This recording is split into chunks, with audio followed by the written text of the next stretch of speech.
11 Weeks by Anna Tikvah, a novel about the last days. Prologue, a dream.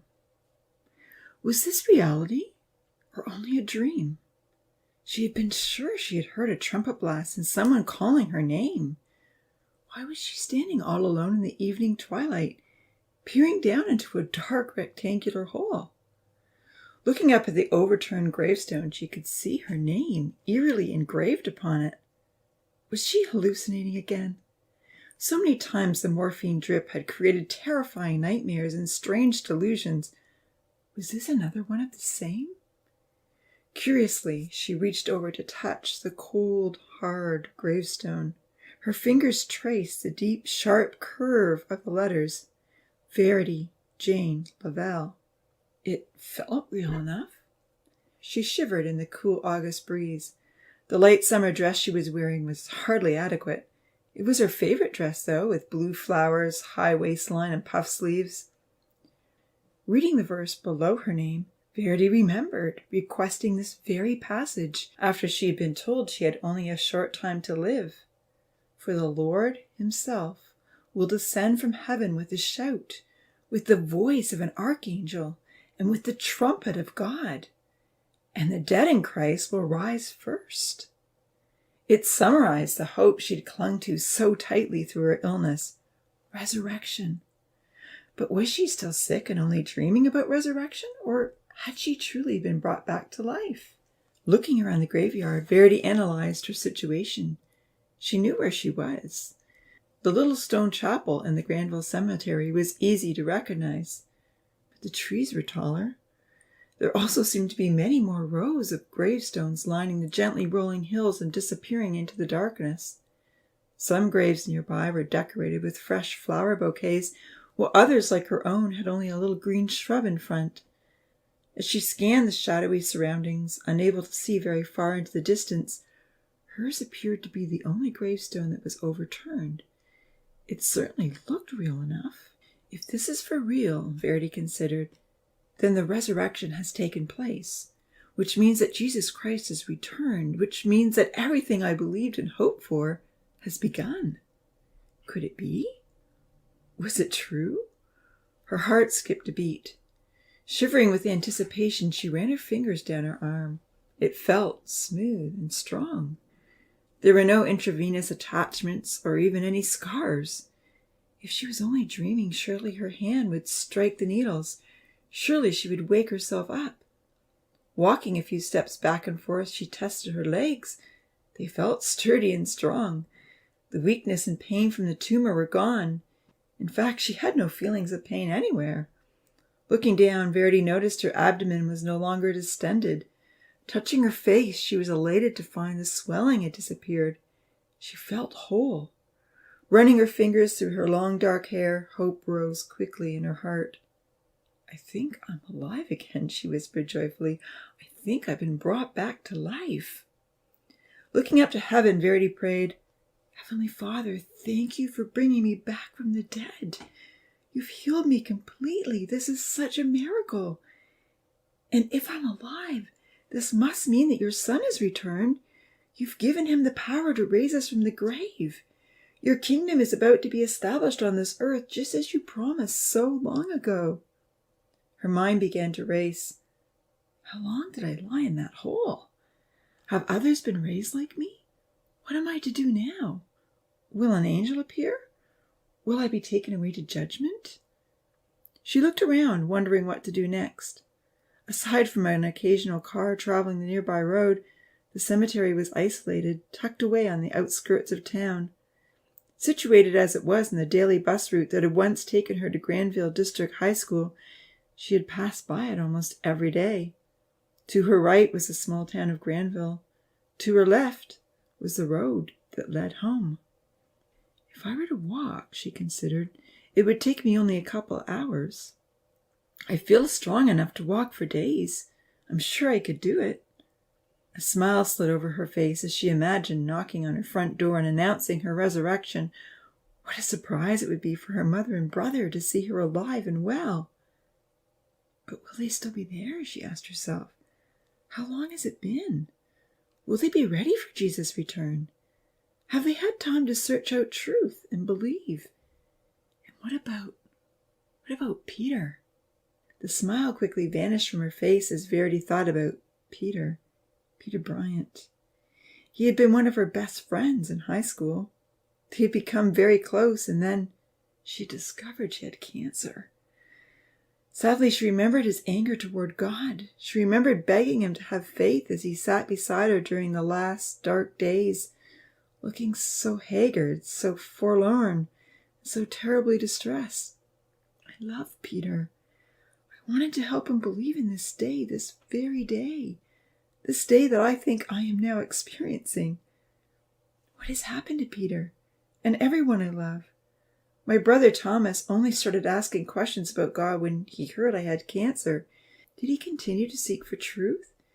And my mom, my lovely mother who stood strong through a difficult marriage and worked so hard to support us, did she ever find time to read the Bible? Heavenly Father, what has happened to them? Verity asked. Did they turn to you for help? Did they accept the call of the gospel to be baptized? If this is truly the time of the resurrection and not just a wonderful dream, then it must be now too late for anyone to change. Jesus Christ is here at last. We're all about to be called away. A mosquito bit her on the arm, and Verity slapped at it. Mesmerized, she wiped away the blood that splattered on her skin. It was all completely real. A real mosquito, real blood, and the slap hadn't altered her state of consciousness.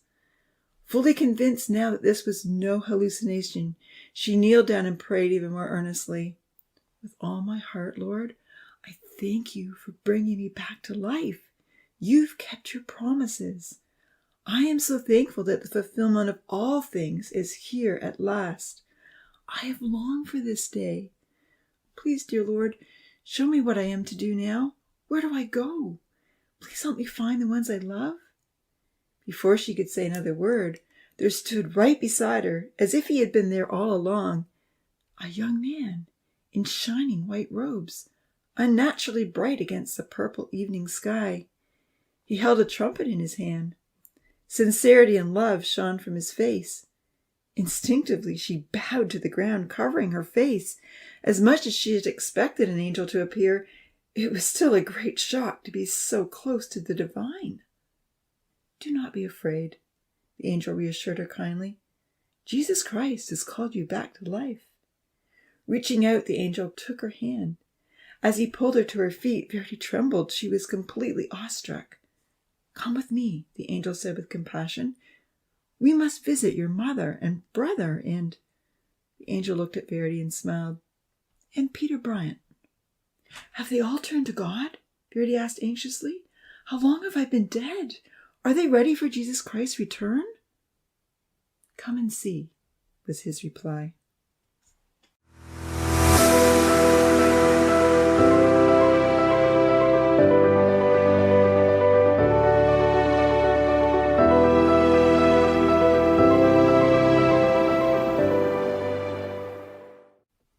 "11 weeks earlier, Chapter 1, The Final Performance.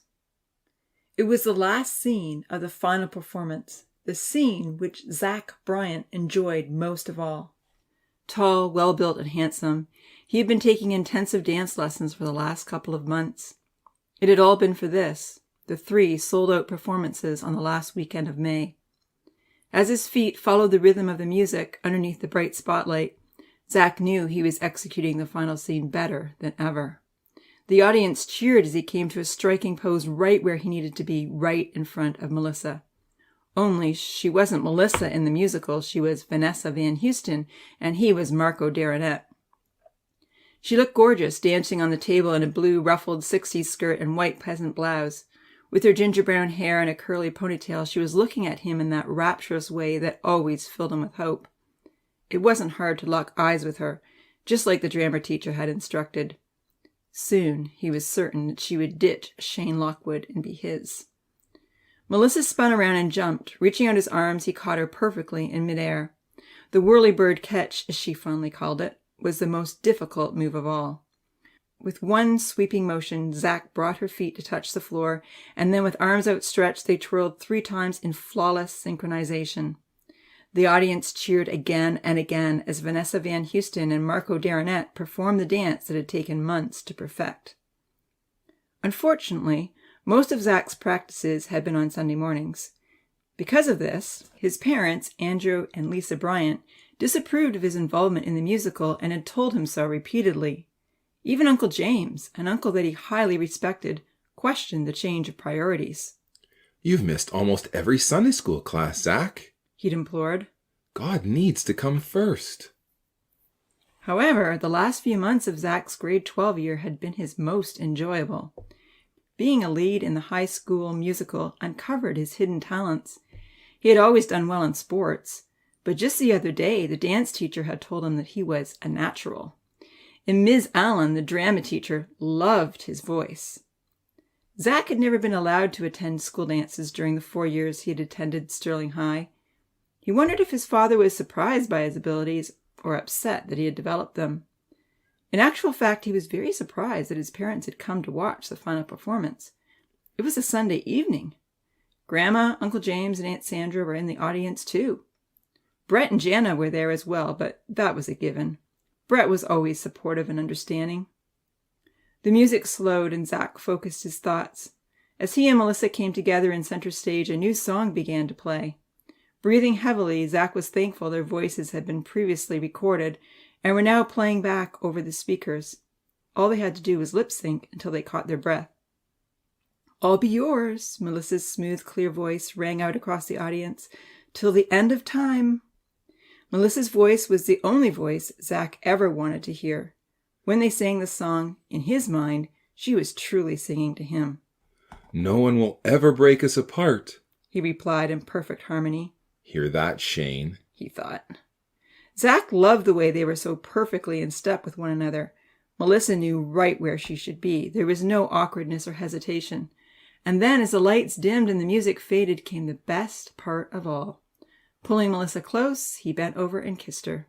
Ms. Allen said it had to be a long kiss, and Zach was very willing to oblige. Cheering loudly, the crowd gave them a standing ovation. All the actors poured onto the stage, joined hands, and bowed to the audience. The clapping intensified. Melissa looked up at Zach with tears in her eyes. "That was the best ever," she said. "You were amazing." He squeezed her hand. "So were you," he said earnestly. "As always." All the actors bowed again. The school band struck up a marching song. With Zach and Melissa taking the lead, everyone filed off stage toward the dressing rooms. They were still holding hands as they walked down the darkened hallway with the rest of the actors. "I'm so sad it's all over," Melissa told him, staying close by his side. "It's been so much fun." "It doesn't have to be over," he smiled down meaningfully. She looked up confused, but then seemed to understand his message. "Zach," she started to say, but the drama teacher was rushing toward them. "Fantastic," Ms. Allen raved. "You both outperformed yourselves tonight. You brought the whole musical to life. You made it so real. I'm so proud of you. Your parents must be bursting with pride." Melissa nodded happily. Her parents had supported her from the very beginning. They paid for professional dance lessons and vocal training at the best music academy in Sterling, Nova Scotia. Zach grimaced. He wasn't sure what his parents were going to think. He'd had to pay for everything himself. Taking part in the musical was not something his parents had encouraged. So many people wanted to meet Zach and congratulate him on his wonderful performance that it took a long time to reach the back of the auditorium where his family stood waiting. Somewhere along the way, Melissa parted from him in a different direction, and he still didn't know what she wanted to say. That was all right. He could text her later as long as he was sure she wasn't with Shane. Brett and Jenna met him before he reached his parents. Brett had been Zach's basketball coach since grade 9.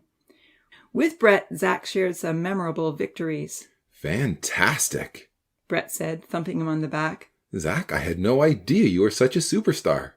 "You could go into acting," Jenna agreed. "Seriously, you'd be a sensation." Zach was flattered. "Thanks," he said. "It was a lot of fun." Looking ahead, he could see that his family was getting restless. "I'd better catch up with my folks. They're waiting to take me home." "You do that," Brett smiled. and let us know when you have your next show. Laughing, Zach reluctantly made his way to the back. Would his parents be impressed? You did do amazingly well tonight, his mum conceded as she gave him a hug. Incredible, exclaimed Esther, his young teen sister, hugging him tight. I've been enjoying the celebrity status. His twin brother Jake chuckled. You wouldn't believe how many people have come congratulating me. Zach smiled. Identical twins with tousled sandy blonde hair and hazel brown eyes, it was hard to tell them apart. Many times in their 17 years of life, they had been mistaken for one another. God gave you plenty of talent, son. His dad smiled, clapping him on the back. His father's compliment was a gentle reminder of several late-night conversations. Zach shrugged and began walking toward the exit. Maybe his talents were pulling him away from God, but that wasn't what Zach wanted to hear. As everyone followed him out the door, Zach asked his mom, Where are Grandma and Uncle James and Aunt Sandra? They waited for half an hour to talk to you, she replied with a smile, but they had to get back home. Uncle James has a client coming over tonight. They told me to tell you that they really enjoyed the show. Great performance tonight, a grade 9 girl called out, glancing shyly in the twins' direction. You must be so proud of your son, Mr. Bryant, she exclaimed to Zach's dad. And she paused, passing him a few sheets of paper. Here's the essay I was supposed to hand in Friday. I'm sorry. Everyone did their best tonight, Zach's dad replied evasively, taking the essay. Looking briefly at their papers, he smiled. Unfortunately, I still have to take 5 marks off, Sarah. But it's not Monday yet, she pleaded. It's also not Friday. Sarah looked disappointed. Okay. See everyone tomorrow then. All the others said polite goodbyes except Zach.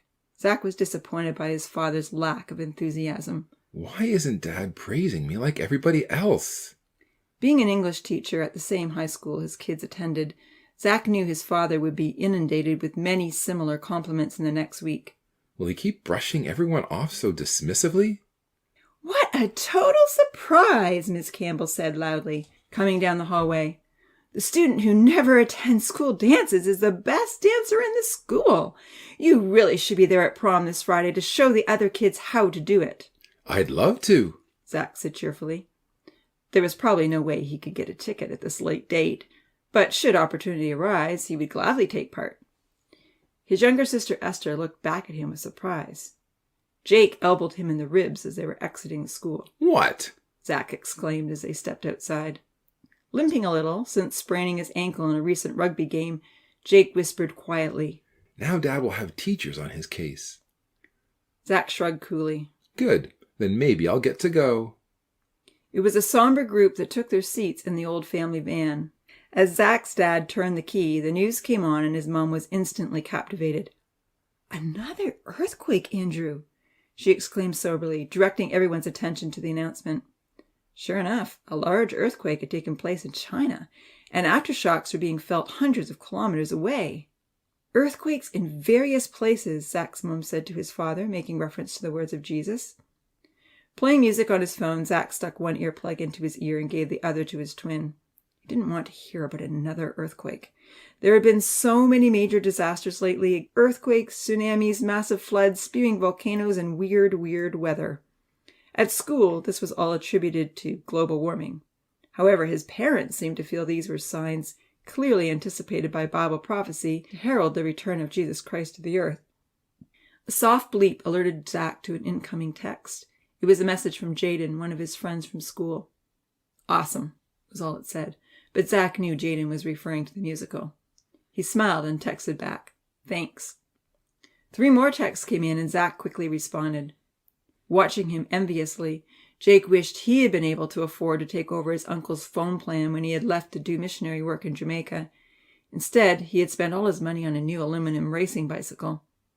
Although Zach held a smartphone in his hand, he was only able to listen to music and text, since their father had installed software that blocked the internet. They both could remember their dad exclaiming, What? Give you unaccountable access to the World Wide Web? Are you crazy? Once that door is open, there's no telling where it will lead. I have the most conservative father in the world, Jake thought. But I'd be happy just to text. I must be the only student in grade 12 who still uses a landline to communicate. This summer's earnings will go towards a phone. Another 6 Russian warships are headed for the Mediterranean? Their mother remarked, still listening to the news report. Do you realize how significant this is? She asked with a smile, looking back at the twins. The King of the North is coming down with many ships. There had been quite a fleet of Russian ships docking at the new ports they had acquired in the Mediterranean. It was occurring regularly and without incident. Is this really evidence that Ezekiel 38 and Daniel 11 are being fulfilled? Zach wondered.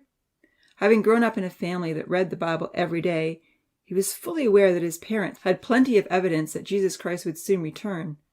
But he wasn't ready for that return, not for a few more years at least. Surely it won't happen for a few more years. Totally unaware that the return of Christ was only 11 weeks away, Zach looked over at his brother and rolled his eyes. Jake didn't respond. He looked away. Zach wasn't baptized, but Jake was. 3 years ago, their friend Noah had been baptized, even though they had all been young, only 14. It wasn't long afterwards that the twins had asked to take classes as well. Jake had been baptized at the early age of 15. While Zach had attended all the classes with Uncle Peter, he hadn't followed through with any commitment of his own. It seemed so easy back then. Life wasn't so busy. Jake pondered. Maybe I was baptized too young. He thought to himself. I know it's all true. I know Jesus will come back someday, but I just don't feel any excitement anymore. It bores me stiff. I know it shouldn't, but it does. Living only 10 minutes from Sterling High, they were almost home when Dad spoke again. Plugs out, guys, he said. Unwillingly, Zach and Jake cooperated. What are you listening to? Their dad questioned. Just cool music, Zach replied sullenly. He knew that his dad didn't like it when he and Jake zoned out in their own music world and became disconnected from the rest of their family. Look, Zach, his father said, looking up at him in the rear-view mirror. I know that you are a very talented young man. I know that with your involvement in this play, you've truly earned lots of praise and encouragement from everyone at school. I can appreciate that you find it hard to understand why Mom and I haven't been enthused or supportive of your performance. But I just want you to remember that your parents see things a little differently. We know this world is on the verge of Jesus Christ's return because we believe the prophecies that are in the Bible. This isn't the time to be living for the moment and disconnecting from God. And, his father added soberly, if you're interested in some girl at school, bring her to God. Make sure she's committed to Him before you ask her to commit to you. Don't let her take you away. Mr. Bryant had a few more comments about the importance of living for God, but Zach just shook his head and looked out the window. He'd heard it all before. Yeah, he thought. That's why you wouldn't let us buy tickets for prom, and why we've missed out on so much fun. His mom and dad were so enthused about God's promises for the future. They've been saying Jesus is going to return soon for most of my life. Someday I'll want to have a part in it, but right now there are so many other things on my mind. There's Melissa and university to think about. Plus, I've got to beat Abby on that math exam. And then there's basketball. Brett Lawson coached the Sterling Scorpions basketball team. In March, the team had almost made it to the provincials. Brett wasn't a high school teacher, but with a shortage of those willing to coach, he had become involved with the school teams when Zach and Jake had entered into grade 9. Over the last 4 years, he had led the Scorpions to many victories, winning the district championship every year. With Zach and Jake returning in September for an extra year of high school, dubbed by some a Super 12 year, they were both determined to keep in shape and go all the way next season. We've got to make it to the provincials, Zach told himself. And next season we have such a good chance. The twins were captains of the team, and just last week they had been told that Brett had generously sponsored them to attend a basketball camp in the summer. We'll have professional coaches. It's going to be such an awesome week, Zach thought to himself. I'll improve so much, it will give us the edge. And don't forget, his father continued, winding up his dissertation about where Zach's mind should be. God's laws and commands aren't there to ruin our lives. They guide us to make choices, to give us true peace of mind and real happiness. Following Christ isn't the path of least resistance, but it is the path with the least regrets.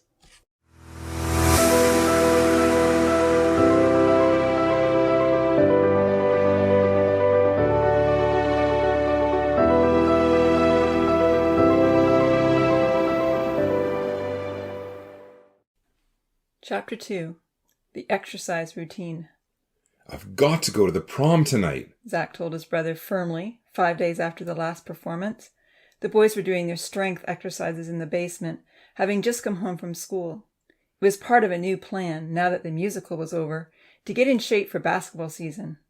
Unfortunately, with Jake's sprained ankle, he had to take it a little easier than Zach. Every day that week after school, they had commenced their workout with strength training, and then Zach ran 5 kilometers while Jake rode his bike.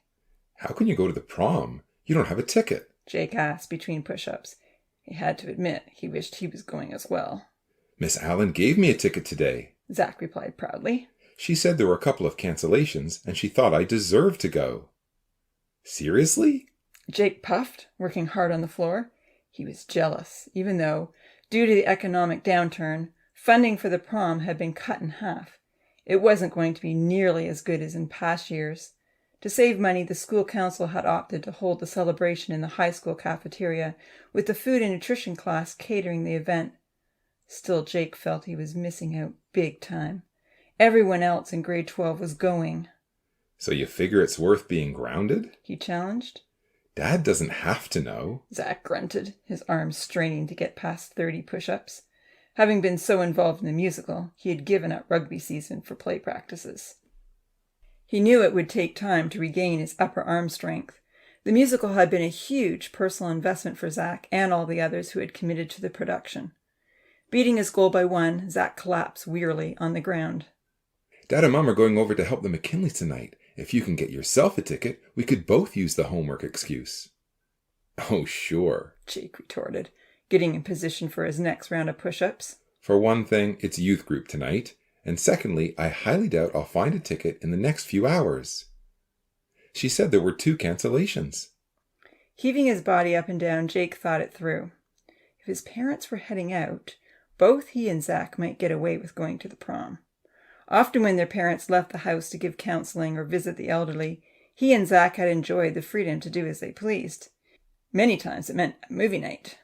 Living in a household without a television, no Wi-Fi, and only 1 computer in the living room, any DVDs that were watched had to meet everyone's approval.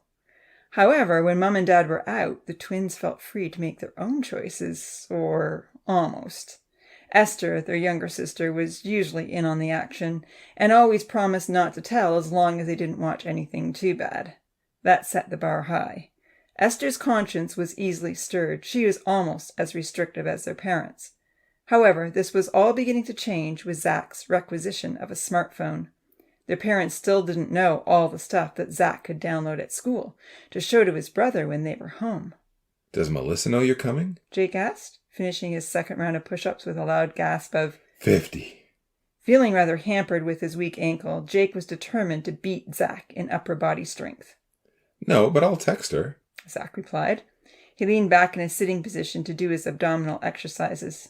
She's confused between Shane and me, he muttered, drawing his knees to his chest and extending his arms. If I can win her over, then maybe she'll come out to youth group and other stuff with me. I don't know why you're so crazy about her. Jake shrugged as they finished the abs workout and walked towards the stairs. Jake hadn't run up and down the stairs for weeks, but his ankle was getting stronger, and he thought it was worth a try. I mean, she's a nice girl and everything, he conceded as he attempted to climb the steps. But whenever Shane isn't around, she flirts with all the guys. I've heard a few wild stories about her at parties, and apparently she believes in reincarnation.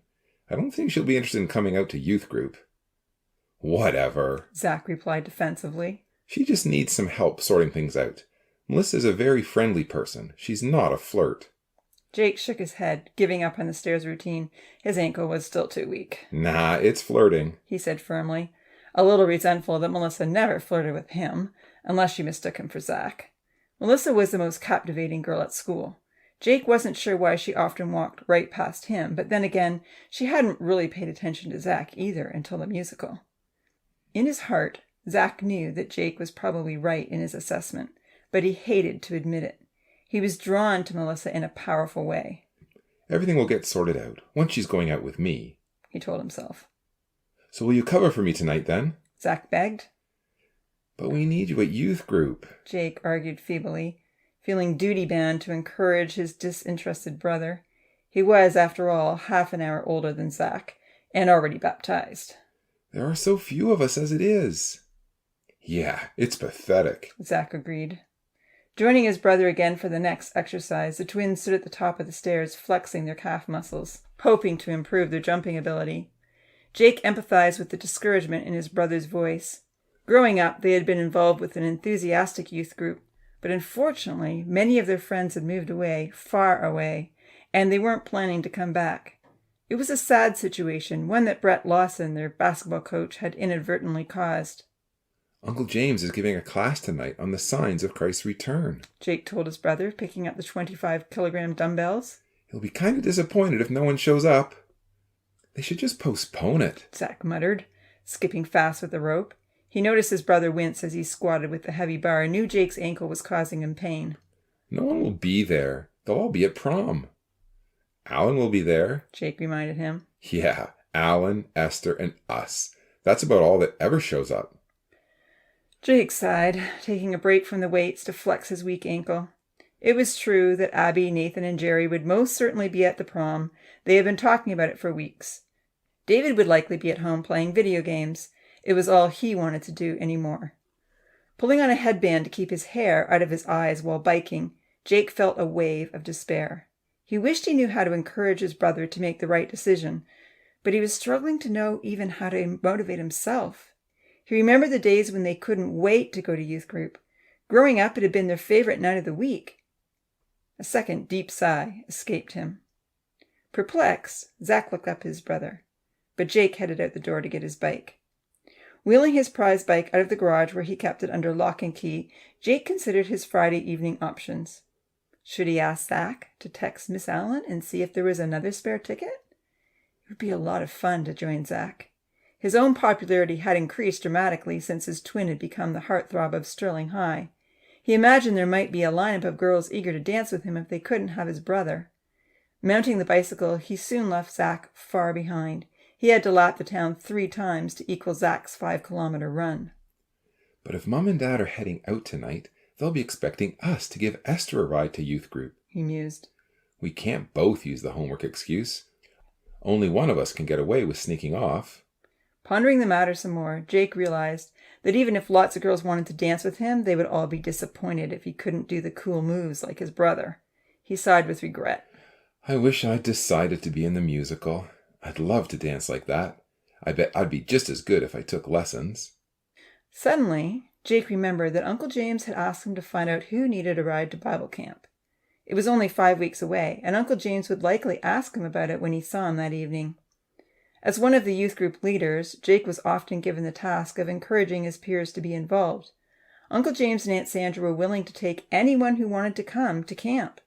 In the past 6 years, Jake's whole family had faithfully made the 2-day drive to Manitoulin Island every summer in order to attend the Bible camp. They usually traveled in convoy with Uncle James and Aunt Sandra, camping overnight along the way. It was always a lot of fun and a great family adventure. This year, however, the twins' dad had a course he was taking to upgrade his teaching skills. Disappointed not to be involved, he had offered the family van to Uncle James in the hope that anyone who wanted a ride would be able to come.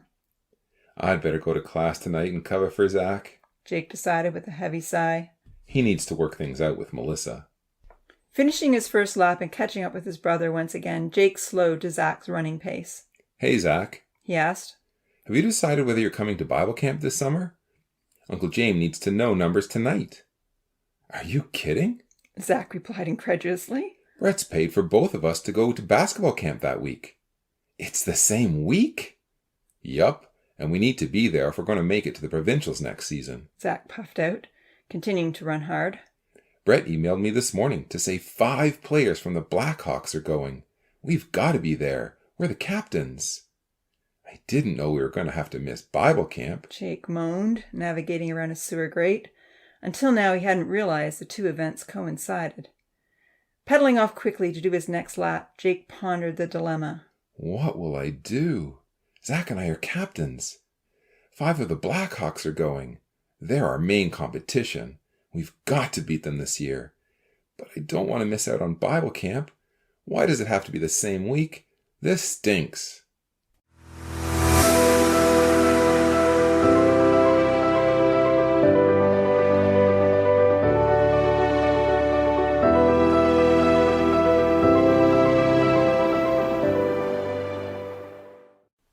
Chapter 3. Youth Group. Jake drove his youngest sister Esther to Uncle James and Aunt Sandra's place that evening, feeling glum.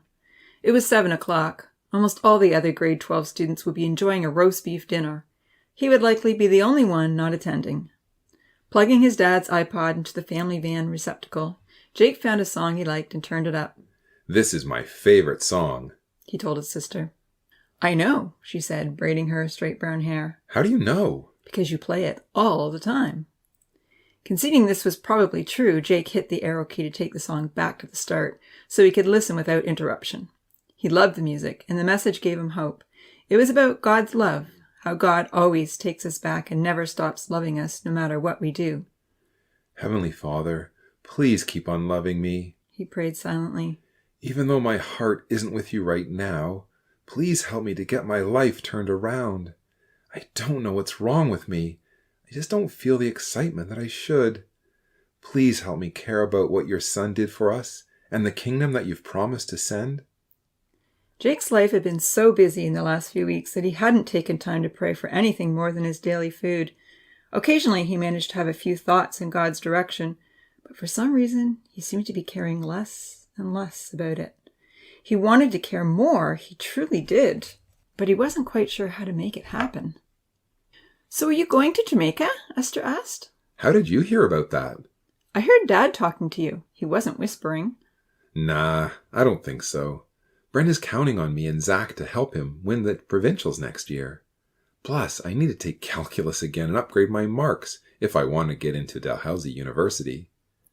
"But it would be so cool to help Uncle Peter do missionary work," Esther exclaimed. "Imagine a whole year in Jamaica. What an amazing experience. If I was done grade 12, I'd go." "I don't think I'd be very good at running a kids' vacation Bible camp." Jake spoke candidly. "You would, though." "You'd be fine, Jake. You and Zach used to do all those funny skits for Sunday school, and you organize our youth group." "And I don't do a very good job," Jake replied, flipping his straight, sandy brown hair out of his eyes. "I spent an hour on the phone tonight trying to convince Abby, David, Nathan, and Jerry to come to the camp this summer and class tonight, and not one of them was interested." "Are they working this summer?" "Aw, Nathan is. He needs money to go to college in September. Jerry is playing soccer and doesn't want to miss even one game. Abby doesn't think she could leave her boyfriend for a whole week. And, well, David doesn't think camp is any fun." "Well, I want to come," Esther smiled, her blue eyes twinkling. "And I'm sure Alan will as well." "Yeah, there might be 3 of us." Jake grimaced uncertainly. He still wasn't entirely sure about his own choice. Driving down Uncle James' long, winding, tree-lined driveway, Esther exclaimed, "Bible camp is my favorite week of the year. How could anyone not enjoy it?" Jake parked near the garage under the pines. They both took a long, deep breath as they stepped out of the van. The pungent sea air along the coast always brought back wonderful childhood memories. Jake would never forget the 2 amazing years his family spent living in this place. Uncle James had invited them to stay there while their dad was in teacher's college and money was tight. The log home sprawled out across a neatly manicured ridge that overlooked the ocean. Aunt Sandra had given it the name Ocean View Lodge. Deep purple trim highlighted the large living room windows, contrasting well with the aging gray exterior. Heavy dark green pines swayed silently in the background, screening from view all the other houses in the vicinity. It was a private and beautiful residence. Grandma Bryant stood at the purple front door smiling, her short white hair gleaming in the golden evening sun. Soft blue eyes shone cheerfully in a face adorned with fine lines and creases. During the 2 years that Jake's family had stayed at Ocean View Lodge, both Grandma and Grandpa Bryant had lived in the in-law suite beside them. Sadly, Grandpa Bryant had passed away 18 months ago. Now Grandma lived alone in the granny flat next to Uncle James and Aunt Sandra. Hi, Grandma. Jake and Esther called out. "So good to see you, darlings," she smiled, giving Esther a hug. "Why, I think you're taller than me now." Esther smiled proudly. More like her mother than any of the other children, Esther was tall with a sturdy build. Zach had talked her into playing rugby and often boasted to his friends that she could take down any girl with one arm. "I'm 5'8", Esther told her grandma. "Dad measured me last week." "Goodness, you're definitely taller than I ever was. And you, Jake, you're looking more like your Uncle Peter every day. Sometimes I have to do a double take." Jake grinned and gave her a hug. Grandma had told him he looked like Uncle Peter so many times that he had lost count. but he was always happy to hear it. In Jake's opinion, Uncle Peter Bryant was the best looking in the family. "Where's Zach?" she asked. Jake shrugged. He had something else on. "Something more important?" No, just something else. Grandma nodded thoughtfully. "Well, come on in. Alan's already here, and Uncle James is just getting his presentation set up." Entering the door, Jake took a whiff of a delicious aroma. "Aunt Sandra's been baking?" he remarked hopefully. "Oh, yes, cookies and pizza and frozen yogurt, enough for 20, I'd say." Jake laughed. Aunt Sandra loved to bake, and they always had a feast when they came to her house. Following Esther into the large, airy sitting room with the high cedar ceiling, Jake took a seat beside Alan. Aunt Sandra came over from the kitchen area, greeting everyone warmly and bringing homemade lemonade. Jake stood back up to take the tray from her hands. Aunt Sandra was on the shorter side, with straight dark hair that didn't quite reach her shoulders. She had the prettiest blue eyes that twinkled merrily behind her glasses. Since being married, Uncle James often called her Butts, short for beautiful. When Esther had been younger, she had mistakenly called her Aunt Butts, thinking that was her aunt's name. Tall and lean, with dark speckled gray hair, Uncle James looked up from the laptop he was fiddling with. "Hey, good to see you all." He looked around more carefully, his kind brown eyes searching the room. "No Zach tonight?" "Nope," Jake replied, wondering how long he could remain evasive. He took the tray of drinks over to Alan. Almost finished university and in his early 20s, Alan Simons was 6'2", dark-haired, and as per usual, in the early stages of growing a beard. Rumor had it that he hated shaving, which was true, but Alan wasn't crazy about growing a full beard either. He had hired Jake and Zach as occasional workers to help him maintain their uncle's landscaping business for the summer. Uncle Peter and Aunt Jessica, who was Alan's sister, were on long-term missionary work in Jamaica. Leaning over to take one of the cold lemonades off the tray, Alan thanked Jake for the drink and then said, "Look, if you and Zach are free to help us out tomorrow, that would be great. I know you both have morning jobs and schoolwork, but I can't believe how fast the grass is growing. Derek and I have 12 lawns to cut this weekend." "I'm sure we can help." Jake smiled. Saturday mornings he had committed to help Brett with his lawns, and Zach always did Ocean View Lodge, but they were both eager for more hours, school assignments or not. Their bank accounts had dwindled fast over the winter. It seemed that Uncle James was having some difficulty getting his laptop to communicate with the projector. As everyone chatted about their week and summer plans, Uncle James tried various combinations of keys to get his presentation up and running. After serving everyone a drink, Jake sat back down. Aunt Sandra took a seat close beside Esther. She was giving Esther cooking lessons whenever they could fit them in. The two of them shared a special camaraderie. The twins were just as appreciative of the lessons, since Esther always brought home her delicious creations. Having married late in life and without any children of their own, Uncle James and Aunt Sandra were especially welcoming to their growing number of nephews and nieces. Everyone loved coming to their house. Sitting back comfortably on the couch, Jake's eyes were drawn to the large wedding picture that hung in the center of the long cedar wall. He would never forget his uncle and aunt's snowy winter wedding held in this very house, or their baptism in the cold lake water a few months before. In a jet-black tuxedo, Uncle James was holding Aunt Sandra in his arms.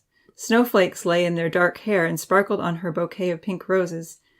The white velvet gown that his aunt was wearing blended into the background snow weighing down the dark pines. In the almost completely black and white picture, Aunt Sandra's eyes shone like blue jewels, and the roses seemed to be painted in pink. Both of them were laughing, and it seemed to Jake that they had been laughing ever since. Standing up, Uncle James looked around at all the empty chairs. His presentation was finally showing up on the screen. "Just 3 of you tonight?" he queried thoughtfully. "I was under the impression that everyone voted for this topic when we made the program last year." Jake squirmed uneasily. He hoped Uncle James would never find out where everyone else was. He wished he could spare his uncle the hurt.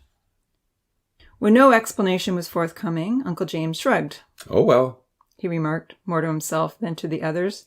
"I'm sure everyone has a good reason to be someplace else." Suddenly remembering another question he had for Jake, Uncle James asked, "Did you find out who's coming with us to Bible camp?" "Those you see here," Jake replied, not wanting to explain his own dilemma at such a time. "And maybe Zach." Looking up with surprise, Uncle James questioned, "No one else wants to come to camp? That's surprising." He looked over at Aunt Sandra. "And I thought we wouldn't have enough seats in the van." "Actually, I won't be able to come to family camp this year either." Alan spoke up. "Someone has to look after the grass and gardens while you're all away. But God willing, I plan to make it out for youth conference in August. He added with a smile in Jake's direction. And I'll have extra room in the car if anyone wants to join me. It wasn't the first time that Alan had encouraged Jake and Zach to join him for conference, but neither twin was keen to do the required 100-page Bible study workbook ahead of time. Did you remind everyone that family camp is held at a first-rate facility? Uncle James asked Jake in a half-teasing way. Did you remind them about their good friends and all the fun times we have every year? Sort of. Jake smiled. Manitoulin Camp is a great place to go, he reflected. But I'm not sure I would call it a first-rate facility. It doesn't have anything extravagant, unlike the basketball camp. There are plenty of trees and a sports field, but the beach is small and the lake is shallow. I did remind them about beach volleyball. Aunt Sandra smiled dreamily. I can't wait to hear the loons over the water and the whippoorwills calling out when the sun is setting on the lake. And I love sitting around the campfire at night singing hymns of praise to God. I feel so close to God when we're all together singing like that.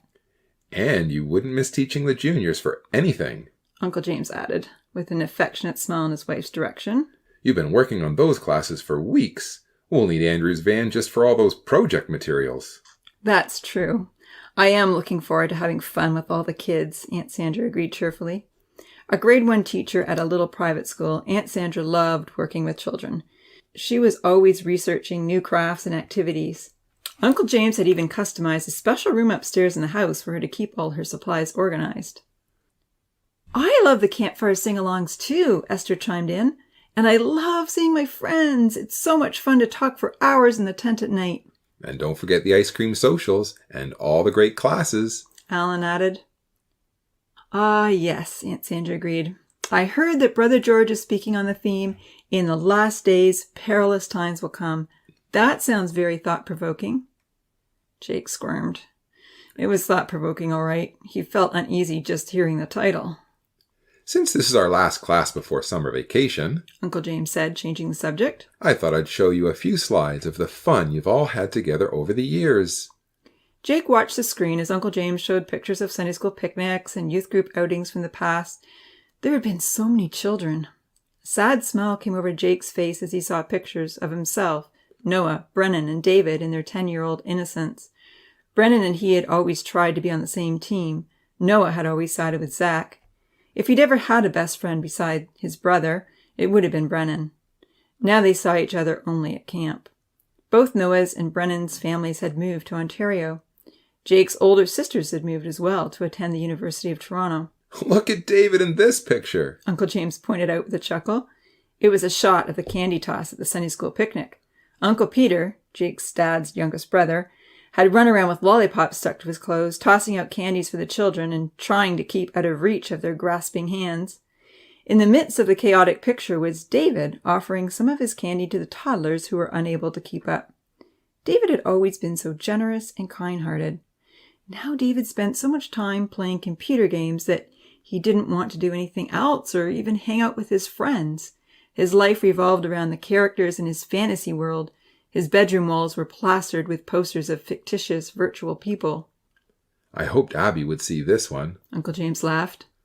Jake looked up to see Abby on the screen with 6 first-place ribbons. Her curly auburn hair was up in pigtails and her face was covered with freckles. She won the Bible quizzes, the sack race, the obstacle course, and the wheelbarrow race. Remember that, Jake? Jake groaned. I helped her win the wheelbarrow race, he retorted. Abby had always been tough competition for him and Zach. She was small and wiry and the strongest girl he'd ever known. He and Zach could outdo her physically now, but Abby still outshone them with her recall of detail. At high school, Zach was vying with her for top marks in math.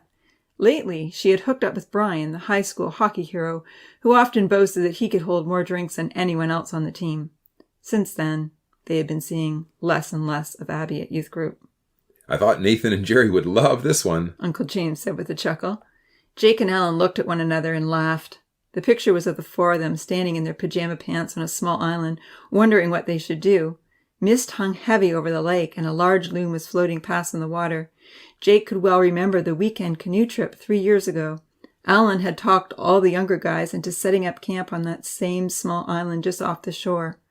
While they were sleeping in late on the Saturday morning, the girls who had camped on the mainland quietly paddled over and stole their canoes. Had it been summertime, it would have been no big deal to swim the 100 meters back to shore where a hot breakfast was being served. However, in early October, the lake was frigid, and the morning air temperature was only 7 degrees Celsius. Alan and Jerry had changed into their swim shorts and saved the day, plunging into the icy cold water they brought back a rescue canoe. Do you have a picture of our revenge? Alan chuckled. With a grin, Uncle James flashed to his next slide. An overturned canoe bobbed in the lake, with 4 grumpy, half-drowned girls clinging onto it. Being merciful, the boys had delayed the revenge attack until the afternoon air temperature was in the balmy mid-teens. However, there hadn't been a word of thanks for their compassion. Jake took a long look at the picture. Hannah, Noah's younger sister, was in the forefront. Even at 11 years old and half-drowned, she was attractive. Last year at Bible camp, she had followed him around in a rather obvious way. With 3 years between them, Jake had kept his distance. It was a little embarrassing for a 16-year-old to be hanging out with someone who had just entered her teens. Will it be the same this year? He asked himself. Will I feel any different? Never, never take on the guys. Alan jokingly remarked to Esther. Unless you're prepared to face the consequences. It's Abby who does all the scheming, Esther smiled. I just follow orders. There were only a few more slides, and Jake wished the others had been there to see them. Last year, the canoe trip had been quiet and uneventful.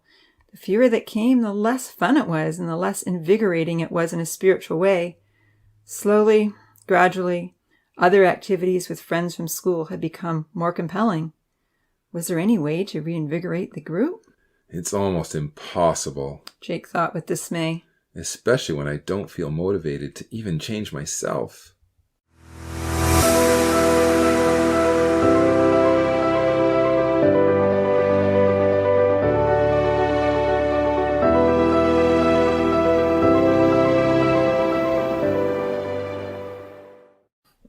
Chapter 4. Reasons to Believe. Well, let's begin our class, Uncle James said after Alan had given an opening prayer. Let's talk about the important prophecies that have been fulfilled, which indicate that we are on the verge of Christ's return. Uncle James was a good speaker, and everyone else was listening attentively. But Jake felt himself fading away. He had heard all this so many times. Little did he know that Uncle James was absolutely right. They were on the verge.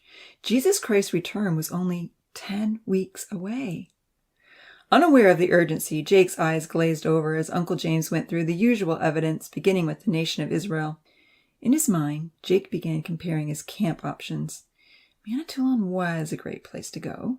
He wasn't so sure about the challenging talks on perilous times, but he did want to see his friends. There were plenty of sports, and they always had fun in the lake, even if it was shallow.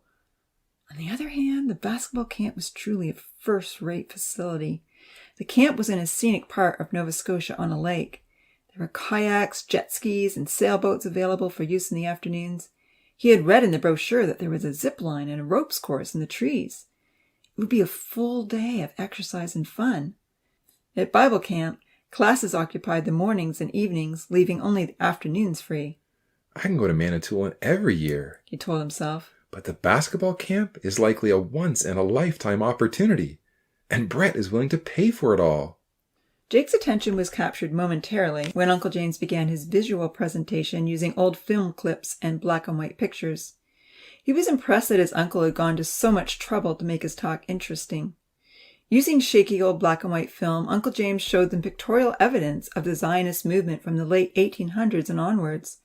Turning to the prophecy of Ezekiel in the Bible, Uncle James excitedly pointed out the marvelous way God had predicted thousands of years before that this would occur. The Valley of Dry Bones in Ezekiel 37 foretells the future revival of the Jewish people in the last days. The following chapter goes on to explain that the Jews would once again become a prosperous nation in the land of Israel.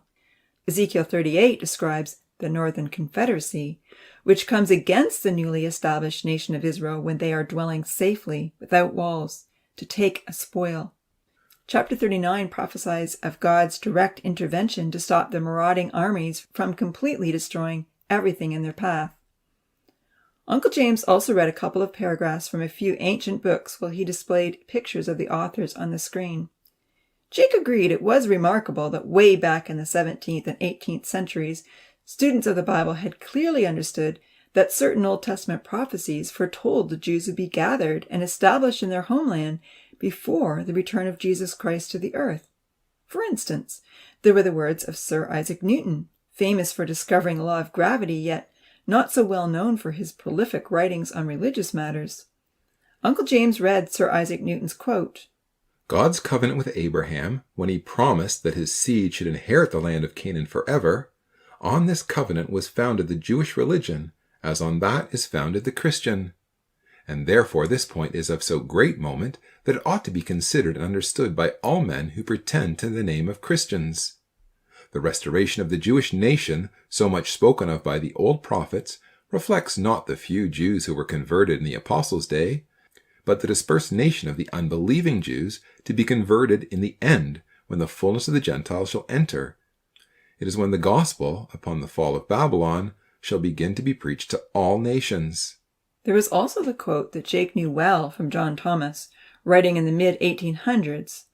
Uncle James read, There is then a partial and primary restoration of the Jews before the manifestation of Jesus, which is to serve as the nucleus or basis of future operations in the restoration of the rest of the tribes after he has appeared in his kingdom. The pre-advential colonization of Palestine will be on purely political principles, and the Jewish colonists will return in unbelief of the messiahship of Jesus and of the truth as it is in him. They will emigrate thither as agriculturalists and traders, in the hope of ultimately establishing their commonwealth. Under the efficient protection of the British power, some other power, friendly to Israel, must then have become paramount over the land, which is able to guarantee protection to them and to put the surrounding tribes in fear. Jake's mind drifted back to the prom. It was almost time for the dance to begin. He could well imagine all the fun that Zach must be having. While Uncle James talked about how miraculous it was for a few 100,000 Jews in 1948 to survive the birth of their new nation, being attacked by millions of hostile Arab enemies, Jake heard only bits and blurbs. He did take notice, however, when his uncle began talking about the future. Ezekiel 38 verse 8 spoke of the invasion of the Northern Confederacy advancing upon the mountains of Israel. War was an exciting topic to Jake, and he did think it would be quite interesting to see it all happen. The mountains of Israel are in what we call the West Bank area, Uncle James continued, showing a topographical map on the screen. The world has put a great deal of pressure on the Jewish people to give the West Bank to the Palestinians. However, we know the Jews must keep this land because the Bible tells us that Israel will be dwelling safely in this very area when they are overrun by the northern invasion. Then there's still time, Jake mused. The Jews aren't exactly dwelling safely yet, so there's still more that has to happen. It could easily be years before Jesus returns. Lately, Uncle James went on to say, we've seen report after report of the gas finds in Israel. Israel has not only found enough natural gas and oil deposits to be self-sufficient for many, many years, but they will also be able to export. They have found a great treasure, and other nations are eyeing it greedily. There has been much speculation in the past about what great spoil will entice the Northern Confederacy to come down to the Middle East. While we won't know for sure until after the event occurs, it is possible these gas finds could be the enticement, especially considering Russia's ambition to dominate in the exportation of fossil fuel. So you think Russia will be the leader of the Northern Confederacy? Esther asked. I certainly do, Uncle James replied. I think there is plenty of evidence from ancient historians like Josephus and old maps to prove that this is so.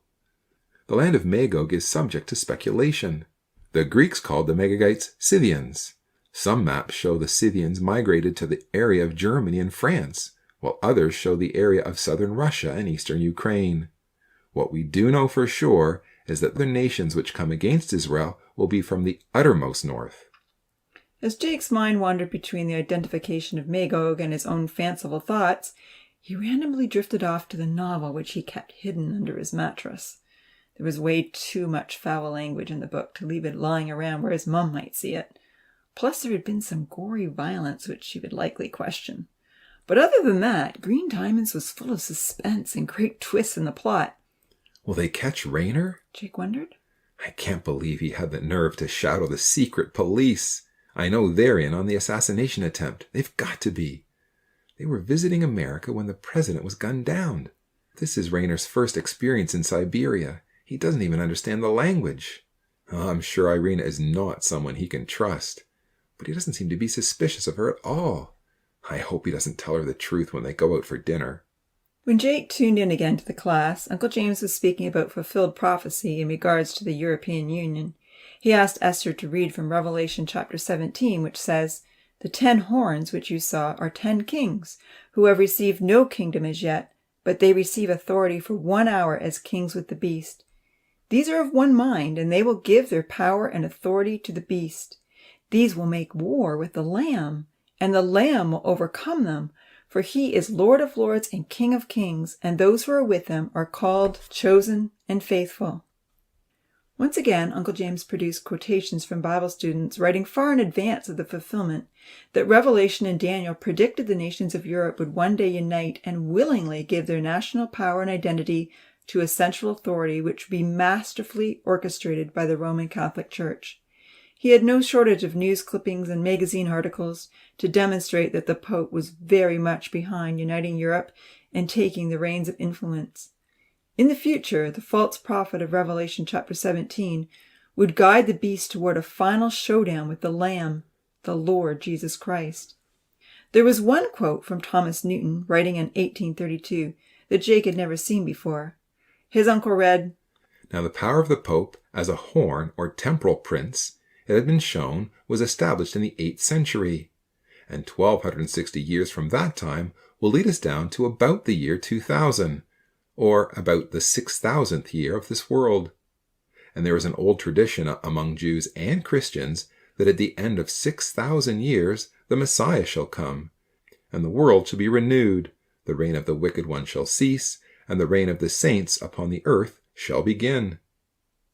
And don't forget," Uncle James told them all, looking directly at Jake, "most likely, while Europe is still in the process of organizing its new empire, Christ will return, raise the dead, and judge his household. Most likely, before Europe becomes the beast that will oppose Jesus on his throne, there will be the invasion of Israel by the Northern Confederacy, the destruction of that formidable army upon the mountains of Israel, and the cry going out to all the earth to submit to the new king in Jerusalem. We're not sure how much we'll see before we're called away to the judgment seat of Christ. We could easily be called away tonight." "Maybe," Jake pondered, pulling his thoughts away from Rayner's dangerous mission to find out who had assassinated the president. "but it could also start 10 years from now and just happen really fast." Uncle James went on to talk about the looming economic crisis, the increasingly frequent and devastating natural disasters, the prevalence of superbugs, outbreaks of mob behavior, which are the unclean spirits of demons, and signs in the heavens with the sun, moon, and stars. He had everyone turn to Luke 21 and asked Jake to read some of the verses which said, "Nation will rise against nation, and kingdom against kingdom, and there will be great earthquakes in various places, and famines, and pestilence. And there will be fearful sights and great signs from heaven. And there will be signs in the sun, in the moon, and in the stars, and on the earth distress of nations, with perplexity, the sea and the waves roaring, men's hearts failing them from fear and the expectation of those things which are coming on the earth, for the powers of heaven will be shaken. Then they will see the Son of Man coming in a cloud with power and great glory." Jake felt he could have recited the section. He had heard it so many times from his parents. No doubt stuff was happening that was pointing forward to Jesus' return, but in his mind, that didn't mean the world would end tomorrow. He wondered if Melissa was dancing with Zach. He wondered if he had gone, who might have asked him to dance. Maybe Kristen. She's pretty. Or perhaps Brianna. It would be fun to dance with either one. And wouldn't it be sweet, he considered, if Melissa mistook me for Zach? The prom fantasy ended abruptly when Uncle James closed the class in prayer. Jake was vaguely aware that his uncle had given some sort of last passionate appeal to encourage them all to change their lives and be ready to meet their Lord Jesus Christ. But Jake had missed it entirely. They all enjoyed Aunt Sandra's delicious frozen yogurt and homemade pizza while they talked about summer plans and activities. "So you and Zach will be done exams in 3 weeks?" Alan asked. Alan was Uncle Peter's brother-in-law. Uncle Peter had married Alan's sister, Jessica. He and Derek, a longtime employee, were overseeing Uncle Peter's landscaping company, Eden Tree, while he was away with his family doing missionary work in Jamaica. It was a much scaled-down version of the landscaping company than it had been in the past. For the most part, the crew were only maintaining properties while their boss was away, rather than launching any new projects. Jake and Zach had often worked for their uncle on a part-time basis in years past, so they knew well what was expected. That's right, Jake said. Saturday afternoons are fine, and we can start full-time as soon as we've done exams. And how many weeks do you need off? Is it just the one, or are you going to decide to join me for youth conference? Just the one. Jake nodded, catching Uncle James' glance in his direction. Regardless of which camp he went to, there was only 1 week he was planning to take off. The intensive Bible study workbook was too high a hurdle for Jake. He just didn't have that kind of time to study, at least not in the summer. See you around noon, Alan called out as he headed off home. And make sure you pick up Zach. Don't worry, Jake smiled. When there's money involved, Zach will be there. That smartphone keeps him in the poorhouse.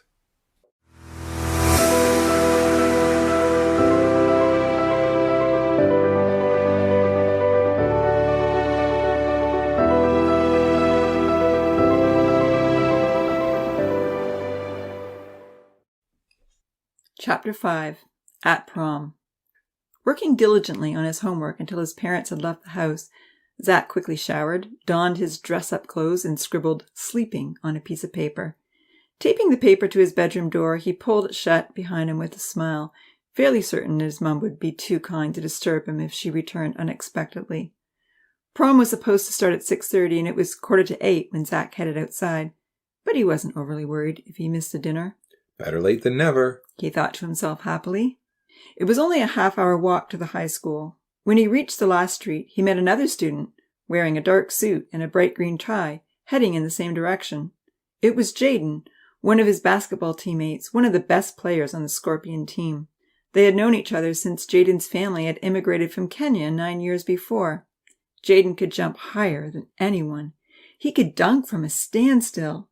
Best of all, he was a Christian and one of the twins' good friends. Snazzy shirt, Jaden commented, his white teeth flashing brightly in his dark face. Are you going to the dance? Yeah, I thought I'd check it out, Zach replied casually. Instinctively, he smoothed the dress shirt and tucked it into his suit pants. It was rather snazzy. A dark crimson red, the shirt had a subtle shine, changed from black to red depending on the way the light hit it. You've never been before, have you? Nah, I wasn't really into dancing before I got involved with a musical. There was a look of admiration on his friend's face. Gotta say, Zach, you're a quick learner. Zach felt smug. He liked the compliment. Then a frown wrinkled Jaden's forehead. You're not going to your youth group tonight? Zach shrugged. I'm just skipping tonight, just this once. Thought you guys didn't miss youth group for anything. Is Jake coming too? Jake's at youth group, Zach replied. Changing the subject quickly, he asked, Why are you late? Jaden laughed. I'm not late, really. I just spilled gravy all over my shirt at dinner, so I ran home and changed. What's up with you? My parents needed some help, so I got away late, Zach lied. He felt bad lying to his friend. Lies just seemed to slip out before he had a chance to think twice. Walking into the school with his teammate, Zach showed his ticket at the front door. Loud music was blasting from the cafeteria, and he followed the sound. Sterling High wasn't a very large school. There were less than 1,000 students enrolled. Built in the 50s, it was rather run-down and dingy, with not much more than the basic essentials for education. However, the student council had done their best to decorate, hanging blue twinkle lights all over the walls, and lime green streamers over every doorway. Looking around for Melissa, Zach instinctively smoothed back his disheveled, sandy blonde hair. He spotted Abby right away, dancing closely with Brian. What does she see in that guy? He wondered. Sure, Brian was muscular and playing AAA hockey, but he ridiculed school and had a poor work ethic. Abby deserved much better. Zach saw Nathan and Jerry over by the refreshment stand talking to their friends, but he couldn't see Melissa. It didn't take long for the news to spread that Zach Bryant had arrived. Before he had time to even look for a dancing partner, there were 2 girls vying for his attention. Before he had time to dance with each one, another girl asked for a turn. It was fun. He enjoyed the attention. But the one he really wanted to dance with was Melissa. Where was she? He dared not text her, assuming she was probably with Shane. Eventually, Zach spotted Melissa and Shane at a table. They weren't even dancing. She looked up and caught his eye. With an impish grin, Zach motioned for her to join him. Smiling, she shook her head and turned away. The night wore on, and while Zach had no shortage of dancing partners, he kept his eye on Melissa, hoping he'd get a chance to talk to her alone. When he saw her get up and walk over to the refreshment stand, he made a break for it as well. Sorry, he told the blonde girl he was dancing with. He couldn't even remember her name. She had told him, but it hadn't registered. I need a drink. Okay, she giggled in a silly way. But I'll be right here if you want to dance again. Zach headed toward Melissa. He got to the table ahead of her and picked up a cup. Want some? He asked, dipping the ladle into the bowl of punch. I'd love a drink, she smiled graciously, and so would Shane. I can't believe you're not dancing, he remarked, handing her one cup and picking up another. We were, she smiled, speaking quietly. She whispered, Shane hurt his knee. He was, well, trying to do some of the moves you did in the musical, and he sort of fell. Poor guy, Zach remarked, trying to sound more sympathetic than he felt. Are you allowed to take a turn with me? Melissa hesitated and looked back toward Shane. I'd better not, she said. He's a little uptight about you.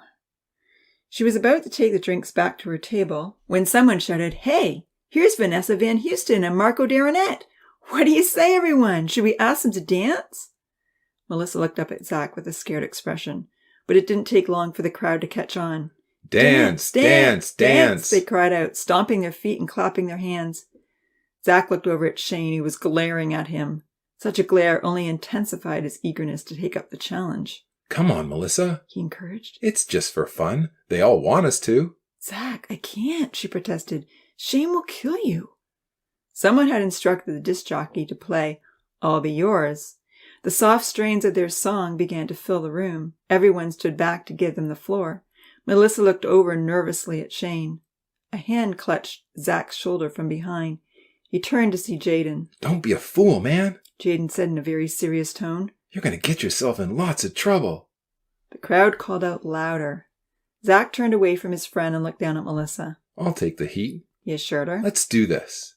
Taking her hand, Zach led Melissa into the center. Someone brought over a table, and Zach helped her climb up onto it. The disc jockeys started their song again from the beginning. It had been almost a week since their last performance, but they knew their parts so well that everything flowed just as it had before.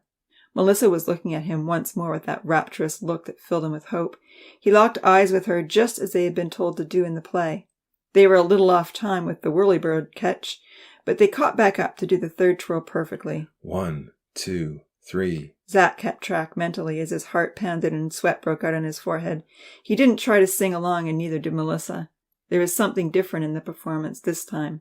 Zach wasn't pretending. This was for real. Step up, step back, spin forwards, spin back, lift, hold, twirl. 1, 2, 3. Slide her down, balance, turn, face each other, spin away. They ended their dance as the music faded, face to face, but Zach didn't bend forward to give her a kiss. He knew he was pushing his luck already. The crowds called out for more, and Zach would have willingly obliged, but he didn't dare. However, he whispered, I love you, before letting go of her hands. There was a great deal of applause and lots of calls for an encore, but Zach shook his head. Enough was enough. Now he had to face Shane. Not that he was afraid or anything like that. He was in far better shape than Shane, even before Shane had injured his knee. But still, there was no sense adding to the already agitated situation. Walking past where Shane was sitting, he waved, gave a congenial smile, and said, Hey, no hard feelings, right?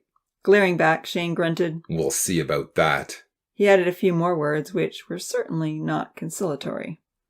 Content to have had his time with Melissa, Zach wasn't worried about Shane's threatening demeanor. Sorry, we had to please the crowd, he shrugged, and then headed off as far from Shane as possible. For the rest of the evening, Zach kept his distance. He attempted to show several eager girls how to do some of the moves that he and Melissa had performed. Occasionally, he looked over at Melissa. Frequently, he caught her eye. Poor girl, he thought. She has to miss out on all this fun to stick by Shane. I hope she soon figures out that she'd rather be with me. It was after 10:30 when Zach left the high school. The moon was only a tiny sliver in the sky, and the street light in front of the school had burned out long ago. Most of the students had already departed to attend various parties across town. Melissa and Shane had left before 10, and Zach wondered what party they were going to. He had intended to leave earlier himself in order to get home before his parents arrived, but became entrenched in a conversation with a former rugby teammate. Crossing the road and heading for home, Zach suddenly heard a rustle and footsteps close by. Out of the shadows stepped Shane and a few of his buddies. "Moving in on my girl?" Shane challenged as he and his 4 friends drew near, very near. "I told you, I was just giving in to the pressure from the crowd," Zach replied with a nonchalant air, yet feeling apprehensive. He had figured he could take on Shane, but he hadn't counted on 4 other guys as well. One of them was Trent, a rugby heavyweight and close to 150 kilos. He was a great guy to have on the school team, Zach had always thought, but not someone he'd planned to oppose. "You might think that you're a duo with Vanessa Van Houston," Shane smirked. "but Melissa Phillipson belongs to me. Is that clear?" All 5 guys were standing aggressively close. Trent shoved his shoulder against Zach, knocking him somewhat off balance. "If that's what Melissa wants, then that's fine by me," Zach replied defiantly. Shane quickly motioned to Trent, and before Zach had a chance to put up any self-defense, Trent sucker-punched him. The hits were hard and furious and knocked Zach to the ground. Desperately, he tried to hoist himself back to his feet, but then he saw a massive boot coming toward his face. Instinctively, Zach wrapped his arms around his head. The blow felt like a sledgehammer, smashing into his upper arm and grazing harshly against his skull. He didn't get a chance to block the second kick.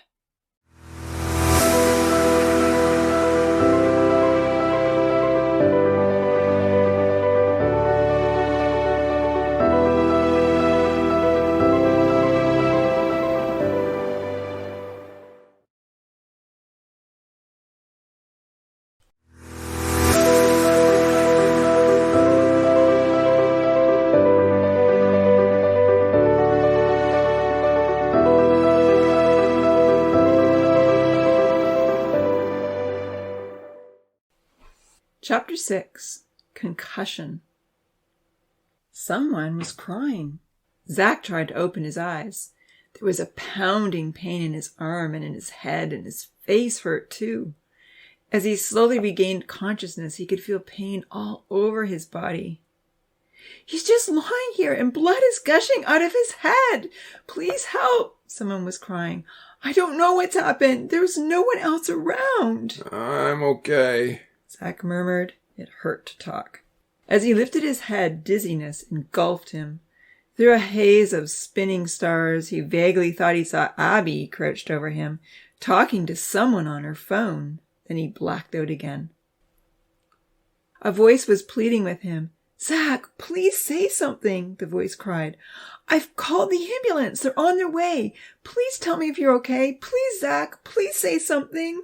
"No ambulance," Zach mumbled thickly. I'm okay." Abby was pressing something close to his head. The pain worsened. Zach wondered what she was doing, but was also glad to have her there. "Abby's a good kid," he thought gratefully. "even if she's going out with a loser. I'm glad she's here." Zach's right upper arm felt weak and bruised, but his other was fine. He tried to get up and assess his degree of injury. However, he only managed to move a few inches before Abby pinned him to the ground. "You've got to stay still," she pleaded. "I've taken first aid. The ambulance is on its way." Wanting to check things out for himself, Zach tried hard to roll over, but Abby was insistent. "You were knocked out cold and you're bleeding," she begged. "You need to get medical attention. They'll be here in less than 5 minutes. Just lie still in case there's something really wrong with you." "I don't want to go to hospital," he groaned helplessly. His lips felt gigantic and he could only move them slowly, but he didn't want a big drama. He tried again more quickly to get up on his knees. Strong as she was, Abby couldn't hold him down. "Zach Bryant, you have no idea how bad you look," Abby cried. "There's blood all over your face and it's pulsing out of your head. You've got to wait." With a sudden wave of nausea, Zach threw up all over the sidewalk. "I told you to lie still," she said, sobbing. "Hey, what's going on?" A familiar male voice called out anxiously. "Is that Zach?" "Oh, Jaden," Abby wailed. Thanks for coming. Look what they did to him. In a moment, Jaden was by Zach's side. Get him away from this mess, he said. But what if he's broken something? Abby pleaded. I'm okay, Zach groaned, trying once more to get up. He ain't got no broken back, Jaden assured her. He likely just got a pummeling, right, Zach? Yeah, Zach moaned. He's probably concussed, Jaden added. With strong arms, he helped Abby move Zach to a clean spot in the grass. Get me home, Zach pleaded. Sorry, man. I don't have a car, Jaden told him. Should I call your parents? Fumbling in her purse, Abby produced more tissues and tried again to stop the bleeding on his head. I've already called the ambulance, she said shakily. He needs to get checked out. Probably should. Jaden agreed, but he asked once more if Zach wanted him to call his parents. No. Zach groaned. There was going to be an awful lot of explaining to do. He wasn't ready for that yet. He had to think up a good story. Faintly in the distance, he could hear the ambulance siren. What happened anyway? Abby asked. He got beat up. By who? Shane? Likely. Zach groaned again. It was hard to talk. It hurt. And 4 thugs, he mumbled. The ambulance arrived with the siren blasting and bright lights flashing into the darkness. After a thorough examination, the paramedics whisked Zach off to the hospital. There was only room for one other person to go along in the ambulance, and Abby wasn't leaving Zach's side.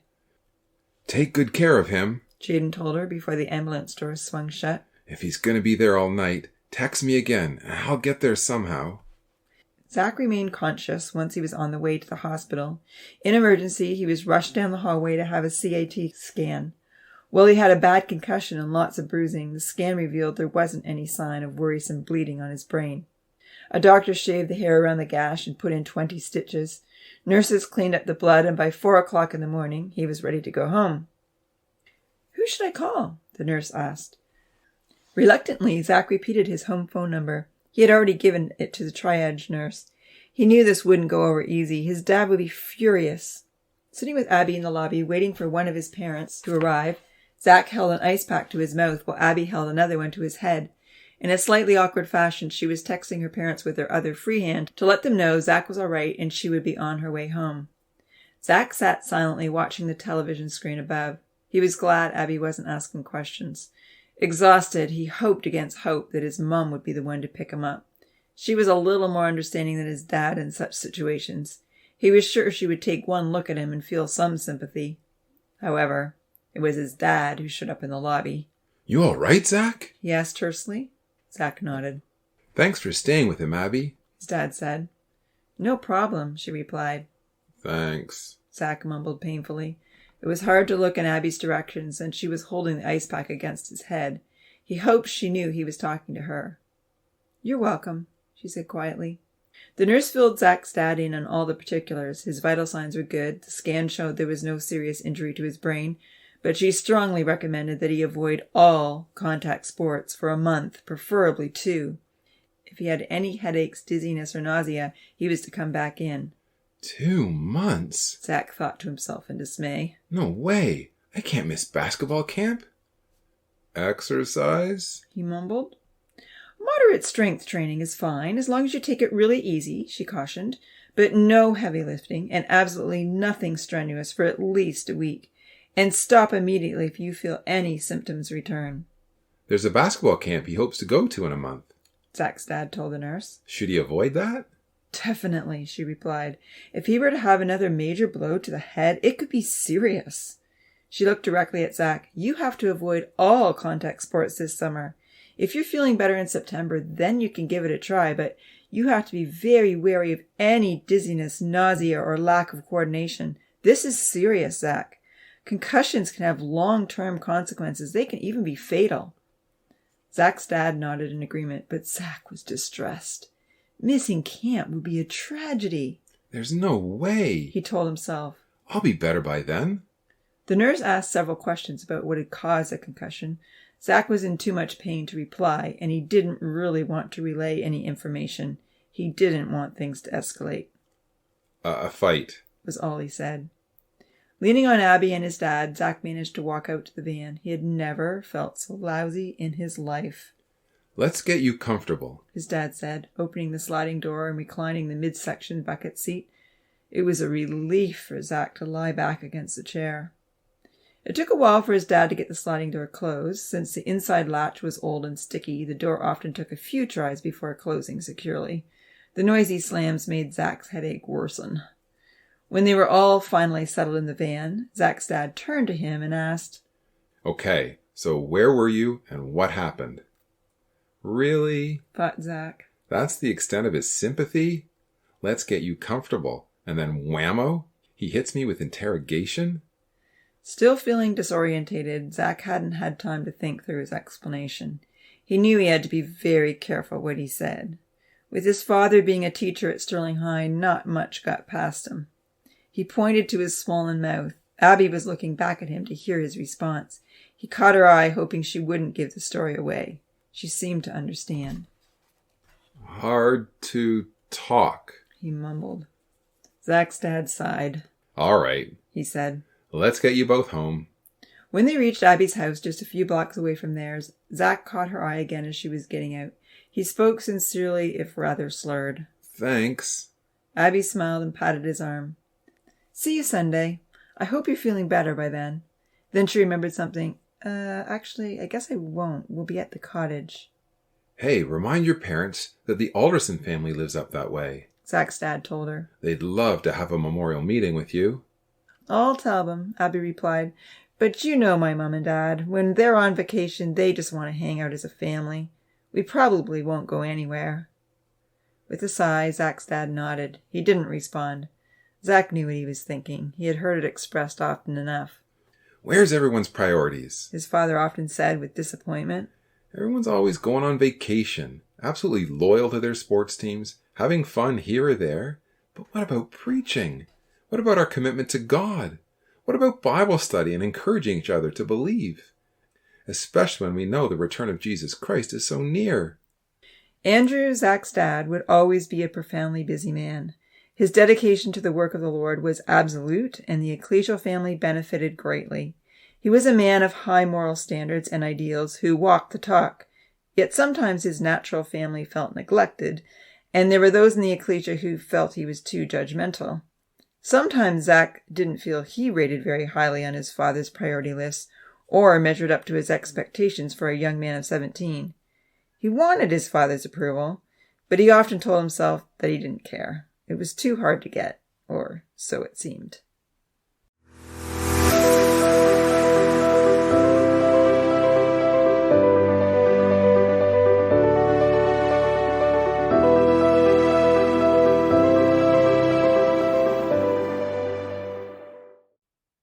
Chapter 7. Consequences. In the morning, Zach's mouth was even more swollen and painful. His parents had faithfully checked on him every other hour to make sure he wasn't sliding into a coma. Picking up the phone, he texted Melissa before he got out of bed. Hey, doing anything? He hoped maybe she'd drop by and see him. She lived only a short walk away. Putting his phone in his pocket, Zach slowly made his way downstairs with one hand on the railing. He felt rather unsteady. Jake had left early to work for Brett. Zach had texted his uncle to say that he couldn't help with the gardens, and then fallen back to sleep. He was feeling a lot of pain.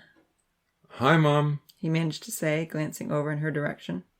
His mom didn't hear him at first. She was listening to the morning news and intently following the report. Due to continued instability, civil war, and economic collapse, the reporter was saying, Iran and Syria have formed a new alliance with Russia. Negotiations are also being held with Turkey and Iraq. Will they also become part of this Northern Confederacy? Time will tell, but the balance of power in the Middle East is dramatically tipping towards the Russians. Zach groaned, and his mom turned from the eggs she was frying compassionately. Oh, honey, you look so sore. You probably can't even eat these eggs. With plenty of sympathy, his mom made him a fruit milkshake and gave him an ice pack to put on his face. Zach sat down at the kitchen table. His dad brought over a pad of paper and a pen and set it down in front of him. Looks to me like your hands are fine, his dad remarked with a wry smile. So I'm sure you'll have no trouble writing out an explanation of what happened last night. I want to know why you left a sleeping sign on your door when you were not even in the house. and just where exactly you were. Plus, maybe you could add a line or two about why you suspect you received that beating. Or if this is a case of some random thugs on the loose that we should tell the police about. Andrew, his mom interrupted gently, bringing over the milkshake, he's not feeling well. Don't worry, I'm not asking him to talk, Zach's dad replied. The sarcastic tone in his voice only exasperated the growing rift between father and son. Andrew was frustrated with his son's defiant, dishonest attitude, while Zach was resentful of his father's negativity, which he perceived as a lack of love. The smartphone vibrated, and Zach took it out of his pocket, laying it down in front of him. He could see that the message was from Melissa. He took the pen and paper grudgingly. He didn't have a good story, but he wrote, I was so tired of sitting still and doing homework that I had gone for a walk. I didn't want you to worry about me, so I put the sleeping sign on my door. I got beat up by a guy that I know from school. Don't worry about it. He's just jealous. We don't need to call the police. As he read Zach's story, his father frowned. Zach could tell he wasn't convinced. Zach took a moment to review the incoming message on his phone. It said, Zach, I'm so sorry about last night. I hope you're okay. Shane needs some time to cool down. Please understand. Whatever. Zach thought to himself with disgust. Shane is an idiot. Why can't she see that? What's he jealous of? Prompted his dad suspiciously. Taking back the notebook, Zach hastily scribbled, That I was in the musical and he wasn't. His dad pondered. You do realize, Zach, that on Monday, when we both go back to school, there may be rumors getting around about this incident, and I will have to determine which stories are true and which are not. Zach didn't look up. Passing the notebook back to him, his father added firmly, Also, being a teacher at your school, I am fully aware that most of the grade 12 students were at prom last night. That might explain why you were wearing your best dress shirt on your little walk around town. With chagrin, Zach realized his dad was right. Rumors would be all over the school by Monday. Everyone would know that Zach Bryant had attended prom and done his waltz with Melissa. It was even possible that when he showed up with bruises all over his face, Shane might not be able to resist bragging about his part in the whole incident. Ripping off the first piece of paper and crumpling it up, Zach laid out the truth. It took at least 5 minutes to write out the whole story. When his dad had finished reading, he looked at Zach soberly. This is what I suspected, he said with deep disappointment in his eyes. Tell me, was it worth it? With a shrug, Zach wasn't sure how to answer. The dance had been fun. Being swarmed by girls was flattering. The chanting crowd and the waltz with Melissa had been an adrenaline rush. Sure, it wasn't all that pleasant to get beat up, and he certainly didn't want to miss out on the basketball camp. But in all honesty, he felt it had been worth it. He would certainly choose to do it again. He would just be better prepared for the outcome. The disappointment in his father's eyes restrained his cockiness. With another shrug, he looked down at the floor and muttered, I don't know. Well, Zach, his dad said resignedly, you've been dishonest with us, so there will have to be consequences. I've thought it through and decided you're going to have to miss the basketball party. Zach wrote furiously on his pad of paper. But Brett is counting on Jake and me being there. He's put so much into this. He wants to play a game, and 5 players have already backed out on him. We can't play a proper game if I'm not there. How many backed out on Uncle James last night after all the work he did on that talk? That's different. Zach wrote. Uncle James didn't need me to be there to do his talk. He was very disappointed that you weren't there, his dad replied meaningfully. And what about Aunt Sandra? She always makes so much food for you guys. Don't you appreciate her efforts? Zach shrugged angrily. He didn't want to think about any disappointment he might have caused. Picking up his pen, he wrote, Dad, please think of some other consequences. I don't want to let Brett down. He's put so much of his own time and effort into helping us to be the best team around. Looking over her husband's shoulder, Zach's mom read the responses he was giving. Didn't the nurse say that you weren't to play sports this summer anyway? She asked. She said at least a month. The party's at the end of June. Zach wrote furiously. That's 4 weeks away. I'll be better by then. I heal fast. I'll be careful. His dad picked up Zach's phone and thought through the matter carefully. All right then, he said. I'll give you 2 choices. No party at Brett's, or the loss of phone privileges for the rest of the summer.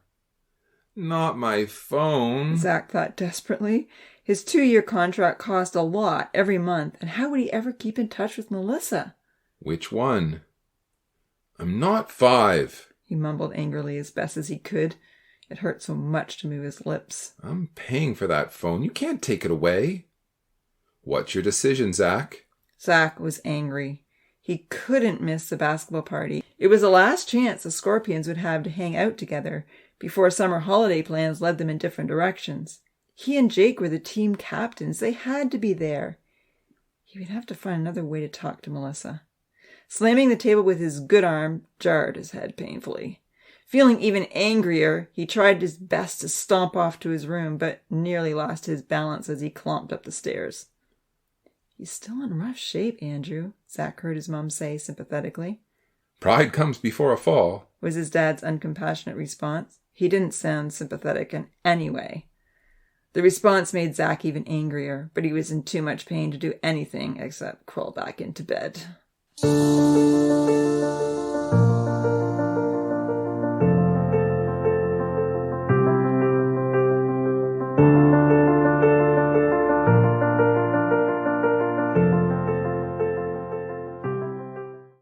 Chapter 8.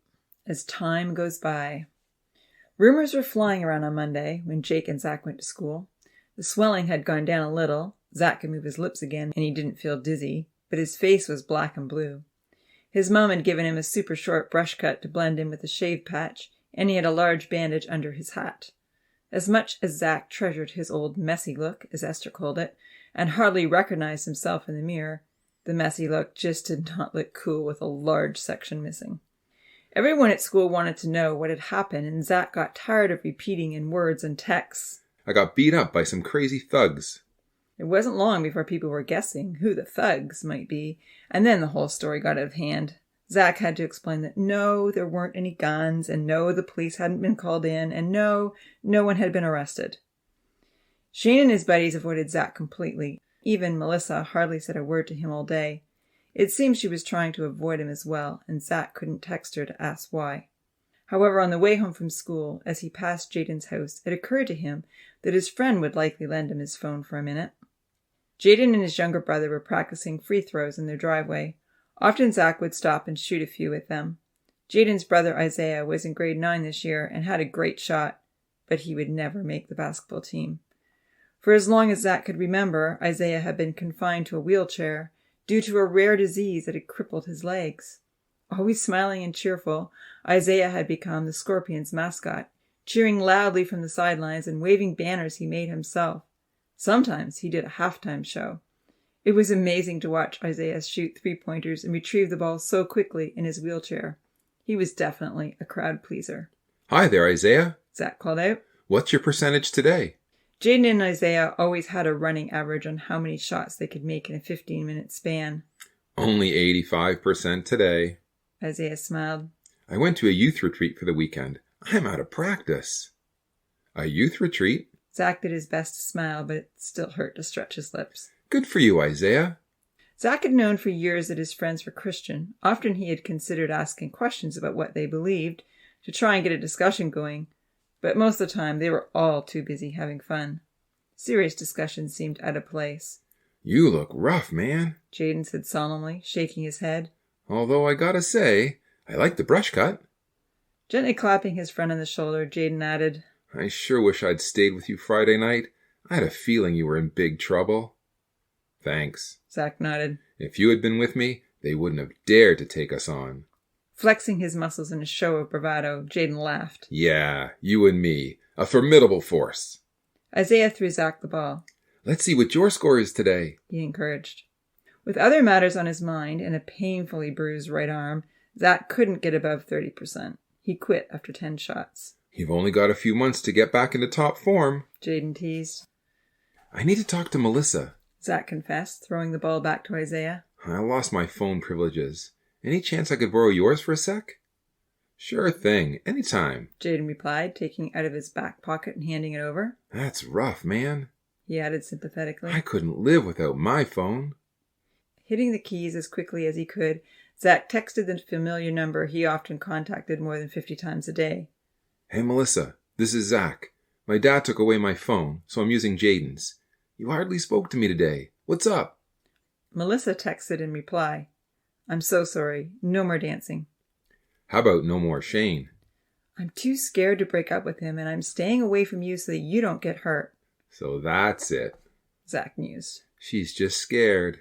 Well, school is over in a couple of weeks. Shane's working up at the Kejimkujik National Park for the summer, and then he's heading off to university. The park is hours away. He won't be coming home very often. Maybe she'll get kind of lonely. Gotta go, he texted in reply. But we have to find some way to meet up. I miss you.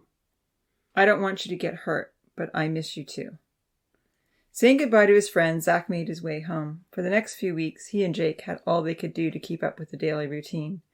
June was always a busy month with end-of-semester projects, final exams, and fast-growing lawns.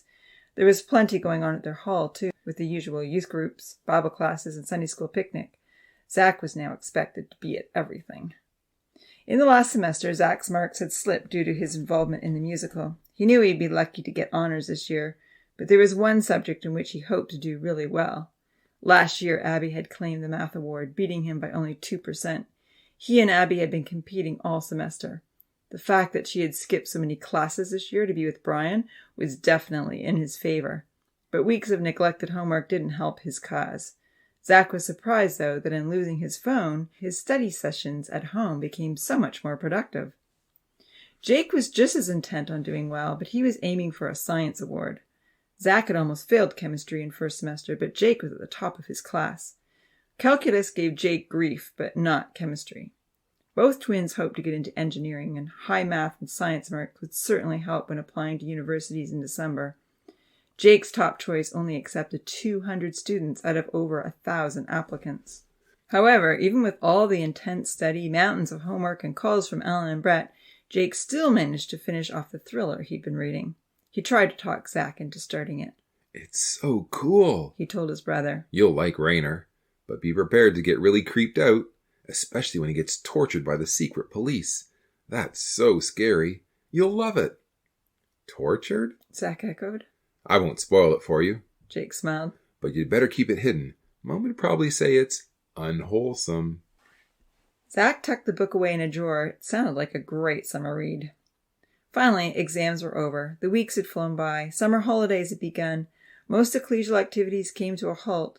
In the last few years, the Sterling Ecclesia had decided that since so many were away at Bible camps or on vacation, all Bible classes and youth group activities would take a hiatus. Only Sunday morning meetings remained on the schedule for July and August. As the twins walked home from their last exam, they were both relieved that school and a jam-packed scheduled life was over until September. Did you beat Abby? Jake asked. The math marks had been posted on the wall. No. Zach sighed. She beat me by 1%. And Sarah beat us both. I should have kept up with my homework. It would have been nice to win that math award. It's a $200 prize. But the musical did me in. Too bad, Jake replied sympathetically. And what did the guidance counselor have to say? Zach had met with the guidance counselor during lunch break. She says my average is high enough to get into most colleges and universities, but if I want to do electrical engineering, I'll have to upgrade some of my marks. With a shrug, Zach added, But that's okay. I was planning to come back anyway. It will give me something to aim for. What about you? I did okay, Jake replied modestly. As far as he knew, he had the top marks. There was a good chance he would win the science award, and that was a $500 scholarship. But I'll probably need to retake calculus if I want to get into nanotechnology. Zach nodded. September was far away. With school out for the summer, all that mattered to Zach now was basketball, the exercise routine, and Melissa, of course. So are you going to try jogging today? Zach asked his brother. Jake's weak ankle seemed much better. Yeah, I think I will. He ran a few steps forward to try it out. It feels fine, he announced. Zach was pleased that the exercise routine was getting back on track for both of them. For the last week, he had resumed all his former activities without any significant pain or dizziness. He was not pleased, however, that aside from brief glances in his direction, Melissa was still ignoring him. In frustration, Zach paid no attention to her either. He told himself there had to be something wrong with a girl who would find Shane appealing. Hey, Zach, Jake said abruptly. I have an idea that might be good for both of us. Dad has your phone and no one is using it, but it's still under contract that you have to pay for. Why don't I ask Dad if I can have it for the summer, and I'll pay the monthly fee. Then if you get any important texts, I can pass them on to you." "Fabulous idea," Zach exclaimed. "If Jake has the phone," he surmised quickly, "I'll be able to message Melissa when we're at work, or at night, if it's in our room. Do you really think Dad will go for it?" "It's worth a try." To the twins' surprise, their father agreed to the plan. But there was a hitch. They both had to promise that Zach wouldn't touch the phone, and Jake had to show his father the records each month of where all the texts were going. "It's still better than nothing," Zach thought. "Jake can read the text to me, and I'll tell him what to say in response." The promise was made, and Jake took over the payments.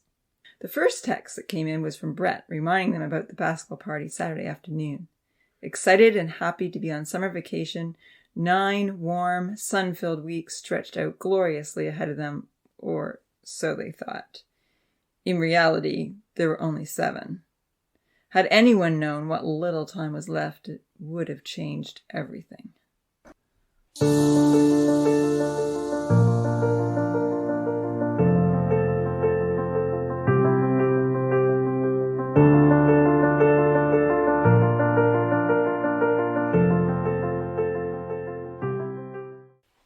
Chapter 9. Brett's Party. Zach and Jake woke up early Saturday morning. They drove out to do their landscaping work for Brett and Uncle James and were back by 11. Quickly showering and grabbing a sandwich for lunch, they were tying up their shoes when their mom walked into the kitchen. "Amazing! It's the weekend and you two are done work before lunch," she exclaimed. "You must be really looking forward to this party." "Brett and Jenna know how to throw a party," Jake smiled. Glancing down at Zach's running shoes, she remarked anxiously, "I hope you're planning to stay on the sidelines today, Zach.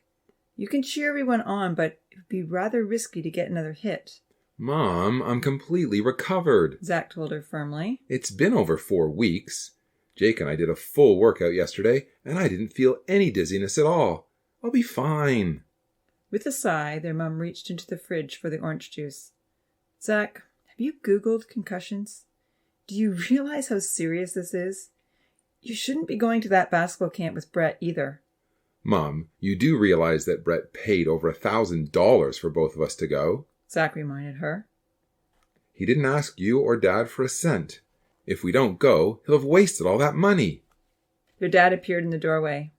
"It would have been better if Brett had asked our permission before registering either of you for that camp, and I find it really hard to understand why you would want to go to a basketball camp over Manitoulin." "But this is our last chance to make it to the provincials," Jake explained. "If we'd done a little more training last year, well, we could have gone all the way then. And the Blackhawks are coming to this camp." Zach chimed in. "In fact, half their team is getting this training. Brett's counting on Jake and me to do this for the Scorpions." "I know," his dad reminded him gently. "I know there are 5 of you returning for a Super 12 year in September, and you have a really good chance to win it all. But Bible camp happens only once a year. This is something special that we've always done. Manitoulin is where your friends are." "Your friends too," Zach reminded him, feeling he could get some mileage out of his father's summer plans. "You and Mom are staying home so you can do your teacher's course." "If I had a choice in the matter, I'd be going to Bible camp," his dad said abruptly. "You know that, Zach." "Well, we don't really have a choice either," quipped Zach. "Our coach has paid for us and told us that we'd better be there." A knock on the door ended the conversation. Brett was standing on the porch, poised, confident, and cheerful as always. Reflective blue sunglasses were perched on his blonde wavy hair. His new emerald green Mustang was parked in the driveway. "Good to see you, Andrew," Brett called out, giving the twins' dad a hearty hug.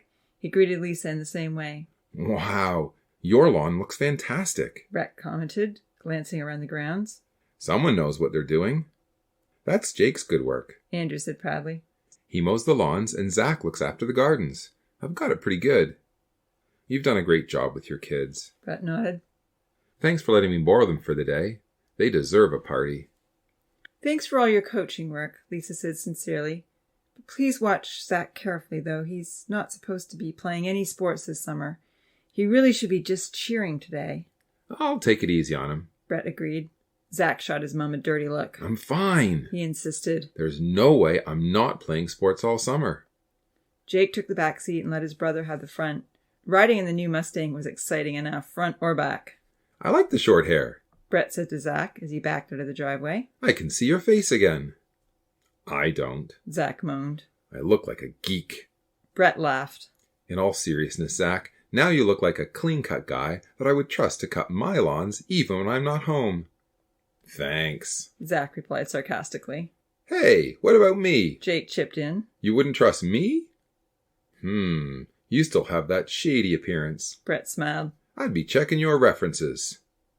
Come on. Jake scoffed, but he decided maybe it was time to ask his mom for a haircut. I get the feeling that your parents aren't too enthusiastic about this party, Brett remarked as he set off down the street.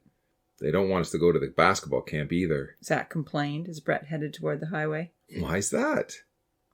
It's the same week as the Manitoulin Bible camp, Jake explained. Mom and Dad aren't going this year, but Uncle James has offered us a ride. And how do you guys feel about that? We'll really miss Manitoulin, Jake answered truthfully. But the basketball camp sounds amazing. We've got to make it to the provincials next season, and that will take all the training we can get. Besides, you've spent a lot of money, and we appreciate what you've done for us. That's my boys. Brett grinned, screeching his tires as they hugged the curve of the on-ramp. After merging into traffic, he added, But look, guys, I don't want to pressure you into anything. Zach, he said, looking over at him. If you aren't feeling up to it, don't worry about the money I've spent. I'd rather you were able to play in November, fully recovered, than get injured again and miss the whole season. Jake and I were training yesterday, and I felt totally fine. Zach replied. Mom just gets all worked up about stuff like that. Doctors have to be overcautious so they don't get sued, and my mom believes every word they say. Our parents get way too worried about everything. They gave me such a hard time about that school play. And you gave such a fantastic performance, Brett exclaimed. Thanks, Zach said. I wish they could have appreciated it was something I really wanted to do, instead of just counting how many Sundays I missed. Your parents certainly are on the more conservative side, Brett agreed with a chuckle as he sped smoothly along the highway. They're great people and all, but I know I would have found it hard growing up with so many restrictions. Tell me about it. Zach nodded, rolling his eyes. No school dances, no school parties, no Sunday sports. It goes on and on. Everything is a big no. Sometimes it's even a big deal just to watch a PG movie at our house. Come on, Zach, Jake reasoned, feeling, as he often did lately, the need to balance his brother's one-sided remarks. We don't have it that bad. Dad's always paid for us to do sports. He's even coached us in soccer. And if we want to go to a young people's gathering or a Bible camp or meet up with our friends in the truth, Mom and Dad have always done all they can to help us out. Sure, anything they want us to do, it's a yes, Zach growled. Parents make rules to keep you from danger, Brett added, feeling obliged to support Jake. Like your dad always says, following Christ isn't the path of least resistance, but it is the path of least regrets. The twins looked at each other. Zach shook his head and sighed. He had heard that quote often enough. They were nearing Brett's house, and Zach could see the cul-de-sac where the basketball net was set up. The other guys were already there. Jaden was shooting baskets while Corey and Tyson were trying to guard him. Isaiah was well positioned in his wheelchair behind the net, ready to catch stray balls and throw them back into play. Well, you guys know that I'm always here for you, Brett told them. I think you both have a lot of talent, and if I can help you reach your dreams, you know I'll do what I can. They both thanked him gratefully as they got out of the car. Brett's such a great guy, Zach thought. If only he could have been my father. He's always so understanding and encouraging. He doesn't jump to negative conclusions. He isn't quick to judge or nag me about how I need to change my life. Both Jake and Zach felt Brett was a friend who cared first and foremost for them, just the way they were. Have some fun, guys, Brett called out as the twins ran to join their friends. I'll bring out some drinks, and then maybe we can have a 3-on-3 game. But Zach, He cautioned. take it easy.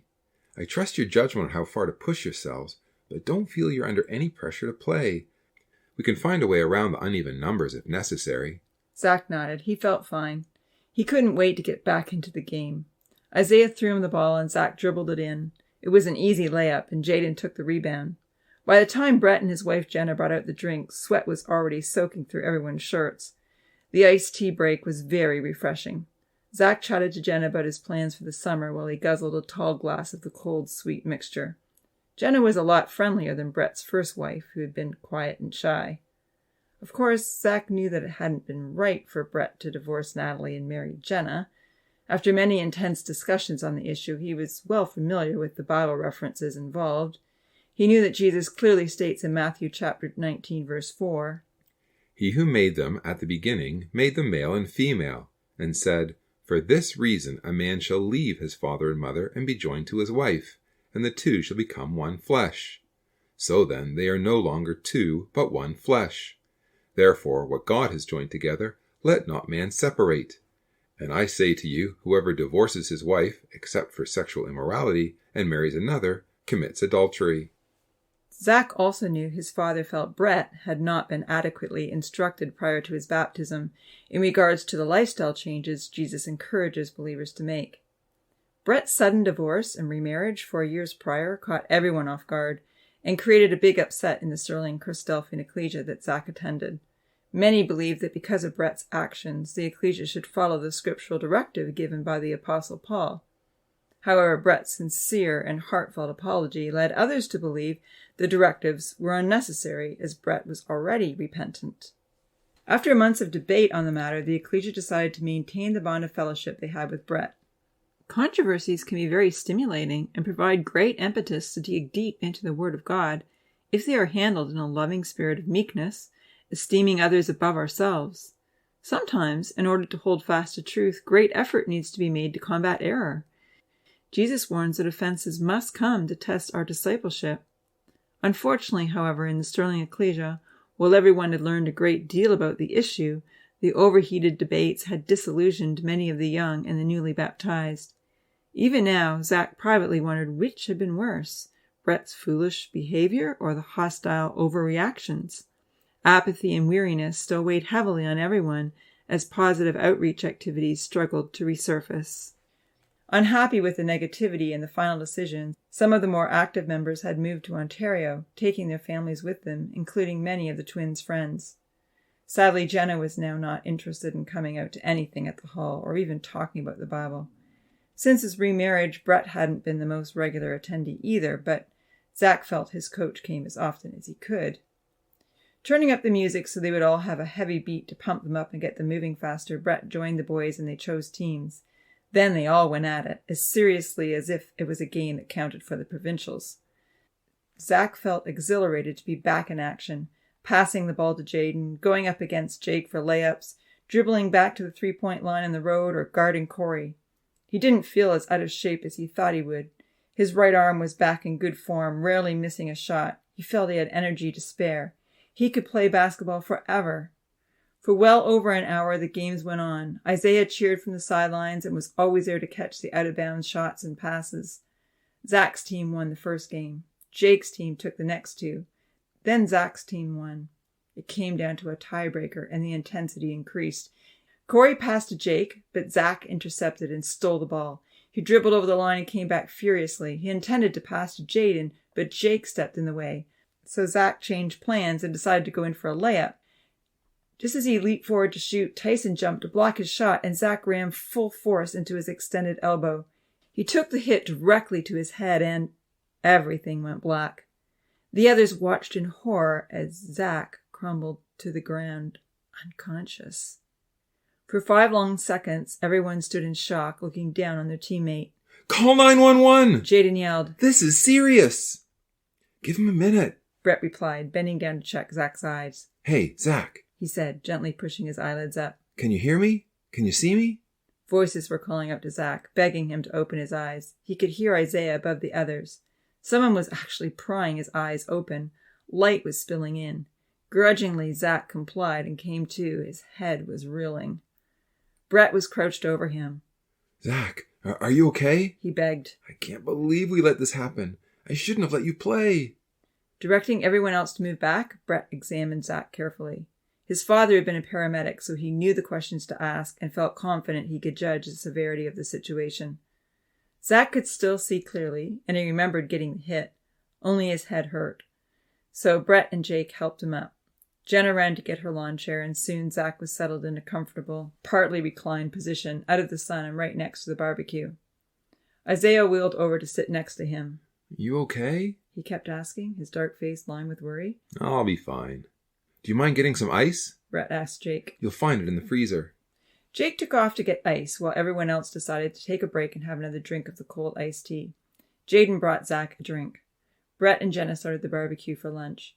As the sausages sizzled and the guys took the water hose to one another in a massive water fight, Jake walked down the long hallway trying to find the kitchen. At last he came to it. He found the ice in the freezer like Brett had said. Grabbing a small hand towel nearby, he wrapped it around the ice cubes. Somewhat curious, Jake took his time heading back out. The doors to every room were open, so he had a quick peek in each one. Brett had a gigantic computer screen in his study. A leather love seat sat facing it with many comfortable cushions. A high-fidelity sound system was well positioned on the wall, and the bookshelf was full of DVDs. Wow, this is awesome, Jake thought enviously. He took a step inside. On the desk lay the movie Hell Rider. A guy on a bright red motorcycle was doing a somersault over a large transport truck. Behind him were 2 cop cars closing in fast. It looked fascinating. Maybe he'd let us borrow it, Jake thought. He was about to check the ratings on the back to see if his dad would approve when he heard the back door open. Putting the DVD down quickly, Jake stepped back into the hallway. He heard Brett yell, "Hey, Jake, did you find that ice?" "Coming," Jake called out, walking faster. Once Zach had the ice on his head, Jake joined in the water fight. Brett gave Isaiah the tongs and asked him to look after the sausages. Folding his arms together, he turned his attention to Zach. "You realize this means I can't have you come to the camp this summer," Brett said firmly. "Why don't I send another player in your place?" "I'll be better by then," Zach pleaded. "It's a full week away, and I didn't throw up this time." "That's true," Brett agreed. "but we can't risk it, Zach. You've got to let yourself heal, or this could end up being a serious risk to your health, short-term and long-term. I'd rather have you in top form when the season starts. Take the week and go to Bible camp, but remember you can't play sports there either. You can still cheer for everyone," Isaiah reminded him with a smile. With an appreciative glance in the younger boy's direction, Zach nodded. He sighed heavily. Zach knew that Brett had a lot to lose by encouraging him to go to Bible camp. He knew his coach would never talk him out of going to a basketball camp he had personally paid for, unless he truly believed Zach's health was at risk. Inside, he was crying. On the outside, he tried to keep his composure. "I'm going to miss out on so much," He thought with despair. "I've never had the chance to have professional coaches before. What secrets will they tell the guys that I may never hear? Will Jake remember everything so he can share it with me?"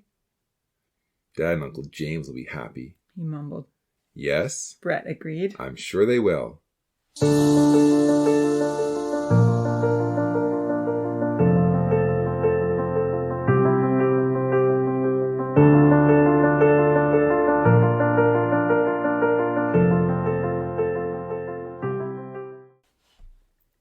Chapter 10. Choices. Jake was both angry and envious that Zach was unable to go with him to the basketball camp. Now that Zach couldn't go, Jake told himself that he had no choice. They couldn't both let Brett down. Brett was going to send Jaden in Zach's place and was willing to find another player to take Jake's spot if necessary. But subconsciously, Jake was guarding his own position carefully. He knew that as a captain, he was expected to learn the skills and come back with all the secret moves and strategy to teach the others. The Blackhawks captain was going. If another teammate went to the camp instead of him or Zach, they might feel they should be the captain next season.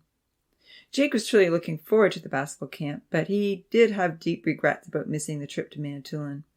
The night before Zach and Esther were to leave, Jake lay awake in bed, listening to Zach's quiet, peaceful breathing and thinking about his old friends in Ontario. They never kept in touch with each other, but usually once they were back together at Bible camp, it didn't take long to reconnect. Who would Brennan pick for 3-on-3 volleyball? Would he be disappointed if only Zach showed up this summer? But he never emails or calls. Jake thought. And last year was kind of strained. They've all moved on to a new level that Zach and I can't seem to reach. They have a great youth group where they live. Everyone is enthusiastic about Bible study and being involved. Does Brennan even care about me? He has so many other good friends. And then there was Hannah. I wonder how much she's grown up. He thought. 14 is still kind of young, but will she have a crush on me again? Will I care? What if she decides she likes someone else? Then a new thought occurred to him. Hannah and I were to become good friends. Maybe she would keep in touch. Maybe she would help me stay strong spiritually. I really need a friend like that. Aside from Alan, every one of my friends at youth group is only pulling me down. Even with all the rocks in the lake and the nuisance of leeches, Jake loved the Bible camp surroundings. He had spent 2 weeks of every summer there since he was 10. Plus, he knew he was very low in a spiritual way. The Bible camp talks always helped him to have a different perspective. He knew he needed it desperately. Maybe I can listen to the talks on CD. He thought to himself. I can even download them after Bible camp is over. I could even listen to them on Zach's phone while I'm cutting grass. Brett offered me an amazing opportunity that I may never get again. I don't want to let him down. If I listen to the talks, I can get the best of both camps, and I'll make sure I go to Manitoula next summer. Content that he was making the best decision, Jake switched on his reading light and pulled out a new book from under the mattress. Abby had lent it to him. She said it was the best book she had ever read, but warned him that his parents wouldn't like it. On the front cover was a bullet-riddled helicopter that was about to crash on a tropical island. Just reading the blurb on the back gave him a sensual, creepy thrill. Wow, he thought. How will these 3 Americans survive among the savages? How will the 2 soldiers protect the beautiful nurse they've been transporting? Will their wounded comrade on the mainland die? Will they ever be rescued, or will they have to rescue themselves? He could hardly wait to get started. Zach had fallen asleep long before Jake, but in the early hours just before dawn, he woke anxiously from a terrifying nightmare. Shane was trying to kill him. There weren't just 4 thugs ready to beat him up. The whole rugby team had turned against him. Fists were flying, boots were kicking him in the face and the ribs against his legs. He was crying out for them to stop, but no one would listen. Waking up with a start, breathing heavily and covered with sweat, Zach was certain he was about to die. It was such a relief to realize he was alone with his brother in his room. Hearing Jake roll over with a heavy sigh was a most reassuring sound. Lying back against his pillow, Zach relived the dream and the actual pummeling he had received. Surprisingly, tears flowed from his eyes as he recalled Trent's boot coming hard toward his face. What if that concussion had killed me? He wondered anxiously. What if I have another blow to my head and it finishes me off? What then? The questions made him uncomfortable and strangely emotional. I have no hope of living forever, he mused. I haven't obeyed Christ's command to repent and be baptized. Rolling over, Zach hit his hand against the bookcase that was his headboard. It wasn't a hard hit, but it knocked a large book onto his pillow. Having a bookcase for a headboard was a fantastic idea when he wanted to read at night, but it wasn't great when he was thrashing around in his sleep. Reaching over wearily, he picked up the book to shove it back on the shelf. It was his old picture Bible, tattered, worn, and falling apart. When he was 8, it had been his favorite book. He had read it every night. With a sigh, Zach shoved it back onto his shelf. It took Zach a long time to get back to sleep. It was hard to keep the nightmare from returning. If I were to die now, there's nothing more. His anxious thoughts kept repeating. I know what God has offered. I know Jesus gave his life so that we can have forgiveness. I know he wants me to commit my life to him in baptism.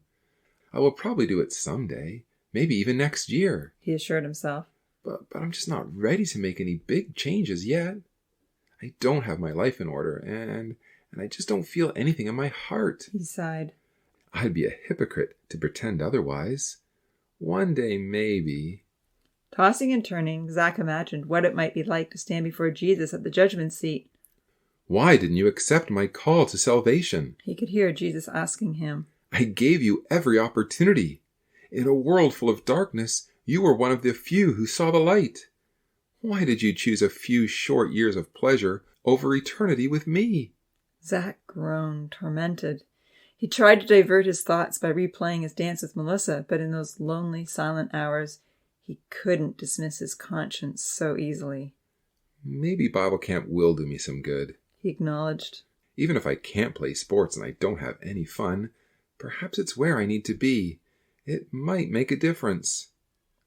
It was a whirl of activity the next morning when everyone was getting ready to leave. Since there were going to be only 4 of them traveling to Manitoula, Uncle James had decided he wanted to take his own vehicle.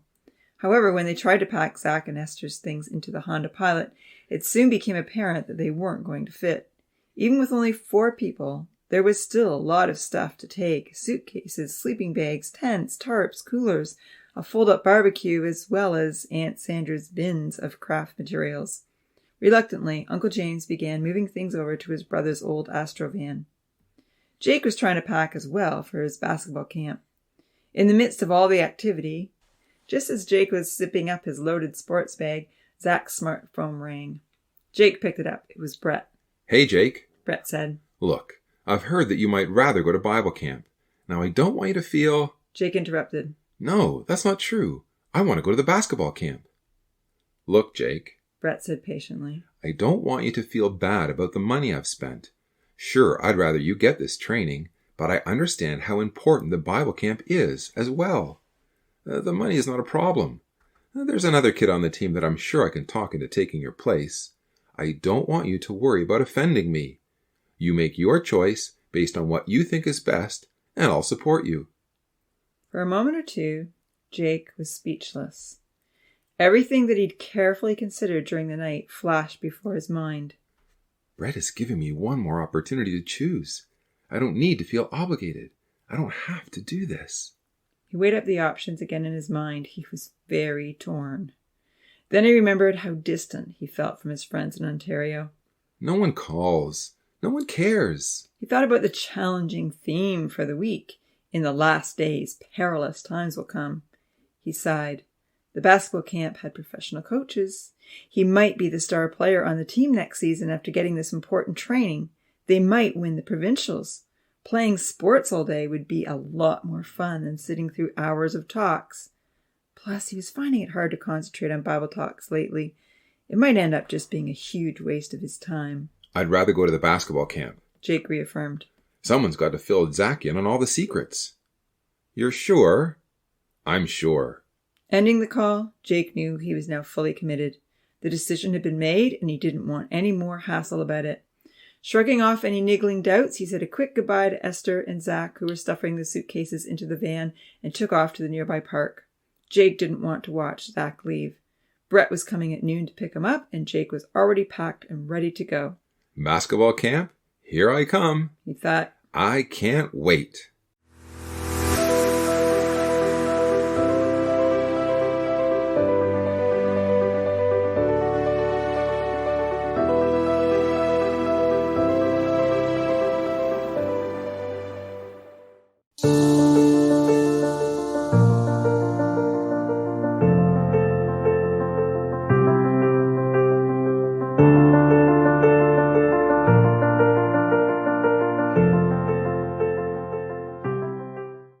Chapter 11.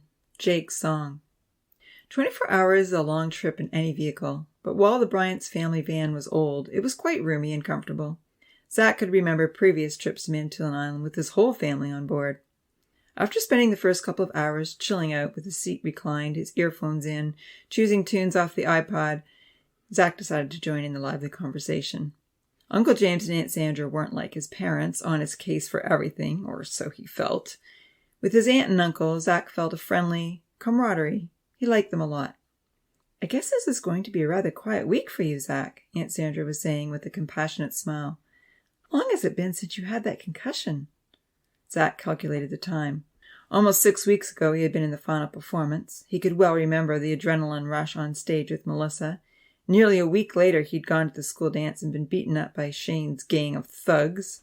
It's been about 5 weeks since I got the concussion, he mumbled, choosing not to tell her about the blow he'd sustained at the basketball party.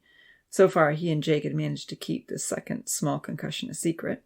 The doctor says I have to avoid sports all summer. So what will you do in the afternoons at camp? Aunt Sandra asked, trying to make conversation. The question led to a brainstorming session on afternoon options for Zach. Uncle James suggested canoeing and offered to be his partner if he needed one. Esther suggested he could come with her to choir, which didn't appeal to Zach, even though he loved to sing. It won't be anything like the musical, he told himself. Aunt Sandra suggested he try frisbee golf or lifeguarding. She also told him about the Agora sessions where people gathered to ask speakers questions regarding their talks. Zach thought canoeing sounded the best. I'll get an upper body workout at least. After a while, Uncle James asked, Hey, Zach, do you have any music on that iPod that you'd like to share? On the long, straight freeway, Uncle James was feeling a little sleepy. Sure, Zach said, handing the small device to Aunt Sandra. Once it was plugged into the dock, everyone was able to enjoy the vast variety of music that had been collected. Hey, That's Jake's favorite song, Esther called out as an upbeat song began to play. Really? Uncle James said, turning the song up a little louder. He listened to it carefully. Zach liked the song as well. It had a good beat and a nice melody. The message was about God's love, His grace, His willingness to always take His children back, no matter what they had done. It was a song about mercy and forgiveness. What do you think of it, Uncle James? Esther asked when it was over. Turning the music down low, Uncle James considered his answer carefully. Without God's grace and mercy, none of us would have any hope of salvation, He began. I do agree with the sentiments, but we have to be careful we don't take God's grace for granted. There is a big if involved. What do you mean? Zach asked. God's grace is there not only to forgive us, but also to bring us to repentance and to change our lives. God is looking for spiritual growth in us, not stagnation. We are free to serve Christ, not to serve ourselves. Zach nodded slowly. He wasn't entirely sure what his uncle was driving at. Aunt Sandra looked back at Zach and smiled. Uncle James has had a lot of discussion on this topic with one of his Christian friends, she explained. I have. Uncle James agreed. My friend Steve and I don't exactly see eye to eye on this. Steve sees the God of the Old Testament as very different from the God of the New. To him, the law of Moses was an experiment that failed, rather than a tutor to bring us to Christ. Passing a large transport truck, Uncle James was preoccupied for a moment. But when they were safely in the right lane again, he continued, I was just saying to Steve the other day, God could have sent his son to the world immediately after Adam and Eve sinned. God promised them a savior right then. But he waited another 4,000 years. During those 4,000 years, God instituted the law of Moses, which established his standards of behavior, and also convicted every human being as a sinner. Regardless of how faithfully anyone tried to keep the law, failure in one aspect made you guilty of all. No one could keep it perfectly, or honestly feel that they deserved salvation. So it was impossible to keep? It was impossible to keep perfectly, and therefore could not bring salvation in and of itself, which is why my friend would say the law was a failure. Wasn't it? Looking at his nephew in the rearview mirror, Uncle James asked, What is one good reason the law couldn't be a mistake? Well, I suppose because God doesn't make mistakes. Zach reasoned. Good answer. Uncle James smiled. God doesn't make mistakes as he knows the end from the beginning. So of course the law had a valuable purpose. It elevated the behavior of everyone who followed the decrees. It taught us the holiness of God, which he asks us to imitate. I also believe that none of us can ever appreciate grace unless we are fully convicted in our hearts that we deserve the opposite. Once God establishes a healthy, respectful appreciation for his holy standards and a conviction that we are all sinners deserving death, he then brought his Son into the world and revealed more fully the new covenant of grace. But wasn't David saved by grace after his sin with Bathsheba? Aunt Sandra questioned. I thought there wasn't any sacrifice that could be given for sins of that nature. You're right. Uncle James agreed, switching lanes to allow for merging traffic. Grace is given throughout the Old Testament because God is the same God today as he was then. David confessed his sin and recognized he deserved death, and God told him he was forgiven. God is and always will be a God of love and grace, but his mercy is extended to those who are convinced of his majesty and of their own inadequacy. He looks to those who are poor and of a contrite spirit and tremble at his word. So, do you like the song or not? Zach asked. Uncle James chuckled. I like it. It's good to be reminded that forgiveness is extended on the basis of mercy and grace, not our own good deeds. I'm just saying, don't lose sight of the respect we should have for God and his righteousness. No effective parent-child relationship can function with unconditional mercy like the song portrays. There is a big if involved.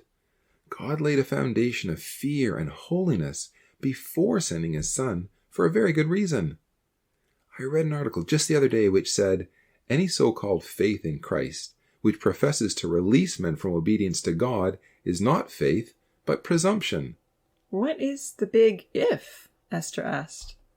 The big if is a repentant attitude and a true desire to change our ways to God's. Uncle James explained. Okay. Zach reasoned, still trying to determine how his uncle felt about the music. I think you're saying that you like the song, but you feel it lacks balance. Exactly. Uncle James nodded. Esther was thinking over everything that her uncle had said. If good deeds aren't important to God, then why do we try to do good? Uncle James looked up at her in the rearview mirror and smiled. Good deeds are very important, Esther, he told her. Jesus did good works. God commands us to do good works. If we truly have faith in God and sincerely love Him, good works will flow from us. But faithful believers do good not to earn anything from God or to receive praise from men.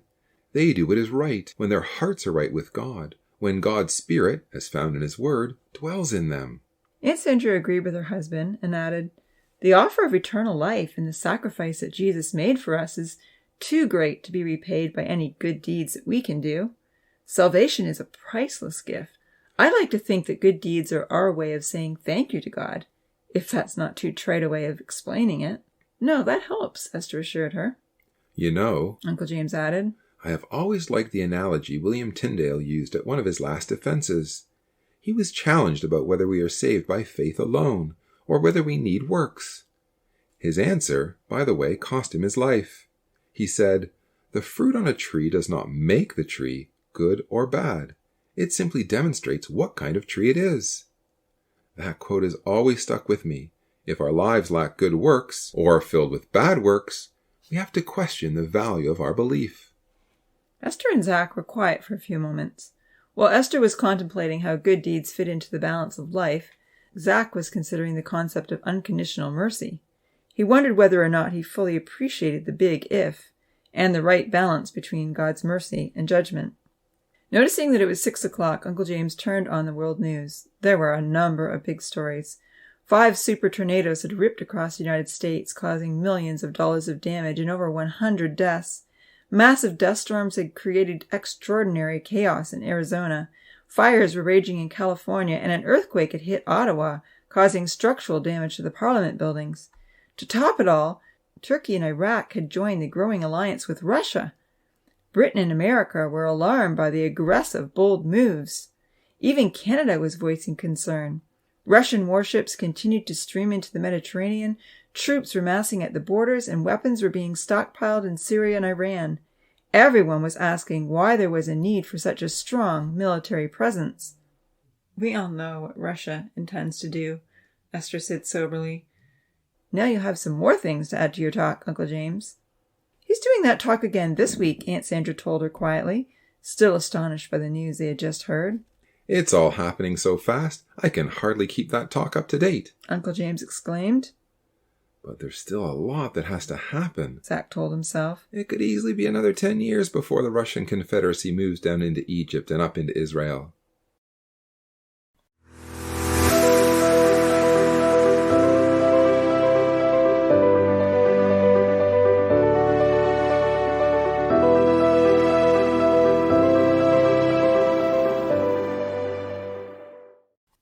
Chapter 12. At Camp. The rest of the trip went smoothly as they did the daily Bible readings together, played a few traveling games, and had a fantastic meal at a little French restaurant.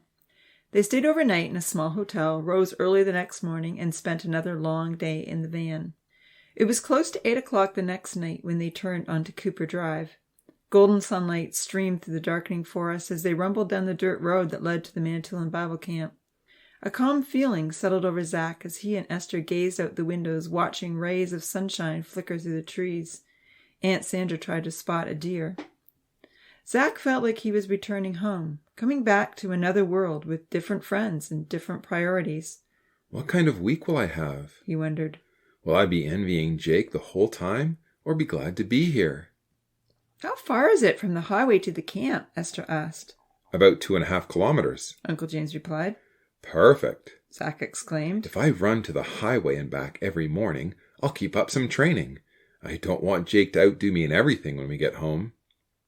Maybe I'll join you, Uncle James said, much to Zach's delight. Really? Your Uncle James is training for the Kids with Cancer Marathon again, Aunt Sandra said proudly. He's running 3 times a week. Uncle James' charity marathon had raised thousands of dollars to help kids with cancer. Zach and his family had cheered him on several times. Good for you, Uncle James, Zach exclaimed. I'd love to run together. Pulling in past the open gate, Zach looked up to see Noah and Brennan heading toward them. His old friends recognized the Bryant's van right away. Waving and shouting, they followed the van all the way to the campsite where Uncle James always pitched his tent. Parking under a large maple, Uncle James reached over and squeezed his wife's hand. "We're here, Buttes. Let the good times begin." Esther and Zach rushed out of the van to greet their friends. Uncle James and Aunt Sandra were eager to see everyone as well. They all hugged and remarked on the changes they noticed from the year before. Esther was taller than Brennan, and Noah had caught up to Zach. "Hey, I like your hair," Noah exclaimed. Zach smirked and rubbed his hair uneasily. He still wasn't sure he liked his new hairstyle, or lack of one. It wasn't stubble anymore, but it was shorter than he'd had it for years. He looked at Noah. A redhead with an athletic, wiry build, Noah had always been on the small side, but not anymore.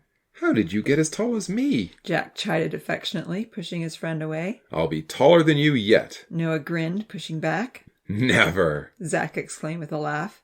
They locked arms and attempted to push each other backwards. It wasn't as easy as it used to be for Zach to win, and they ended up on the ground in a laughing heap. Then Hannah showed up with a group of 4 other girls. "Jake's shadow," Zach thought, remembering the crush she'd had on his brother ever since Jake had taught her and her friends how to play ping pong. As he picked himself up from the ground and brushed off the dead leaves, he did a double take. Hannah was up to his shoulder and quite grown up. "She's pretty," he thought. "She's changed a lot." "Where's Jake?" Brennan queried anxiously. He didn't come this year." Even as he said the words, Zach felt a strange sadness envelop him. The crestfallen looks on his friends' faces made him feel worse. "Is he working?" Hannah asked, twisting her long blonde hair into a ponytail. Her lovely blue eyes were filled with disappointment. "No, he's at a basketball camp." "Oh, that's sad," Brennan replied. Jake felt like lashing out that it wasn't sad at all, that Jake was having the opportunity of a lifetime, that if he hadn't had 2 concussions, he'd be right there with him. But as he opened his mouth to speak, suddenly he wasn't so sure. Maybe it was sad. "I wish I had called him," Brennan mumbled, more to himself than anyone else. "I just assumed he'd be coming." "Hey, do you guys want to help us set up?" Uncle James asked hopefully, pulling 2 big tarps out of the van. Noah and Brennan were eager to pitch in, and Zach was thankful for a change in the conversation. Hannah and her friends left to look after her young nieces at the park. With Uncle James' assistance, the guys strung up the tarps and set up the tents, all the while catching up on the year that had passed. Noah and Brennan had finished grade 12 and were trying to choose between the universities that had accepted them. "I was accepted at Dalhousie," Noah told Zach.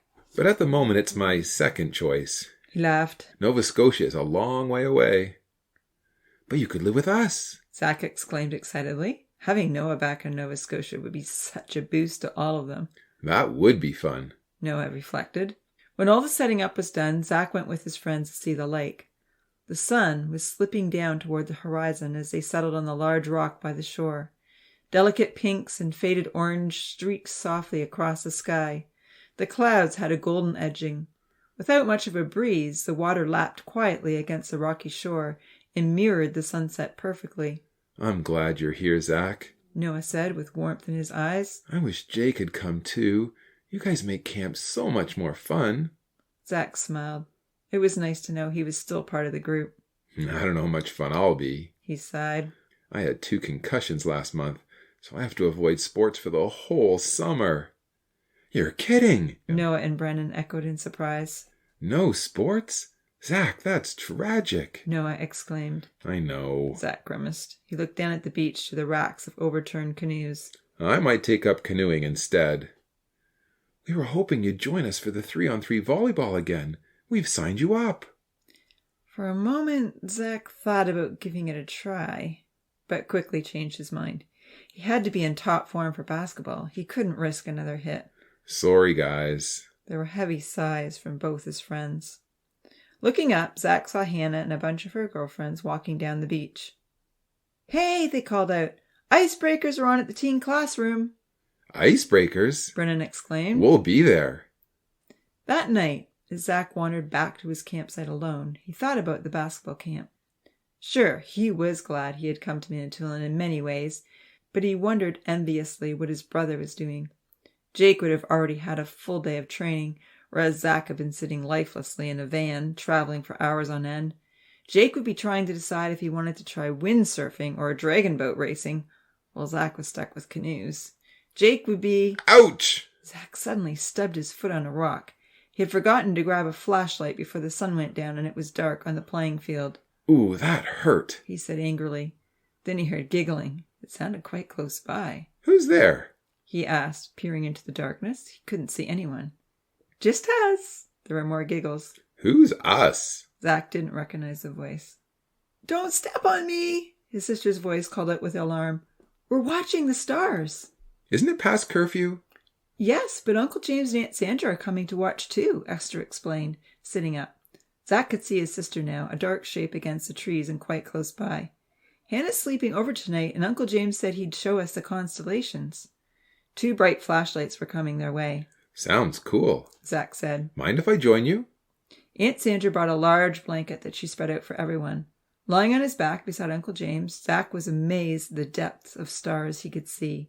The sky was exceptionally clear. It's so nice to get away from light pollution, Uncle James sighed. Having a good knowledge of the stars and a cool laser beam pointer, Uncle James showed them various celestial wonders. He was in no hurry to rush everyone off to bed. Patiently, he explained where the constellation of Orion was and pointed out the bright lights of the planets Mars and Venus. As they lay there looking up at the marvelous display, Uncle James asked, Why do you think God created so many stars? Just think, each one is a vast ball of burning gas, just like the sun. Why make so many? Or why did God create so many species of trees? Aunt Sandra added. Just one variety might have been sufficient. It is amazing, Hannah agreed. Why are there hundreds of different kinds of butterflies and thousands of flowers? So, why the overabundance, Zach? Uncle James asked his nephew specifically. Zach thought deeply. Well, I suppose it demonstrates that God's creativity and power is profoundly vast. Suddenly Hannah called out, Look! A shooting star!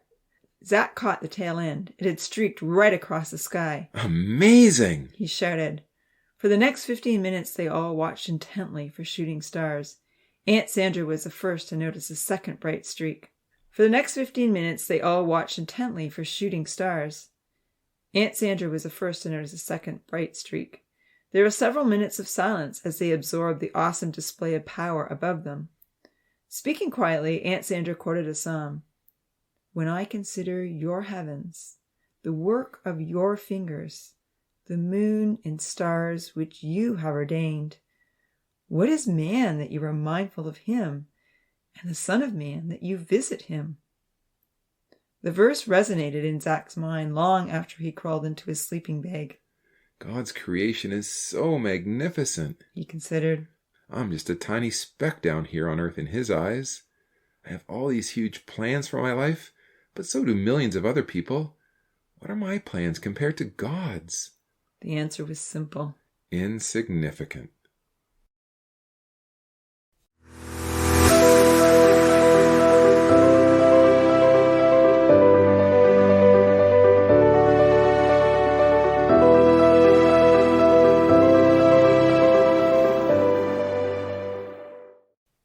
Chapter 13. Canoeing. Zach headed glumly to the small sandy beach on Sunday afternoon. Uncle James had been asked to help run the baseball program, so he was unable to go canoeing with his nephew. Still, they had run 5 kilometers together that morning, and Zach was pleasantly surprised how well his uncle kept up. Sure, Zach had sprinted the last kilometer by himself, but Uncle James had a good steady pace. He was in decent shape. Standing on the beach, Zach wondered if he would be able to steer a canoe alone. I could always go watch everyone play baseball, he thought to himself. Jaden's crippled brother told me that I could cheer on the team. Isaiah is amazing, he considered. He always makes the best of his situation and gives what he can to others. But Zach didn't have the heart to cheer or throw balls back from the sidelines. The temptation to get involved seemed too compelling, so he had decided to stay away. The beach was crowded with young parents and children. Kids were digging in the sand and wading into the warm, shallow water. It was a hot, sunny afternoon, and gentle waves rippled across the small lake. A few young girls stood waiting for a turn in the paddle boats, but there weren't any teenagers around. The teens were all playing sports. Zach looked up at the canoes on the racks. If I paddle alone, will I go around in circles? He sighed. Guess I'll figure it out somehow. As the lifeguard helped him bring a shiny red canoe down to the water, Zach was surprised to hear someone call his name. Looking up, he saw Noah starting toward him with a tackle box and 2 fishing poles in his hand. Hey, Zach! Noah called out. Can I join you? For sure. Zach replied enthusiastically. You're not playing sports? It's kind of hot out today. Noah shrugged. Canoeing sounds more exciting. Zach didn't reply, but he smiled appreciatively. He knew it wasn't too hot. Noah would play sports any day, regardless of the weather. He was very thankful his friend was choosing to join him. Pushing out into the water and paddling hard together, they glided quickly across the lake. Noah guided them to a spot where he claimed his dad had caught a fish 2 days before. There were not many fish in the small, shallow lake, but every now and then someone would come back with a good catch. They took turns casting and rowing. While there was absolutely no action on their lines, they kept trying. Have you thought about coming back here for youth conference in August? Noah asked, pulling the line in slowly. No, not really. You could stay with us for the next 5 weeks and fly back when conference is over. Zach considered the option briefly. I've committed to helping out with Uncle Peter's business, he said. After another moment's reflection, he added, And don't you have to do a whole lot of Bible study for conference? Like an entire 100-page workbook? Not more than you could get done in the next month, and it's been a fascinating study. I've learned so much about the life of Job. Have you finished it already? I have 1 chapter left. I've been working on it since February. When do you ever find time to do Bible study? Zach moaned. Between school, homework, and sports, I'm flat out until it's time for bed. I mean, we read the Bible every night as a family, but to do extra Bible study on top of that? How do you do it? I always spend an hour on it right after I get home from school. That's when Jake and I work out. Don't you get enough exercise playing sports at school? Zach thought back on intramurals and after-school practices. Often, he even had phys ed. He did get a lot of exercise, but... Jake and I are in training, he explained rather proudly. Our coach thinks we have a good chance of making it to the provincials next year. We only missed out by 1 game last season, so he's given us a strict exercise program. It's helped a lot. You need some time for spiritual training, too. Noah smiled. Just doing an hour a day has given me a whole new perspective. A new perspective on what? Zach questioned. Reeling in his taunt line for the 3rd time, only to discover another entangled weed, Noah was disappointed. It's hard to explain, he replied slowly, pulling the weed off his hook. It's kind of like playing an intense game of basketball, where you suddenly come alive and feel a surge of energy. When I get into Bible study, it becomes exciting, and I discover things that amaze me. So often I've had some problem or issue I'm struggling to figure out, and I'll find the answer in the study I'm doing. Looking up skeptically, Zach reeled in his own line to pull off the weeds. He couldn't imagine Bible study could compare in any way to a basketball game. Have you ever caught anything in this lake? He asked his friend. No, but my dad caught a 16-inch bass the first day we got here. Noah boasted. I know they're out here somewhere. But when another 15 minutes went past and there hadn't been so much as a nibble, the boys changed plans and decided to see how fast they could skim across the water in the canoe.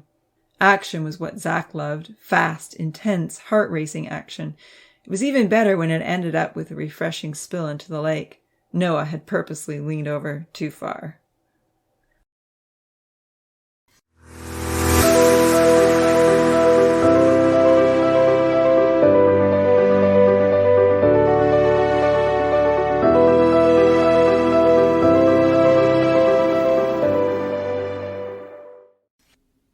Chapter 14. The Last Days. Classes began Monday morning. The study on Moses, whom Zach had always thought he knew so much about, challenged him to carefully consider the similarities between Moses' life in Egypt and his own in Stirling, Nova Scotia. In Egypt, Moses had grown up with an abundance of everything, riches, pleasure, and fame. Zach was quietly impressed that Moses had chosen to give it all up, choosing rather to suffer affliction with the people of God than to enjoy the passing pleasures of sin, esteeming the reproach of Christ greater riches than the treasures in Egypt, for he looked to the reward. Moses didn't choose to be with God's people because it was more fun. Zach reflected. He gave up the fun to suffer with God's people. Would I have made the same choice? He asked himself. Or would I have chosen to remain a prince in the palace? It didn't take long to answer that question. He knew he would have chosen to stay in the palace. And what about my life? He asked himself. Am I taking everything this world has to offer and enjoying the passing pleasures of sin? Have I ever given anything up for God? Anything that is difficult to part with? Well, the talks on Moses captured Zach's imagination. The second series, In the Last Days, Perilous Times Will Come, impacted him to truly re-examine every aspect of his life. It had been a whole year since Zach had last escaped from all the distractions of the world and allowed God's word to take hold of his heart. Uncle George, as everyone affectionately called him, began his talks Monday morning telling the teens that he was going to take them through a study of the last days, the time period right before Christ's return. We all know this is where we are in history, Uncle George stated. We are in the last days. Jesus questioned whether or not he would find persistent faith on the earth when he returned. So as we investigate the warnings the Bible gives us about our time period in history, we need to be constantly asking ourselves, how does this apply to us? And especially, how does it apply on a very personal level? Growing up in a household that read the Bible every day, Zach was familiar with the passage Uncle George took them to in 2 Timothy chapter 3. However, he had never considered it personally. Now, as we read through these verses, Uncle George said, I want everyone to think carefully about whether or not our society fits this description, or whether you think more time is needed for it to become this corrupt. Looking in Zach's direction, Uncle George asked him to read out the verses to the class. A little skeptical that society could already be as bad as it would get before Christ's return, Zach read the passages slowly. As he read, he thought about each characteristic in light of his youth group and his classmates at Sterling High.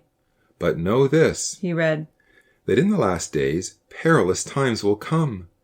For men will be lovers of themselves, lovers of money, boasters, proud, blasphemers, disobedient to parents, unthankful, unholy, unloving, unforgiving, slanderers, without self-control, brutal, despisers of good, traitors, headstrong, haughty, lovers of pleasure rather than lovers of God, having a form of godliness but denying its power.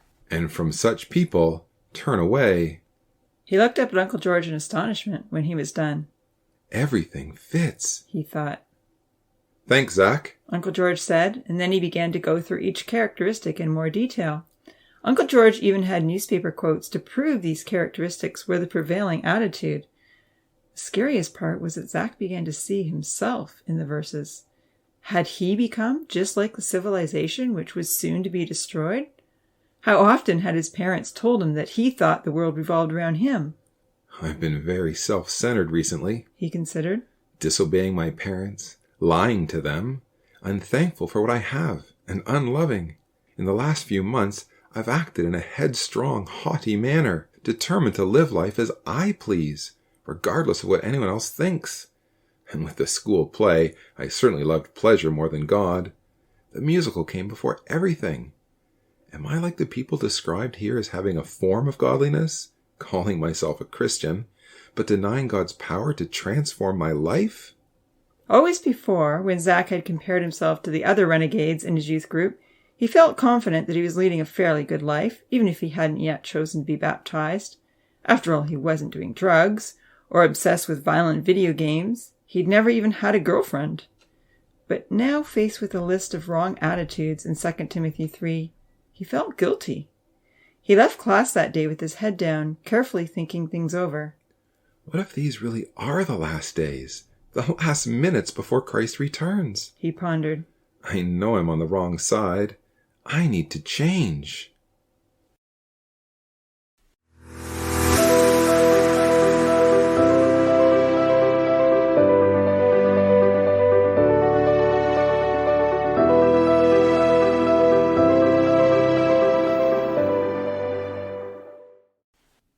Chapter 15. The Boys Cook Dinner. I feel so out of shape. Zach moaned Wednesday morning at breakfast. I haven't done anything the past few days. He and Uncle James had made great plans for jogging the camp road every morning, but with evening devotionals, teen choir practice, and card games until midnight, it was difficult to rise early the next day. So far, they'd only jogged once. In that case, maybe I could challenge you to an arm wrestle. Uncle James grinned. A whole week without training, and you might be on par with me. Bring it on. Zach was eager for the challenge, and Uncle James put up a good fight. There were a few tense moments when the challenge looked like it could go either way, but 3 times in a row, Zach flattened his uncle's arm in less than a minute. Folding his defeated arms together, Uncle James sat back and studied his nephew with amusement. What do you think, Sandra? He asked, his brown eyes twinkling. Would Zach reach my incredible level of fitness if we kept him out of training for a whole month? Esther was proud of her brother's strength. I hate to say it, Uncle James, she exclaimed, but even if Zach didn't do any training ever, you might need to go back a little in time, maybe 10 years to beat him. Her uncle chuckled. What are you saying? He asked, mockingly indignant. That I've lost my physique? He flexed his arm muscles. There's still a good bulge here. Aunt Sandra and Esther laughed as Zach showed off his biceps. They were considerably bigger.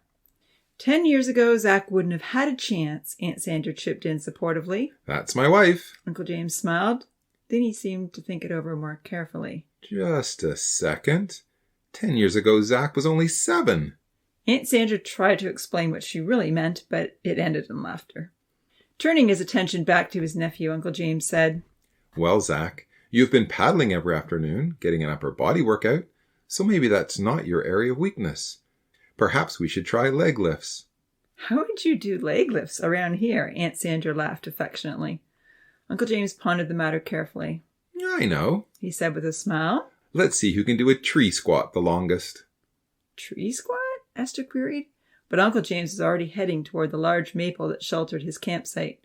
With a grin, Zach positioned himself in front of a birch, facing his uncle. You're timing us, Buttes? Uncle James called out. Aunt Sandra moved her arm so she could see her watch and gave the countdown. Zach and his uncle dropped down to a squat position with their backs against the tree. Time ticked by and Uncle James' legs started to shake. He held on for a bit longer, even though his face was going red, while Zach held his position with ease. Finally, Uncle James admitted defeat. 1 minute and 27 seconds, Aunt Sandra exclaimed. Zach held on for another whole minute before pronouncing victory. Maybe you're not so out of shape after all. Uncle James grinned, patting Zach on the back. Zach laughed. Just remember, his uncle added in a more serious tone, that bodily exercise is profitable for a little, but godliness is profitable for all things. Rubbing his nephew's short hair affectionately, Uncle James added, Just because you can't see your brain growing bigger, don't discount what's happening there this week. Zach nodded. Maybe things weren't as bad as he thought. Why don't you invite your friends over for dinner tonight? Aunt Sandra suggested suddenly to Zach and Esther. I have enough chicken for at least 4 extra people. Can I invite Hannah and Elizabeth? Esther asked. I could ask Noah and Brennan. Zach considered. Sure, Aunt Sandra said. Then she remembered something. Oh, you're giving the talk tonight, aren't you? She said to Uncle James. Maybe tonight isn't a good night for company. Right, and we have the Agora session until 5. That leaves us a little short on time. Esther and I could cook the meal, Zach suggested. Just leave out some instructions for us. Really? Aunt Sandra asked. Esther nodded fervently. Mom leaves me instructions all the time. As Aunt Sandra dubiously considered the matter, Uncle James gave the answer. They'll have fun with it, Sandra, he said. Give them a chance. Then Uncle James looked at his watch. Hey, it's almost 8:30, he said. We'd better get over to the pavilion. Time for classes to start. Once again that morning, Uncle George's class was thought-provoking and challenging. The day before, he had considered the scoffers that would come in the last days, looking particularly at the negative effects the theory of evolution and the philosophy of humanism were having on society's worldview. Today's class, Uncle George announced at the very beginning, is about the decline of morality in the world and the effect that licentious living is having on believers. Here's an interesting paradox, Uncle George continued. Today we have gays and lesbians clamoring for the right to be married, while many heterosexual couples are disregarding marriage and initiating sexual relationships long before making a covenant to one another. Ungodly behavior is becoming commonplace, even among those who profess to be Christian. But we must never lose sight of God's standard of morality. Remember, young people, it's not for the world to define morality for us. As believers, we must hold on to the standard that God has set. Uncle George had the class turn to several passages on the matter. The one that struck Zach the most was 1 Corinthians 6, verse 9. Hannah read the passage from the NIV. Do you not know that the wicked will not inherit the kingdom of God? Do not be deceived. Neither the sexually immoral, nor idolaters, nor adulterers, nor male prostitutes, nor homosexual offenders, nor thieves, nor the greedy, nor drunkards, nor slanderers, nor swindlers will inherit the kingdom of God. Do not be deceived. Uncle George repeated firmly. If God is warning us not to be deceived, that means we may easily find ourselves justifying these actions and behaviors, especially when we see them so prevalent around us. But in God's eyes, sexual relationships outside of a marriage covenant are wrong, regardless of how committed we may feel we are to the relationship. If we choose to engage in sex before marriage and justify our actions, the warning is that we may be rejected at the judgment seat. Marriage is honorable among all, and the bed undefiled. But fornicators and adulterers God will judge. And notice, too, Uncle George pointed out from 1 Corinthians 6, that homosexuals and sodomites are among the unrighteous. Homosexuality is not an alternative lifestyle that God recognizes, whether a marriage has taken place or not. It is wrong for a man to marry a man or a woman to marry a woman. Don't let the world convince you otherwise. The Apostle Paul urges us in 1 Corinthians, shun immorality. Every other sin which a man commits is outside the body, but the immoral man sins against his own body. God wants to be the Lord of our bodies and dwell in us as his holy temple. All sin comes from our heart, and we are all afflicted with varying weaknesses towards one sin or another. But every single one of us can make a choice whether to inflame and follow the base desires of our hearts, or pray for God's help to overcome the flesh, deny ourselves, and seek his righteousness. Now, in saying all that, Uncle George added in softer tones, there is forgiveness for those who have sinned but sincerely repent. If you cry to God for help and don't make provision for the flesh, God will help you to overcome. He wants you to overcome. He promises to make a way of escape for every temptation, but we have to choose to take it. Terry, one of the older teens, interjected, Isn't all sin equal? You just said that everyone struggles with sin in one way or another.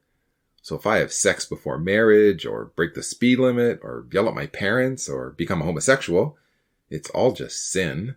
We're all sinners. We can't help ourselves. All we can do is trust in God's grace and mercy. It's true that the wages of sin is death. Uncle George smiled. And in that sense, regardless of what we do, we all deserve death. But the consequences of some sins far outweigh others. I may break the speed limit and face a fine of $200.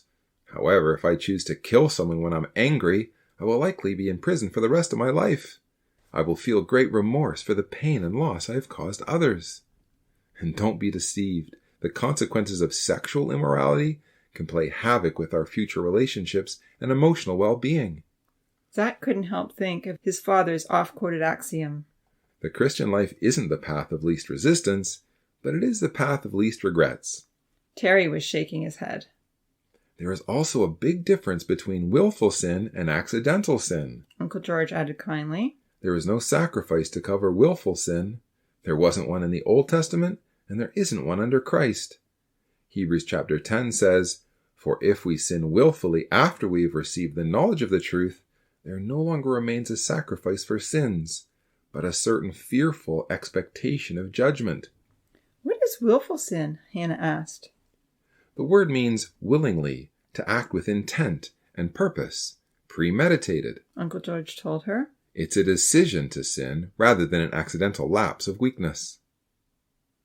But we're under grace, Terry argued. The law of Moses failed because humans are too weak to keep God's law. We just need to believe in God's grace to save us despite our failings. We can't be righteous. God makes us righteous if we have faith in him. Uncle George opened up the discussion for a class debate. For 10 minutes, many opinions were aired and a few passages were suggested. Hannah found a verse that supported what Uncle George had been saying. She read out 1 John 2, which says, "Now by this we know that we know him, if we keep his commandments. He who says, 'I know him,' and does not keep his commandments is a liar, and the truth is not in him. But whoever keeps his word, truly the love of God is perfected in him. By this we know that we are in him. He who says he abides in him ought himself also to walk just as he walked." In many ways, Wednesday's class was the most intense appeal Uncle George had given all week.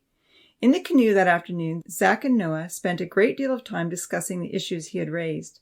Lulled into thinking that because everyone was doing it must be okay, Zach felt the pathway he had once contemplated taking was suddenly barred with a large "Road is closed" sign. For the first time ever, Zach was thankful that Melissa was going out with Shane. Whoa, if I'm going to live by God's standards, I need to be very careful who I go out with. Melissa would drag me down so quickly. Zach came back to his tent early that afternoon, drenched head to toe from another canoe race that ended upside down in the lake. As soon as Noah had changed into dry clothes, he came over. Unfortunately, Brennan was unable to join them for dinner as his family had already made other plans. Noah and Zach were eager to get dinner ready. Esther hadn't returned from the sports field yet, but Aunt Sandra's instructions had been left on the picnic table, stuck under the edge of a large cooking pot. Okay, Zach said, scanning the list. It looks like we're cooking chicken strips, rice, and making a salad. What would you like to do, Noah? I've never made a salad, Noah replied. But I can probably fry the chicken. I'll leave the salad to Esther, Zach said. I haven't made one of those either. He picked up the box of rice and examined the instructions on the box. This sounds foolproof. I'll do the rice. Setting the box down, he consulted Aunt Sandra's list once more. Oh, yes, he exclaimed. She wants us to make chocolate pudding. Yum! I love chocolate pudding. Chocolate pudding wasn't on Brett's healthy eating list. Zach figured that since he was taking the week off from exercise, he was also exempt from the diet. As Noah got the propane stove going and set the grill plate on top of the burners, Zach read the pudding box. We're supposed to add 2 cups of milk to each of these packages, he told Noah. The only trouble is I used the last bit of milk on my cereal this morning. Maybe Aunt Sandra picked up some from the camp store. Checking the cooler, Zach quickly determined they were still out of milk. He took the chicken strips out of the cooler for Noah. No milk, he said. So what do you figure we should do? Maybe we should just leave it, Noah suggested. Aunt Sandra might have some other dessert tucked away. Do you know how long it's been since I've had chocolate pudding? Zach asked. Noah shook his head with a smile and began laying the chicken strips on the pan. Too long, Zach stated, realizing he couldn't even remember. Then an idea occurred to him. Maybe we could do a little substituting. Isn't that the mark of an experienced chef? Noah rolled his eyes. Zach thought hard. Milk is only liquid. Surely we could add another liquid and it would work out just as well. Maybe you'll come up with a new recipe. Noah laughed. Aunt Sandra will be impressed if it's good. What do you suggest? Juice? Water? Juice might add the wrong flavor. Zach pondered. But water should be fine. So intent were the two of them in mixing up their watery chocolate concoction that the chicken was totally forgotten until a burnt smell wafted past them. Oh no! Noah exclaimed. Not the chicken! Zach laid down the egg beater to examine the extent of the catastrophe. The chicken was scorched on one side. You get a fail. Zach laughed, helping his friend flip the chicken to the other side. Noah turned the burner down to low. I'd better try for golden brown on the other side. He smiled. Or I'll never live down my bad reputation. Girls don't forget things like that. I guess we need to get the rice cooking. Zach suddenly remembered. And where are the girls? We need them to make the salad. Glancing at his watch, Noah exclaimed, It's 5 o'clock. Your uncle and aunt will be back soon. Okay, Zach said, trying to get everything in order. I don't know why this pudding isn't getting thick. We're only supposed to beat it for 2 minutes and we did it for 10. But you get the rice cooking and I'll work on the salad. Zach placed the pudding in the cooler, hoping a little refrigeration might help it to set. The boys worked feverishly for the next 10 minutes, expecting the others to show up at any time. The salad was ready and the rice cooking before Esther appeared with her friends, Hannah and Elizabeth. She was carrying a liter of milk. Sorry we're late, she apologized, but our volleyball game just finished. Sure, Zach complained with a smile. Leave us to do all the cooking while you girls play. He caught sight of the milk. Hey, Where did you get that? From the store, she replied. Aunt Sandra told me I'd need it for the pudding. Zach and Noah exchanged sheepish glances. Oops, Zach said, "What's wrong?" we already made the pudding. Noah replied confidently. There's no need for milk. Zach's created a new recipe. Right, a camping recipe. Zach announced, folding his arms across his chest. When you don't have milk, use water. He puffed out his chest and stood tall. Our recipe has less calories and is far more adaptable to a camping menu. Hannah and Esther examined the pudding in the cooler. "You could drink it like tea," Hannah giggled, letting the pudding pour off a spoon back into the bowl. "I think something's burning," Elizabeth said, looking toward the stove. Oh no, not again. Noah moaned, turning from the pudding catastrophe back to his chicken. Sure enough, the other side was beginning to scorch. "Here come Uncle James and Aunt Sandra," Esther called out, seeing them in the distance, walking down the road. Zach looked up to see his aunt and uncle strolling across the sports playing field with 3 little children in tow. There were almost always children following Aunt Sandra. She had won many little hearts teaching at camp. "Come on, girls," Esther said. "Let's set the table. At least Aunt Sandra will find one thing done right." What do you mean? asked the indignant Zach. Everything's done, thanks to us. Aunt Sandra took the young children to their own campsite and then returned to check on the meal. She did her best to be positive over the burned chicken, starchy rice, and rather hastily put together salad. "I certainly appreciate the effort," she remarked with a smile, scraping black crumbs off the chicken strips with her knife. Uncle James asked Noah to give thanks for the meal. Then he helped his nephew serve everything out. The rice didn't want to come off the spoon. The chicken was speckled and dry. Just remember, Uncle James reminded them in his most fatherly tone, that we thanked God for this food. If you were orphans living on your own in Kenya, you might not have had anything to eat all day or the day before. "Yes," Aunt Sandra agreed. "That presentation we had this morning was heart-wrenching. I'd really like to help financially with all the good work that is going on over there, James. Imagine 600 children in one Sunday school." You'd be in paradise. Uncle James chuckled. Elizabeth held up her lettuce for inspection. Not only was it a huge piece, but it was also quite wilted and brown around the edges. "Did anyone check the lettuce before they threw it into the bowl?" Trying to keep a straight face, Zach answered with mock disdain. We're camping, girls. Our motto is, waste not, want not. I'm sure in the Sahara Desert, such lettuce would be worth maybe $10 a leaf. It's more decorative this way, Noah added with a snicker. The brown adds a little contrast with the green.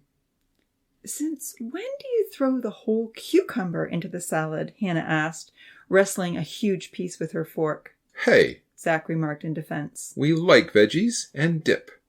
Who says it has to look like a salad? It all tastes the same anyway, Noah added. Zach looked up to see Hannah holding the core of a tomato on the tip of her fork. "And how do you explain this away?" she asked with a giggle. Compost and dip? Zach suggested, and they all began to laugh. Uncle James and Aunt Sandra laughed with them, and the laughter continued as the girls exaggerated their efforts to cut up the huge lettuce leaves and hacksaw their way through the charred chicken. When everyone was nearly done, Zach went to check on the chocolate pudding. Oh no, he groaned, looking into the cooler. Uncle James and Noah jumped up from the table to see what had happened.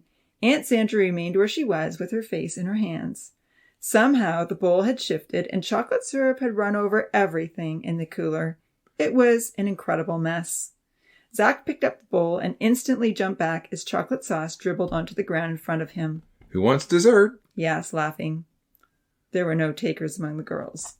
Noah and Zach decided to try it, but after a few spoonfuls and lots of teasing from the girls, they declared the pudding an official disaster and poured it out in the bushes. Do we get at least a C+? Zach pleaded with his aunt after dinner as he helped her to clean out the cooler. Noah and the girls had kindly offered to do the dishes. Aunt Sandra laughed, washing off each chocolate-covered package of food. "It depends," she said with a smile, "as to whether you're referring to the entertainment value or your culinary expertise."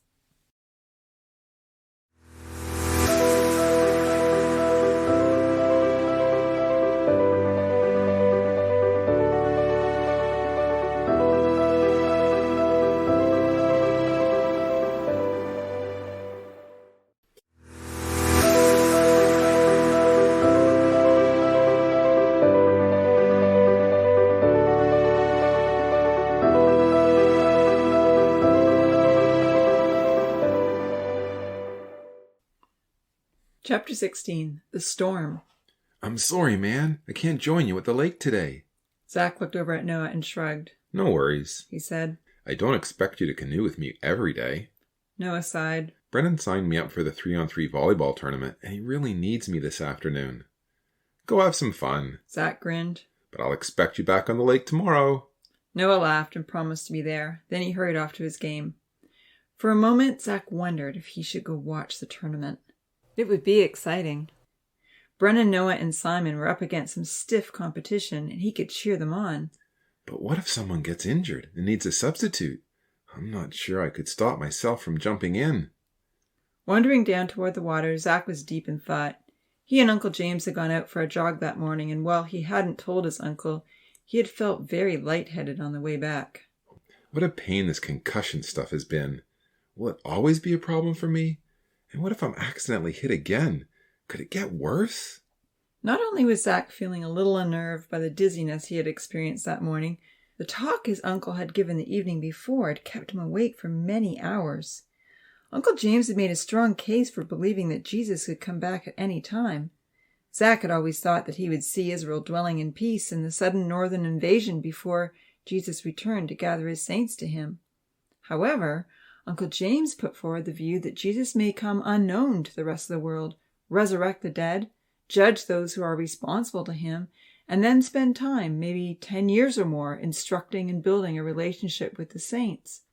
Uncle James called this the marriage feast of the Lamb. The time when Jesus Christ is preparing the saints. Uncle James suggested. Maybe when the prophet Elijah will go throughout the land of Israel, turning the hearts of the fathers to the children, and the hearts of the children to their fathers, as it says in Malachi. Elijah's work in preparing the nation to accept their Messiah may be what precipitates the time of peace and prosperity for Israel, spoken of in Ezekiel 38. When Israel is feeling safe and secure, that is the cue for the Northern Confederacy of Nations to storm the Middle East, take Egypt, and return to decimate Israel, cutting off 2/3 of the population. It will likely be at this time, Uncle James said, when all the nations are gathered against Jerusalem, that Jesus and the saints will come to the aid of the Jewish people. For the last couple of years, Zach had delayed making a commitment to God, based on his view that there was still more to happen before Jesus could return. What if Uncle James's view of prophecy is right? He pondered. What if there's nothing left that needs to happen before we are called away to judgment? What if Jesus truly could be here tonight or tomorrow? The answers to these questions were disturbing. I know I'm not ready, he told himself. I'm totally not ready. As Zach neared the beach, he was surprised how intense the wind was down by the shore. White caps topped the waves and foamed up on the sand. A dark cloud lay on the horizon. Looks like a storm is brewing, he thought. Maybe we'll have the rain by nightfall. I hope it doesn't hit until we're all in our tents asleep. Rain and camping don't mix well. Going against such a wind would make it very difficult to canoe alone. Zach knew he would almost certainly find himself turning in circles. He put on a life jacket and looked down the shoreline for anyone he could invite to go with him. And then he saw Hannah. Striding down the beach in a bright pink t-shirt and white shorts, Hannah appeared to be looking for someone.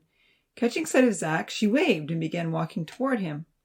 "Do you need someone to canoe with?" she asked hopefully. Sure, Zach said with a friendly shrug. Taking a second life jacket from the clothesline that hung by the shore, Zach handed it to her. Hannah would be welcome company. Did Noah say something to his sister? He wondered. As they were bringing the canoe down to the water, one of the lifeguards warned them to be careful. I haven't let any of the younger kids go out today, he said. That wind is awfully strong. Something is blowing in. Don't go too far. We'll be all right, Zach assured him. It might be tough heading out, but at least we'll be blown back to shore. Just stay close by. Zach nodded, but he thought the lifeguard was overreacting. If the wind had been blowing in the opposite direction, the warning might have been necessary. Insisting that he steer, Hannah climbed into the front of the canoe. "I didn't have any sports this afternoon," she said, taking off her sandals. She preferred bare feet whenever possible. "Our team got knocked out of the tournament after our second game." Privately, Zach pondered that Hannah's team hadn't had a chance.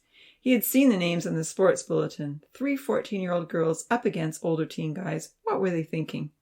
It soon became apparent to him that Hannah wasn't sure how to canoe either. You don't need to paddle on both sides. Just stick to one, Zach told her. "Okay." Are you comfortable holding the paddle like that? Not really. Try moving your hands further apart. Okay, I've never done this before, she giggled. Really? Are you being sarcastic? Of course not. You look like a pro. I was going to ask you for lessons. A large splash of water landed on his shorts. Zach smiled. Of course he could have easily drenched her in return, but he didn't want to do that. The wind was chilly. It'll be an easy trip back, he reminded Hannah. The wind will blow us in. She turned around to give him a friendly smile. Hannah's smile was warm and inviting. I really enjoyed your uncle's talk last night, Hannah said, taking a break from paddling and turning to face him. Zach nodded thoughtfully. He'd noticed during his uncle's talk that Hannah was diligently taking notes. It looked like a good way to keep focus on the class. He thought he might try it sometime. What did you think of the talk? She asked. It was good, Zach admitted half-heartedly, straining at the paddle. Just good? She questioned with a puzzled expression. That talk made me so aware of all that is going on in the world. What with Russia becoming a guardian to Turkey, Iraq, and Iran, and building up ships at Port Tartus, and many nations condemning Israel and calling for Jerusalem to be an international city, everything is happening just as God said it would. All nations are going to be gathered against Jerusalem very soon. I've decided when I get home, I'm going to get baptized. Right away? Zach exclaimed, paddling harder since Hannah had decided she'd rather talk. Well, I might need 1 or 2 more baptismal classes, she considered, but my dad has been going over things with me for a year, and now I want to speed it up. Jesus could return at any time. A shiver went down Zach's spine. But you're so young, he objected. Aren't you only 14? Digging in with her paddle again, Hannah glanced back reproachfully. I know people who've been baptized at 14. It's not that young. Besides, I'll be 15 in a month. Sorry, Zach apologized, realizing he had upset her. I guess your brother was baptized at 14 and Jake was only a year older. Hannah smiled. It was obvious she remembered that detail well. But didn't you feel, after your uncle's talk, that Jesus is going to return any time now? She questioned earnestly. It's so close. I want to be ready. Your uncle quoted that verse, he who believes and is baptized will be saved. I know how important it is to be in Christ and have our sins forgiven. I want to be part of the promises. Zach looked back to shore. They were making very slow progress, especially with only one person doing the work. He didn't really want to discuss this topic. His own thoughts were disturbing enough. Bending his head to the wind, he paddled with all his strength. Are you baptized, Zach? She asked, digging in again with her paddle. He had hoped she wouldn't ask that question. No. So don't you feel the urgency? Sometimes. Seeing how hard Zach was paddling, Hannah put in more effort as well for a while. She stopped asking those deep, penetrating questions. Zach was relieved. His uncle's talk had been unsettling, but he still wasn't sure what it meant for him. People have been preaching about the nearness of Christ's return for years, he told himself. It's certainly getting closer every day, but I don't think it's time to panic. Eventually, they made it out to the middle of the lake.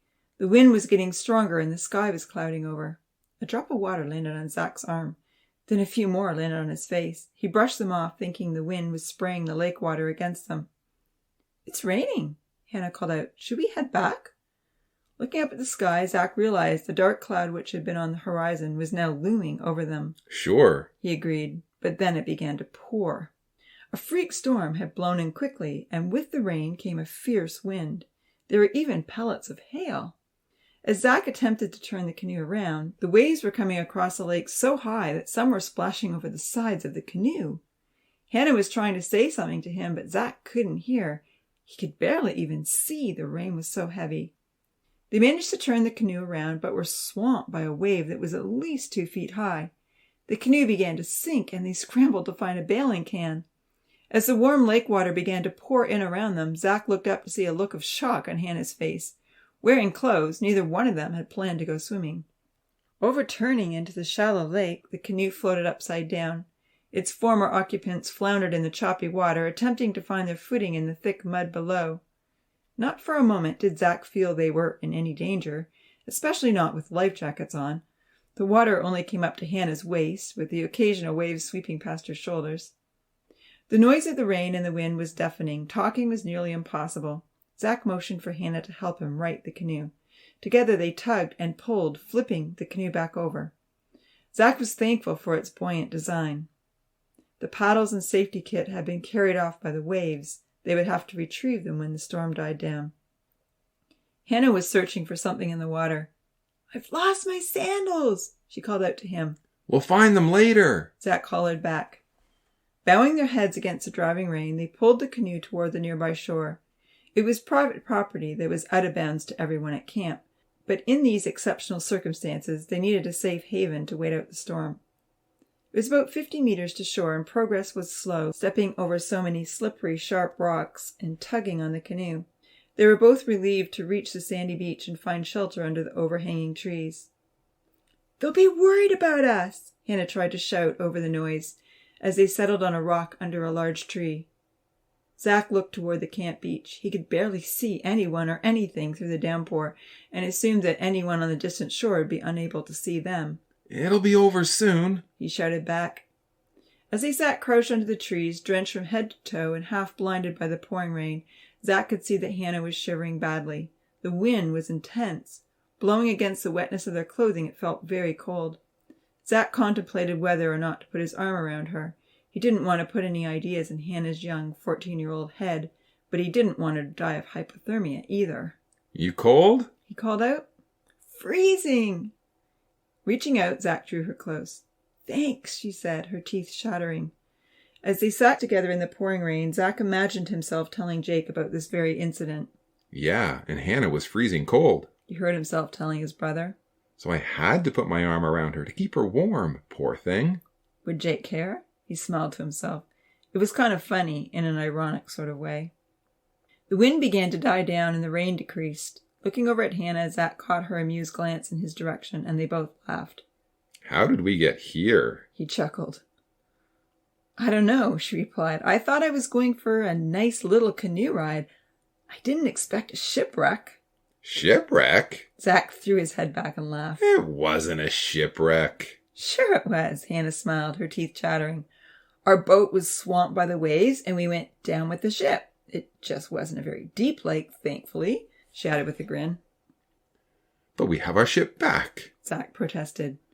"But we had to rescue our ship," Hannah argued. "And now, look around us," she said. "It's like we're stranded on a deserted island. We can't even see any other people." It was true that through the heavy rain they couldn't see far beyond where they were sitting. Zach could see the beach again, but all the people had run for shelter. "But we could walk back to them if we wanted to," he argued. "And I'll have to go deep-sea diving to find my sandals." "You're a nut," Zach laughed affectionately. They continued to amuse themselves over whether or not they had been in a shipwreck, until Zach noticed that the 2 lifeguards had reappeared and were anxiously pacing the shore and looking out across the lake. "We'd better let them know that we're safe," he called out. Standing up, he began waving his arms. Hannah did the same. Soon they could tell that they had been spotted. Picking up an extra set of paddles, the lifeguards climbed into a canoe and set off towards them. Hannah was still shaking badly. "Keep your blood flowing," Zach told her as he began doing jumping jacks. Following his lead, Hannah joined in, and they jumped steadily until they warmed up enough to re-enter the water. With a little deep-sea diving, the sandals and safety kit were easily found. The paddles had washed up on shore.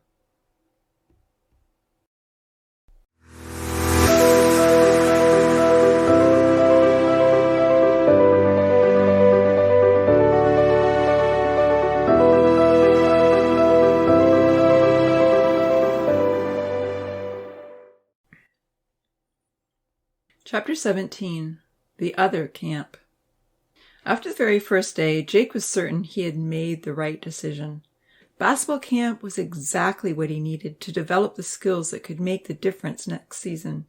It was hard work, it was demanding, but he loved every minute. Everyone woke at 7 and did an hour of exercise before breakfast. The camp was in a scenic part of Nova Scotia on a lake. The trail that Jake, Jaden, and all the others ran on every morning followed the shoreline. In the early morning sunlight, mist rolled across their pathway. Loons and herons busied themselves catching breakfast in the calm, peaceful water. It was such a beautiful sight. Jake felt like he could run for hours in such a picturesque setting. With a weak ankle, Jake didn't start off as the fastest runner. However, he set his sights on moving up the line from day to day. He aimed to at least match the Blackhawks players. Competitive juices were flowing strong, and he yearned to regain all the muscle power he had lost in the last 2 months. Sometimes while he was running on the trails or lifting weights in the training room, Jake thought about what his brother would be doing. He knew he wouldn't be playing in the married versus single competitions that Jake loved, or in any of the 3-on-3 volleyball games. Instead, he imagined his brother sitting on the hard wooden chairs, listening to one boring talk after another as he slowly became more and more out of shape. I'll be passing him by in every run next week, Jake thought to himself with a smile. Even when Jake thought about the old friends that his brother would be hanging out with, he didn't feel more than a twinge of regret. I don't have to try and pretend to be someone I'm not, he told himself. Zach is probably trying to sound like he knows lots about the Bible and has faith in God and stuff like that. I get to be here with people who think I'm great, just the way I am.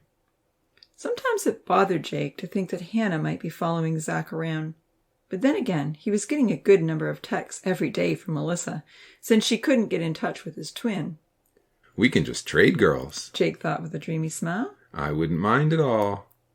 After breakfast, the coaches worked individually with all the attendees for an hour on developing their foul shooting abilities.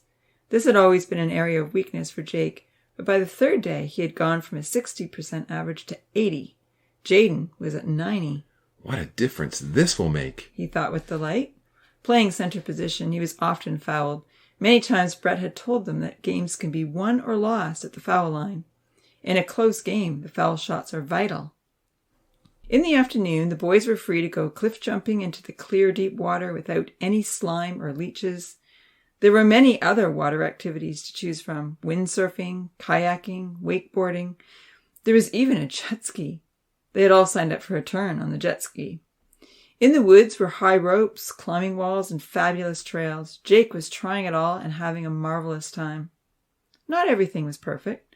Sometimes the jokes were crude, and Jake was sure from the snickers and looks that a couple of the guys were passing around lewd pictures on their phones. Once or twice he had overheard the Blackhawks captain whispering about the so-called insulin injections that he gave himself after breakfast, which likely explained his ripped physique. Jake was thankful to have Jaden with him for moral support. Not that Jake was tempted to do drugs of any kind. He had no desire to ruin his body or his life in such a short-sighted way, but he felt stronger in Jaden's company. From what Jake had observed, he and Jaden were the only Christians there, or at least the only ones brave enough to admit it. For the first few nights, Jake was so tired when they crawled into the thin, hard bunks that he fell instantly to sleep. However, on the fourth night, he woke up around midnight. A few of the guys were huddled close together around Trevor, the Blackhawks captain, laughing rather loudly. They were the same guys that had been passing around the phone pictures. An eerie blue light emanated from the center of the group, and their eyes were focused on the source of that light. Oh, that's so awesome, one of them whispered, although not quietly enough. Go back again. Whatever it was they were watching on their laptop, they all seemed awestruck by one particular scene. What's up? Jake whispered curiously, sitting up in his bed. You gotta see this, man, Trevor said quietly. It's great. What are you watching? Jake asked wearily. His good friend was still snoring heavily in the next bunk. Jaden had been proactive, bringing earplugs and an extra pillow to put over his head. Hell Rider. He jumps out of 4 trucks on his motorcycle, Trevor whispered. Check it out. Hell Rider? Jake remembered seeing the movie on Brett's desk. If Brett owned the movie, it had to be okay. It looks so exciting. Eagerly slipping out of bed, he joined the others. Police cars were chasing the motorcyclists, but he drove up the ramp of an empty car transport truck on the side of the road, picking up enough speed to jump 4 vehicles that had crashed in a pileup blocking the highway. One of the officers tried to follow but didn't make it and slammed into the side of an overturned transport. The rest of the police cars came to a screeching halt in front of the blockage with no choice but to watch Hell Riders speed away. Jake took a seat on the bed with the others. This was great. A movie in the middle of the night and no one to tell them to go to bed? It wasn't hard to become fully absorbed until suddenly there was a scene with the girl. That was when he began to feel uncomfortable. What's the rating on this? He wondered. I can't believe Brett has this movie. But Jake couldn't drag himself away even when things got out of hand. I won't watch this stuff anywhere else, he promised himself. I'm only here for a week. Dad would ground me for a year if he caught me watching this stuff. But as Brett says, Dad is rather extreme. Brett must think it's okay. Jake was surprised by the effect the movie had on him long after it was over. He didn't feel tired at all.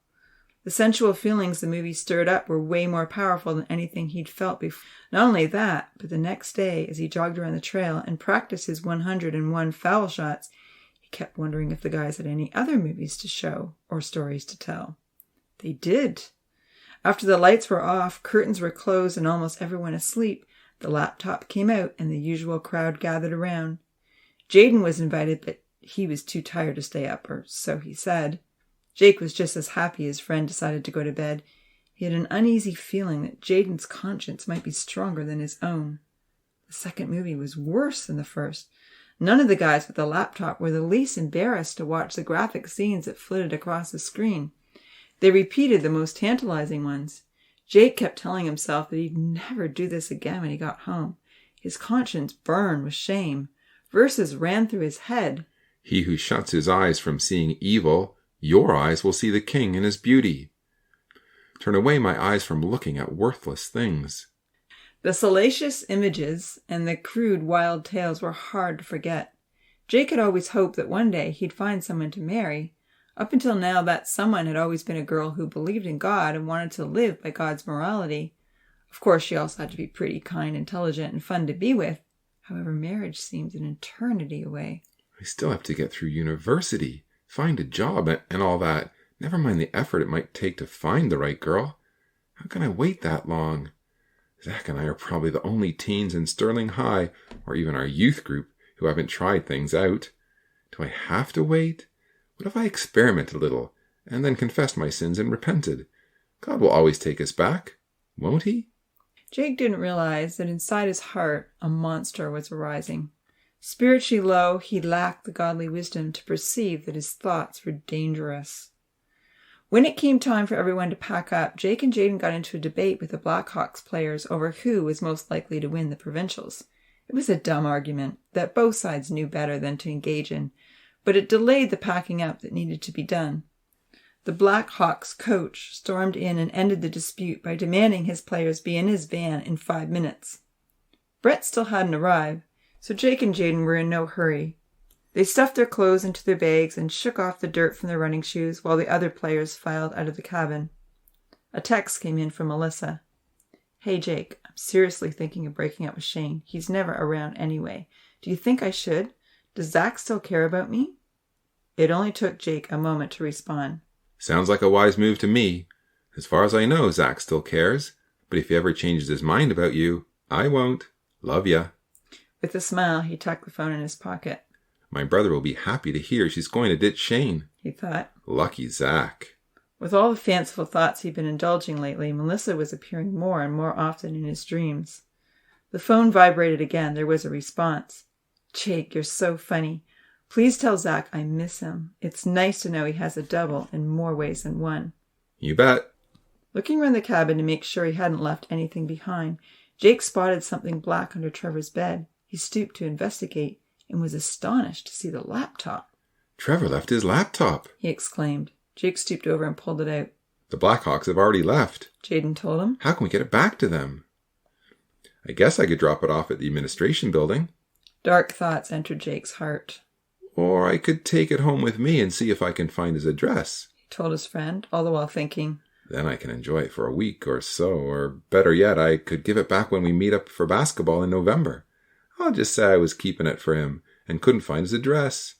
Then I can watch all those movies again, as much as I want. I'm sure Zach will love them too. Are you sure you want to take that trash home? Jaden asked quietly. Jake looked up at his friend in surprise. Jaden's eyes were searching. They pricked his heart.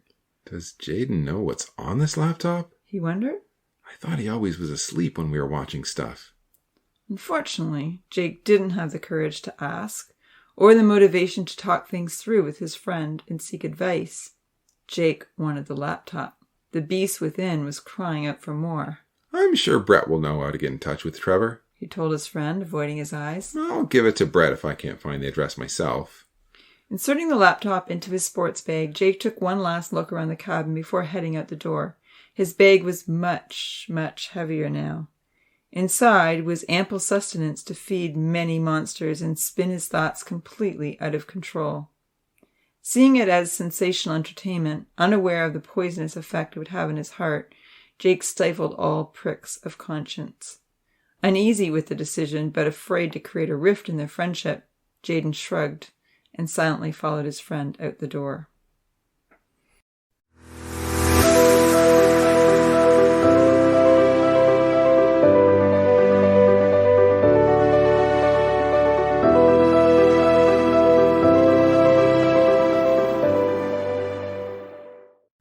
Chapter 18. In the Heart. Uncle George's last class was on covetousness. Zach had seen the title in the program book and had an inkling the class would be on materialism. His dad had often made such a connection. The session began with the warning Jesus had given in Luke 21 about the last days. Hannah read the passage out to the class. But take heed to yourselves, lest your hearts be weighed down with carousing, drunkenness, and cares of this life, and that day come on you unexpectedly. For it will come as a snare on all those who dwell on the face of the whole earth. Notice what the world will be like when Jesus returns, Uncle George pointed out. Jesus doesn't tell us we will have to endure fiery persecution like believers in ages gone by, although this is an ongoing problem in some countries. He isn't telling us to pray that we might survive famines and terrible pestilences, although there are believers today in some parts of our world who struggle to find enough to eat. No, Jesus is telling us that the majority of believers will be living at a time of plenty, with lots of wasteful parties and pleasure-filled opportunities consuming their lives. The pursuit of pleasure may be what will keep us out of the kingdom. Jesus says that if we become caught up with our indulgent, busy society, we may miss the signs of his return. We may not be ready. It hit home to Zach. He felt convicted that the indulgent world by which he had been so mindlessly enveloped was suffocating his interest in spiritual matters. He had been willingly oblivious to the signs of Christ's return, which Uncle James had listed in his talk the night before. And I missed that same talk a few weeks ago, going to a dance that left me with a concussion. These verses are a warning to me. He marveled. I've been missing the words of Jesus. I'm not heading toward the kingdom. I'm ignoring the call. I'm running in the opposite direction. Now, I've chosen to talk about covetousness in my last class, Uncle George explained, because I believe this is one of the most serious issues drawing us away from God in our world today, especially in our Western world. The problem of covetousness affects rich and poor, old and young, everyone. The problem of covetousness affects rich and poor, young and old, no matter where we live in the world. However, I do feel that in Western civilization, the thorns are much thicker and many more are being choked. Uncle George started with an interesting passage from Ezekiel chapter 14. In that chapter, God clearly told Ezekiel that he wouldn't listen to the men of Judah because they had idols in their hearts. We know the way Josiah combated idolatry when he was the king of Judah. Uncle George reminded them. Josiah went out and smashed every idol to powder. Many of the teens nodded, remembering their study of King Josiah at kids' camp the year before. Uncle George continued. We talked this week about the advice Jesus gave us to combat a problem when it's taking us away from God. Jesus tells us to cut it off. Whether it be an eye or a hand, it needs to be forsaken, blocked, tossed out of the living room window and hurled far away. But how do we get rid of an idol in the heart? Has anyone ever struggled to combat an idol in the heart? The class looked uncertain. Zach wasn't sure what Uncle George meant. What was an idol in the heart? Uncle George read Colossians 3, verses 1 to 5 from the RSV. If then you have been raised with Christ, seek the things which are above, where Christ is, seated at the right hand of God. Set your minds on things that are above, not on things that are on earth. For you have died, and your life is hid with Christ in God. When Christ, who is our life, appears, then you also will appear with him in glory. Put to death, therefore, what is earthly in you, fornication, impurity, passion, evil desire, and covetousness, which is idolatry. He emphasized. On account of these, the wrath of God is coming. So what is the link to idolatry in those verses? Uncle George asked. Zach put up his hand. It says that covetousness is idolatry, but I'm not sure I understand why. With his Power Bible computer program on the screen, Uncle George showed them the meaning of covetousness. Covetousness, he said, is the Greek word pleonexia, which means avarice. That is, by implication, fraudulency, extortion, covetousness, practices, greediness. When Uncle George examined the root word, pleonektes, they discovered it had the meaning holding or desiring more, that is, eager for gain. In other words, Uncle George said, covetousness is longing for something more, something you want to possess. Displaying the 10 Commandments on the screen from Exodus chapter 20, Uncle George pointed out the last commandment, which was, You shall not covet. God told us not to covet, Uncle George said, and he listed out various things that we are inclined to covet, just to make sure we get the point. What are we told not to covet? Brennan replied, Your neighbor's mansion, his wife, his servants, or his animals, or anything that belongs to your neighbor. Now, what might God add if he was giving this commandment today? Uncle George asked with a smile. The class had many suggestions. Cars, iPods, iPads, Blu-ray players, expensive clothes, expensive pets, luxury cruises in the Mediterranean. The list went on and on. Uncle George laughed. I'm glad you're getting the point, he said. Anything that competes with God and his Son for our hearts, our time, and our dedication is an idol. If we're willing to sin to get it, then it's an idol. So we need to ask ourselves, what keeps us from having time or money to spread the gospel and to help those in need? What excuses are we giving for why we can't take part in the preaching efforts, or make the Bible class, or attend study days? What do we find ourselves thinking about, obsessing over, and crowding out spiritual thoughts?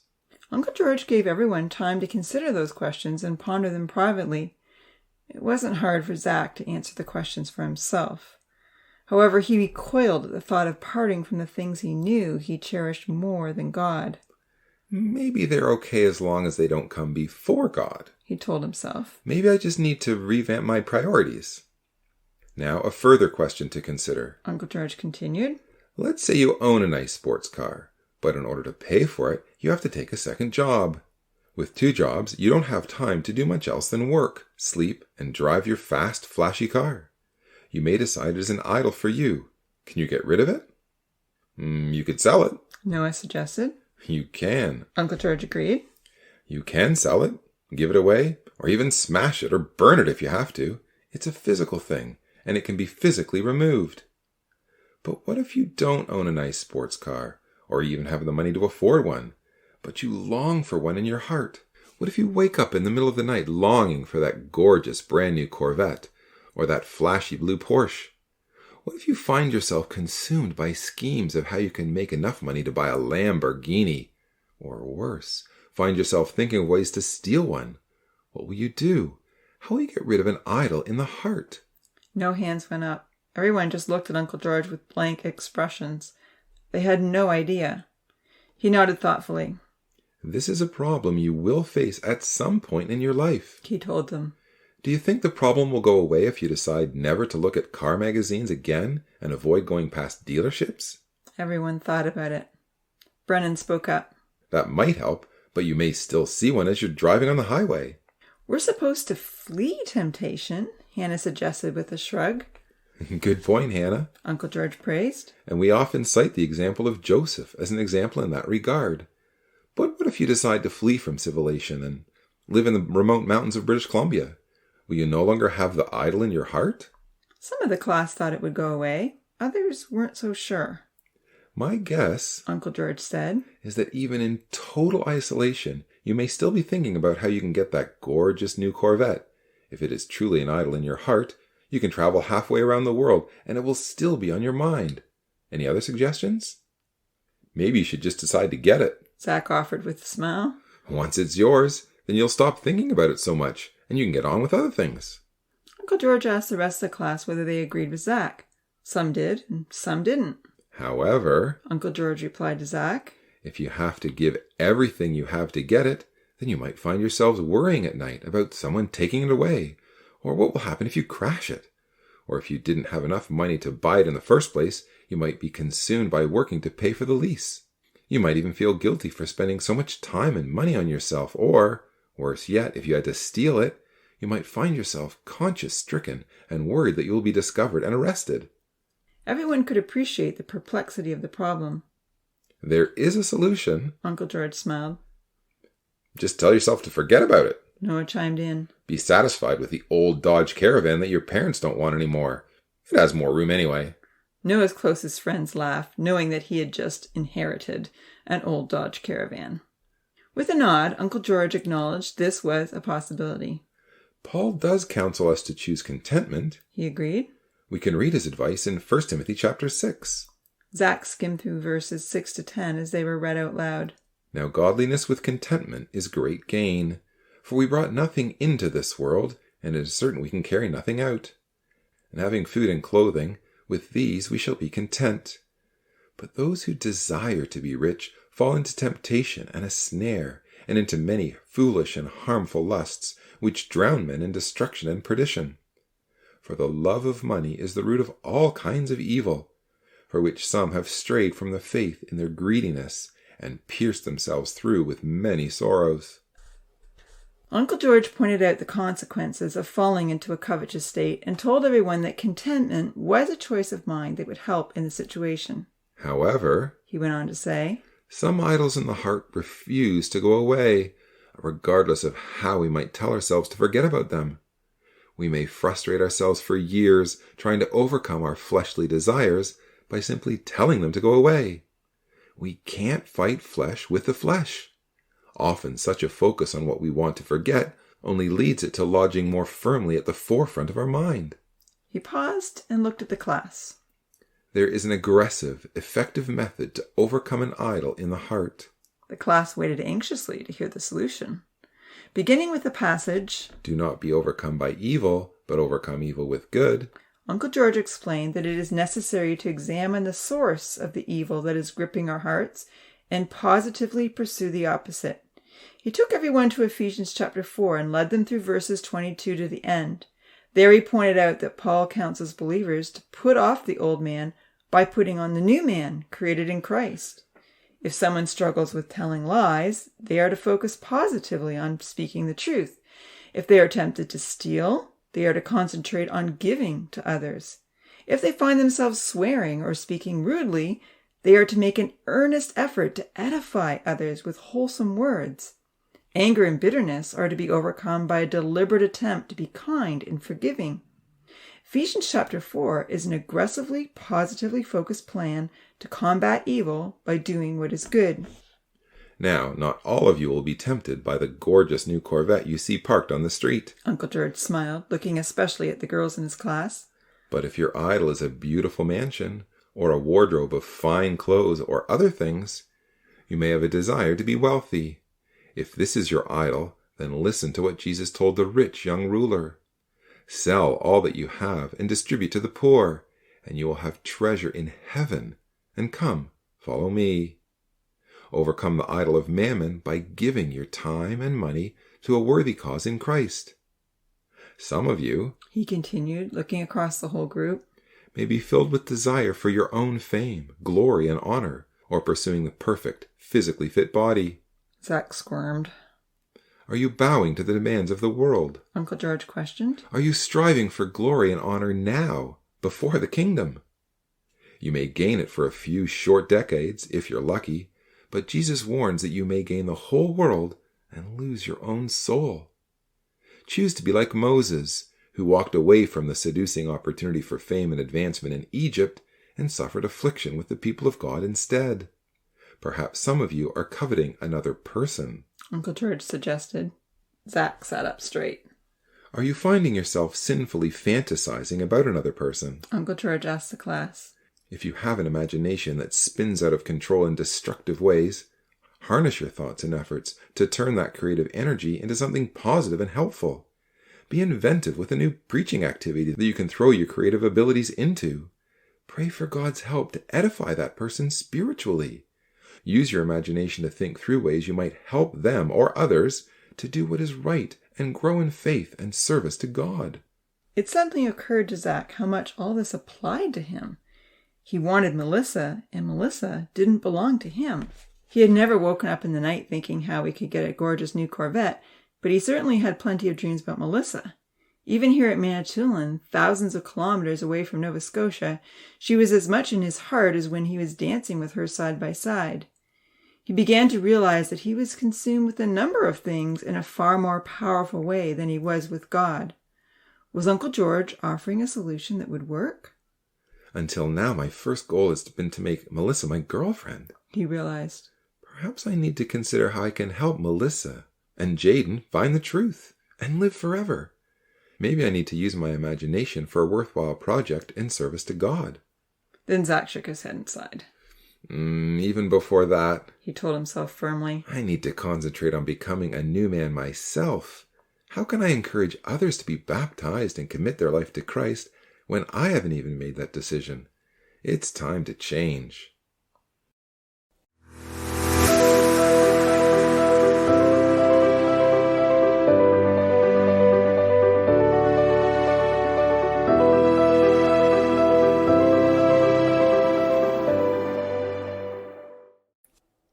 Chapter 19. Forever, Friends. Zach straightened his collar. Looking into the small mirror that Aunt Sandra had hung on the maple tree, he carefully added a little gel to his short, stubby hair. It was the last evening of camp, and as always, there were musical and dramatic performances from all age groups to close out the week. 1 week was far too short. Zach couldn't believe how sad he felt that it was coming to an end so soon. He wished he could spend his whole summer here with Uncle James and Aunt Sandra, listening to the talks that were changing his perspective, hanging out with Noah and Brennan and even Hannah. "That's quite a shirt," Aunt Sandra commented, coming out of the trailer. She was dressed up to go to evening performance as well. Zach looked proudly down at his shiny crimson shirt. It had come through the pummeling rather well. The rip in the sleeve had been expertly repaired by his mom, and since the bloodstains had been almost the same color, there were no traces to be seen. It was still his favorite shirt. Trying to catch the ladies' eyes? Uncle James teased, following his wife out of the trailer. He sniffed the air. Nice smell, he exclaimed. Did you use the whole can of Axe? Just trying to keep them mosquitoes away. Zach grinned. Right. Uncle James nodded, fully unconvinced. It was with a heavy heart that Zach followed his aunt and uncle to the main pavilion. 1 week isn't long enough, he told Uncle James, a little surprised by the wave of emotion he felt. I've got to get back here for youth conference somehow. Putting his arm around his nephew's shoulders, Uncle James chuckled. If Alan is driving, I'm sure he'll appreciate your company. Yeah, Zach agreed. He's been trying to talk us into going since January. Noah was saving a seat for him in the pavilion, and Zach took it appreciatively. He looked around for Hannah and saw her a few rows ahead with her friends. Her long blonde hair was a mass of ringlets. Zach sighed. You okay? Noah asked. I just can't believe this is already the last night. Zach moaned. I'm not ready to go home.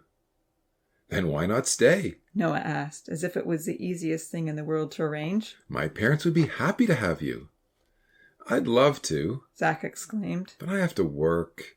Jake and I are helping Alan run Uncle Peter's landscaping business while he's in Jamaica. He paused reflectively. But I am planning to come back for youth conference, somehow or other. Yay! Noah cheered. And see if you can stay for the week after as well. Okay. And you're going to choose Dalhousie, right? I probably will. Noah nodded. If I can stay with you. Then he paused thoughtfully and added, You know, Zach, after all the great talks this week, I've been thinking I might just take this year off and do missionary work someplace. I'm finally out of school and free to make choices. I'd like to give a year of my life completely to God. Zach nodded in stunned silence. Noah wants to do missionary work? Noah wants to give a year of his life to God? Really? There were many performances that night, beginning with the youngest classes singing Bible songs, and then a play by the intermediates, and finally the teen choir. When 80 teens squeezed onto the platform to sing the songs they had been practicing all week, it was by far the largest age group. Zach found his place in the choir behind Hannah and tweaked one of her long golden ringlets. She turned and gave him one of her fully enchanting smiles. Zach smiled back. Hannah was looking quite spectacular. The teens' practice was more than evident, and not one song was boring. In fact, Zach had been surprised by how much he had enjoyed the experience. The title of the final song was Here at Last. It was a glorious piece of music that climaxed with a chorus rejoicing over the return of Jesus to the earth and the change we will undergo when we are granted immortality. As Zach sang with the others, he felt another wave of emotion. What's wrong with me? He wondered. I'm becoming an emotional basket case. All week long he had been practicing the very same songs, but only now did he truly feel the impact of their meaning.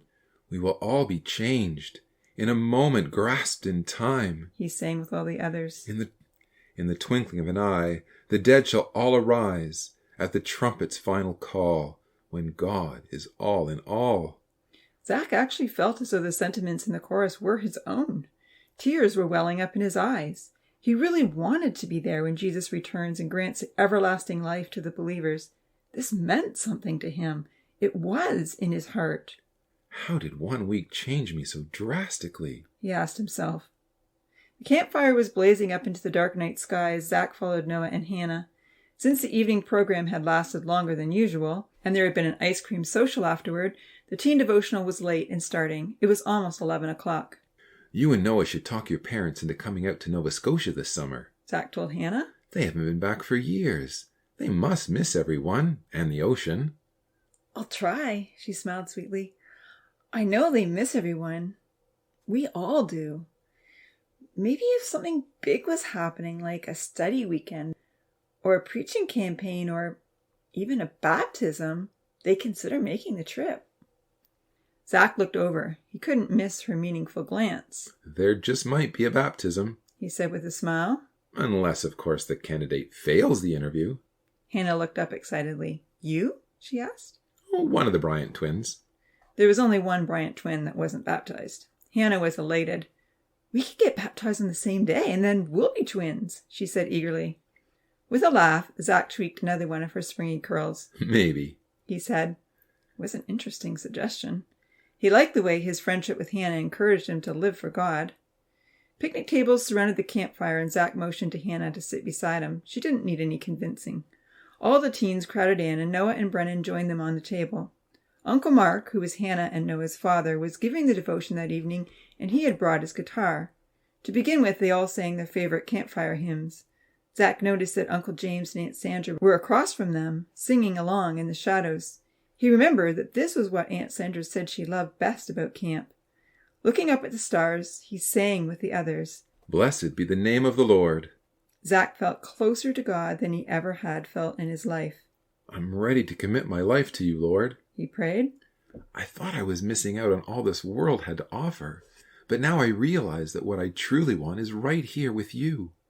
All that I've been chasing after is soon to be taken away, judged, destroyed, and your Son is coming back to set the world right. I want to be there with him. I want to help cleanse the earth and bring this whole world to see and know your truth. Heavenly Father, please help me to change. Please help me to remember all this when I get back home, and not to set up idols in my heart where you belong. Uncle Mark stood up to give the devotion, and everyone fell silent. The crackling fire could be heard distinctly. A whippoorwill cry echoed across the nearby lake. Using his flashlight to see his notes, Uncle Mark spoke about discipleship and what it really means to follow Jesus. He impressed on all of them what love Jesus had shown in giving up his life completely for the salvation of others. He reminded everyone of God's love in giving his Son and providing a way for believers to have their sins forgiven and to come boldly unto the throne of grace. And remember, he told them earnestly, that Jesus said, if anyone desires to come after me, let him deny himself and take up his cross daily and follow me. Uncle Mark then talked about counting the cost and realizing that to follow Christ is to make a decision to give up one's life now to serve God and his Son. For whoever desires to save his life will lose it, but whoever loses his life for my sake will save it. For what profit is it to a man if he gains the whole world and is himself destroyed or lost? Serving God is a very serious commitment, Uncle Mark said, because God wants our whole heart, soul, and mind. He's not interested in a half-hearted response. Now, I want you to look around at everyone here tonight, Uncle Mark said to the group as he came to the conclusion of his thoughts. You all have good friends back at home, where you will be heading tomorrow. Some of them may be in the truth. Some may come to the truth through you. But I want you to value the relationships you've made this week. These are your forever friends. Zach looked around at all the faces in the flickering firelight. My forever friends, he mused. These are the friends you hope to live with eternally in God's kingdom. Uncle Mark went on to say. Value them. Help them. Don't lose touch with each other. Don't let them go. Noah put his arm around Zach. In a sudden outpouring of affection, Zach put his arms around Noah and Hannah. Forever friends, he whispered. Hannah looked up with a smile, and then she likewise put her arms around Zach and the girl sitting next to her. In a matter of seconds, the whole group had embraced each other in the circle. Even Uncle James and Aunt Sandra were included. Uncle Mark smiled and nodded his approval. Encourage each other throughout this next year, he told them. Tell your friends to hang on to God's promises. Don't allow each other to be swallowed up by the cares of this life or the pleasures of sin for a season. But stand strong. When Jesus returns, we want him to find faith on the earth. We want him to find that persistent faith is in us. Don't give up. They all bowed their heads as Uncle Mark gave a prayer to end the evening. Uncle Mark prayed for all the young people. He prayed that God would keep them safe on their return home and strong in faith through the upcoming year. Zach felt tears build up behind his eyelids. He was glad it was dark. When the prayer was over, many of the young people stood up to leave. The group hug slowly dissolved, but Zach didn't want the evening to end. Seeing that it was past midnight and past curfew, most people were retiring to bed. Hey, do you have a cell phone? Noah asked. A smartphone, actually, but it's at home, Zach replied, hoping Jake was taking good care of it. Thankfully, Noah didn't ask why he had left it at home. He just said, I'll give you my number before you leave tomorrow, and then we can text each other. That'd be good. Zach agreed. He looked over at Hannah. You can text me too, she smiled. Okay, Zach said. So, both of you need to give me your numbers tomorrow, and maybe we should do emails too. That means you both have to be up at 7 o'clock to say goodbye. There was a catch in Zach's voice, and for a moment, he didn't trust himself to say anything more. We'll be there, they assured him. Hannah touched his arm. Good night, Zach, she said reluctantly. Uncle Mark had his flashlight in hand to guide her way back to the campsite. Zach nodded and swallowed hard, but he didn't say anything. He wasn't ready to say good night to anyone. Goodbye was going to be even harder.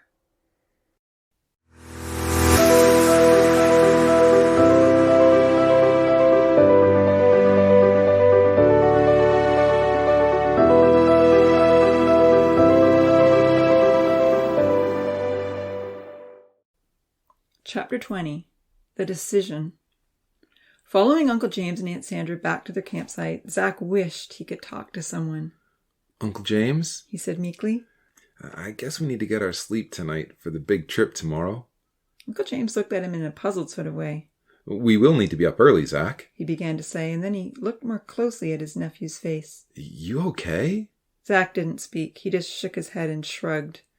Uncle James laid his hand on his nephew's shoulder and motioned to his wife to carry on to the campsite.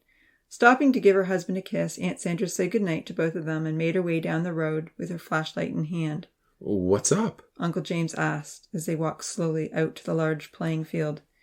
It seemed so long ago that they had watched the stars on that very first night. Just as before, it seemed to Zach that the sky was teeming with millions of tiny twinkling lights.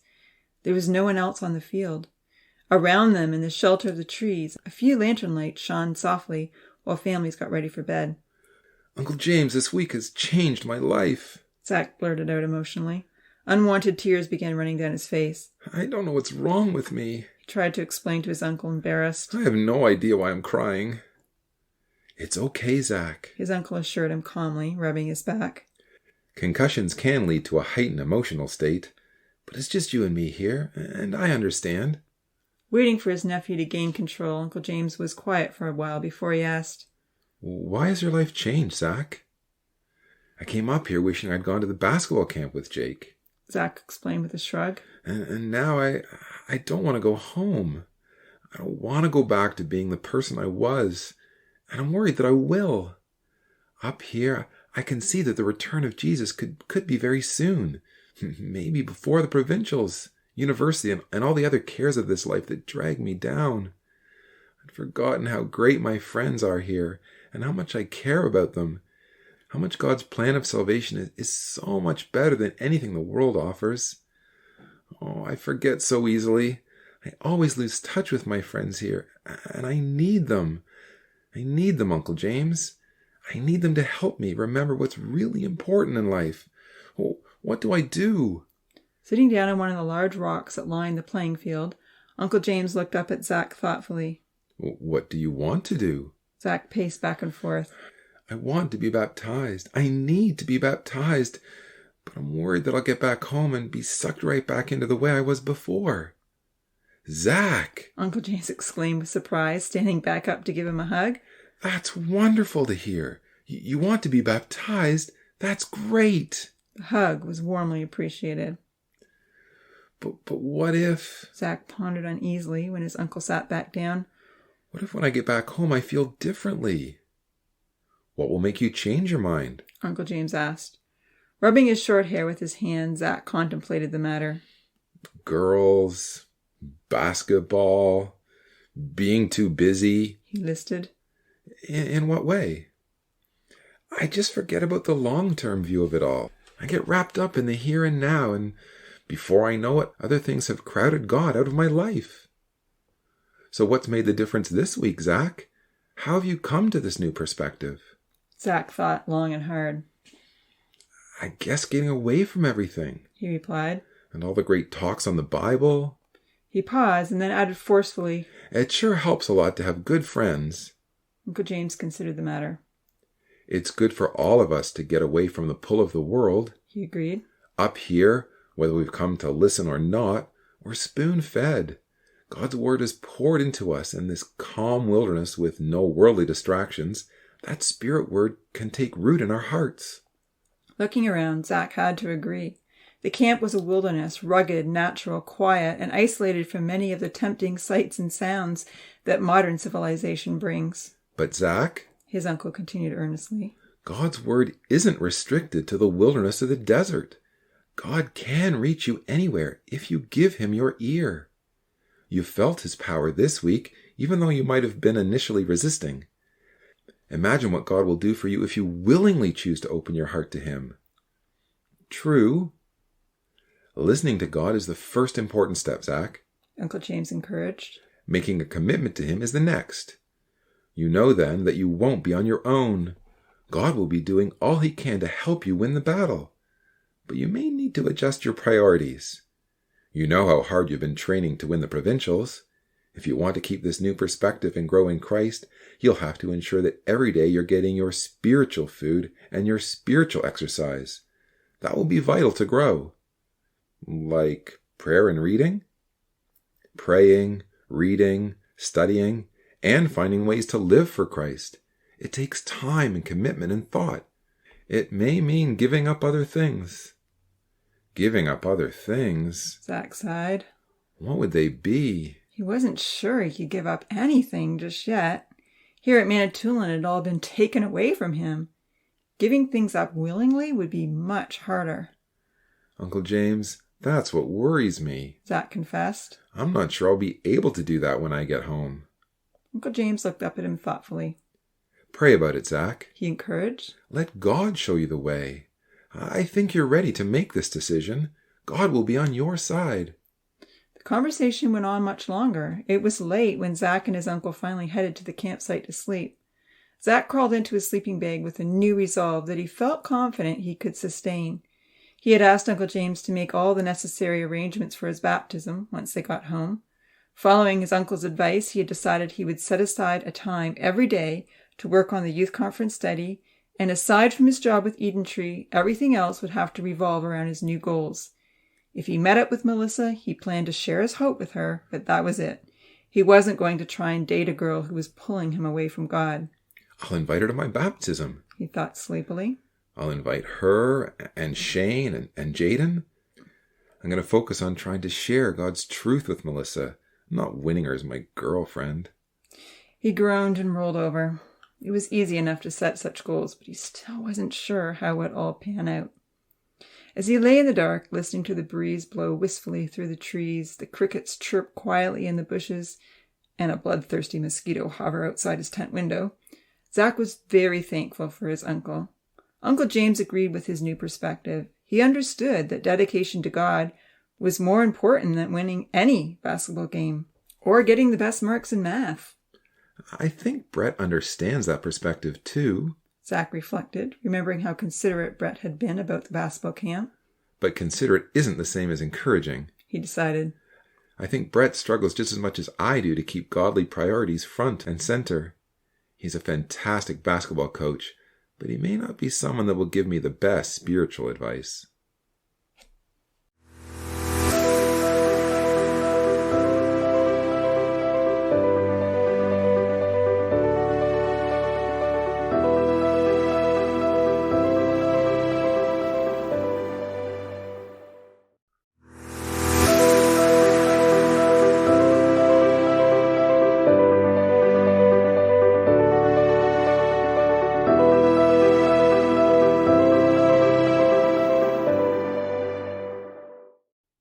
Chapter 21. Goodbyes. Zach paced back and forth in front of the washroom block, hoping Noah and Hannah would show up before he had to leave. Uncle James was still showering. The plan was that when he came out, they would be leaving. They had 12 hours of driving ahead of them that day, which would only take them into Quebec, and that was only halfway home. The van was already loaded up and left running. Having jump-started the dead battery once already that morning, Uncle James didn't want to risk losing the charge. Looking at his watch, Zach saw that it was 5 to 7. Surely his friends would be coming soon. He wondered if he should go and wake them up. Hey, Zach, mumbled a weary voice. Turning around, Zach saw Noah. He was wearing his pajama pants and a large gray hoodie. 2 tired eyes peered out from under the hood. Flopping against Zach, he gave him a heavy hug. Goodbye, my friend, he said. But God willing, in a few short weeks, we'll meet again, either here or in Jerusalem. In Jerusalem? Zach pondered, realizing that Noah was hoping Jesus would return very soon. He clapped his friend on the back. Thanks for everything this week, he said. You have no idea how much you've helped me. Noah looked at him in a puzzled way.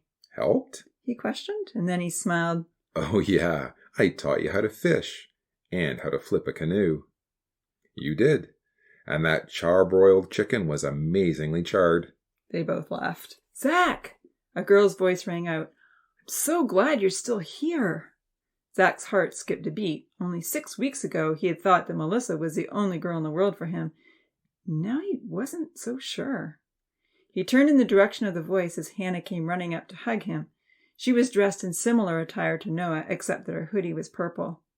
My alarm didn't go off, she laughed as they embraced. I planned to be up an hour ago. I would have been so upset if I'd missed you.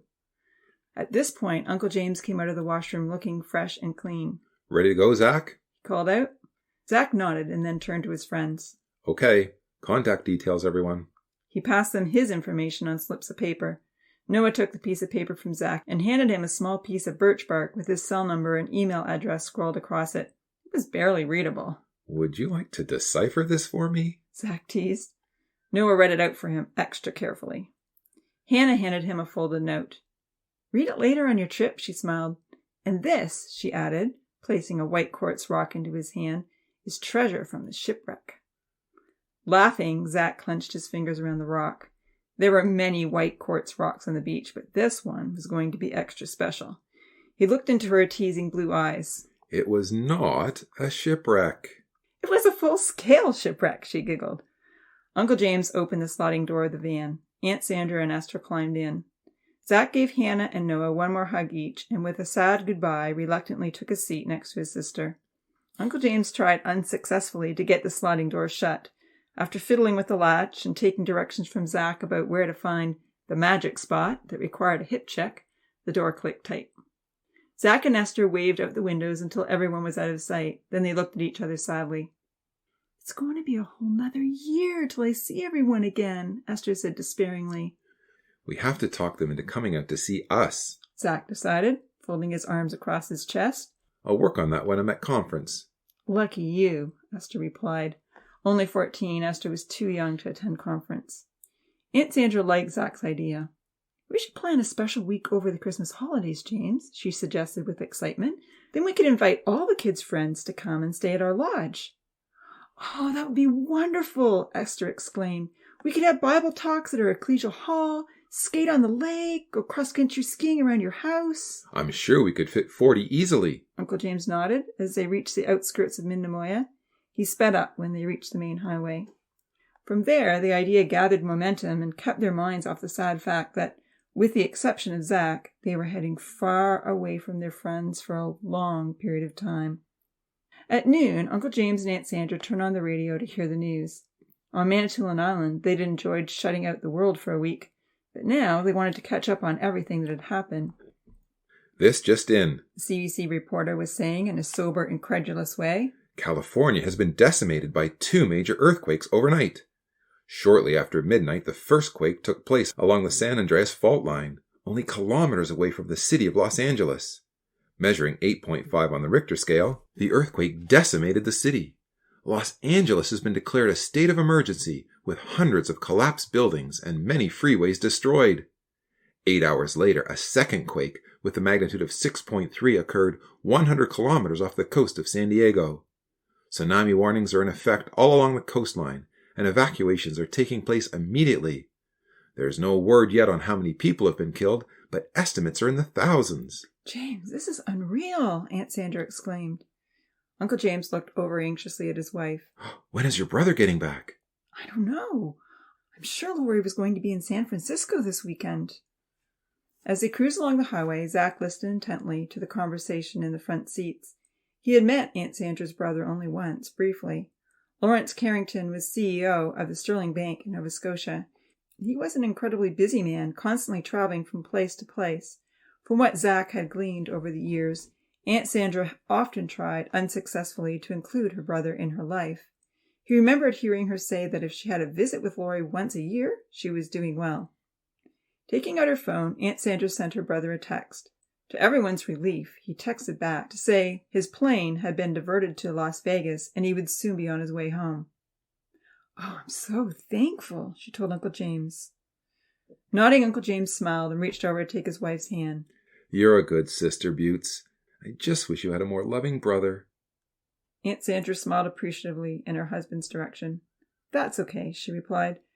"God has given me you and your family. I'm perfectly content." As his aunt and uncle engaged in an endearing conversation, Zach gazed out his window at the ever-changing scenery. He wasn't sure why Aunt Sandra cared so much for a brother who never seemed to have time for anyone outside his business world. While he knew that Uncle James was very supportive of his wife's feelings for her brother, he also knew that his uncle was often frustrated with Lawrence Carrington's lack of response. Choosing to give his aunt and uncle some privacy and uninterested in listening to CBC's ever-falling stock exchange report, Zach looked over at Esther. She was asleep. He pulled Hannah's note out of his pocket. He wasn't ready to have anyone tease him about Hannah just yet. Opening it up discreetly, he read, "Zach, I'm glad we got to know each other better this year at camp. I'm going to miss you. I hope you remember to text me. Love, Hannah." At the bottom of the note, her contact details were written clearly in pink ink. Hey, Zach. Uncle James said as they came to a stop at a major intersection. Did you hear that? Hear what? Zach replied. Remember that freak storm that blew through camp during the week? I'll never forget it. Zach thought to himself, but to his uncle he only said, Yes. They just said on the news that it turned into a massive tornado up north. A trailer park was decimated. What unusual weather we've been having, Aunt Sandra declared as the light turned green and the old Bryant van lurched forward. In the last 5 years, we've had violent weather all over the globe. What is God trying to tell us all? Uncle James replied. Zach didn't say much, but he felt relieved he was making the choice to be baptized. Fluffing up his pillow, he laid his head against it and tucked the note into his pocket along with the special rock. 1 week at Bible camp just wasn't long enough. He could hardly wait to come back.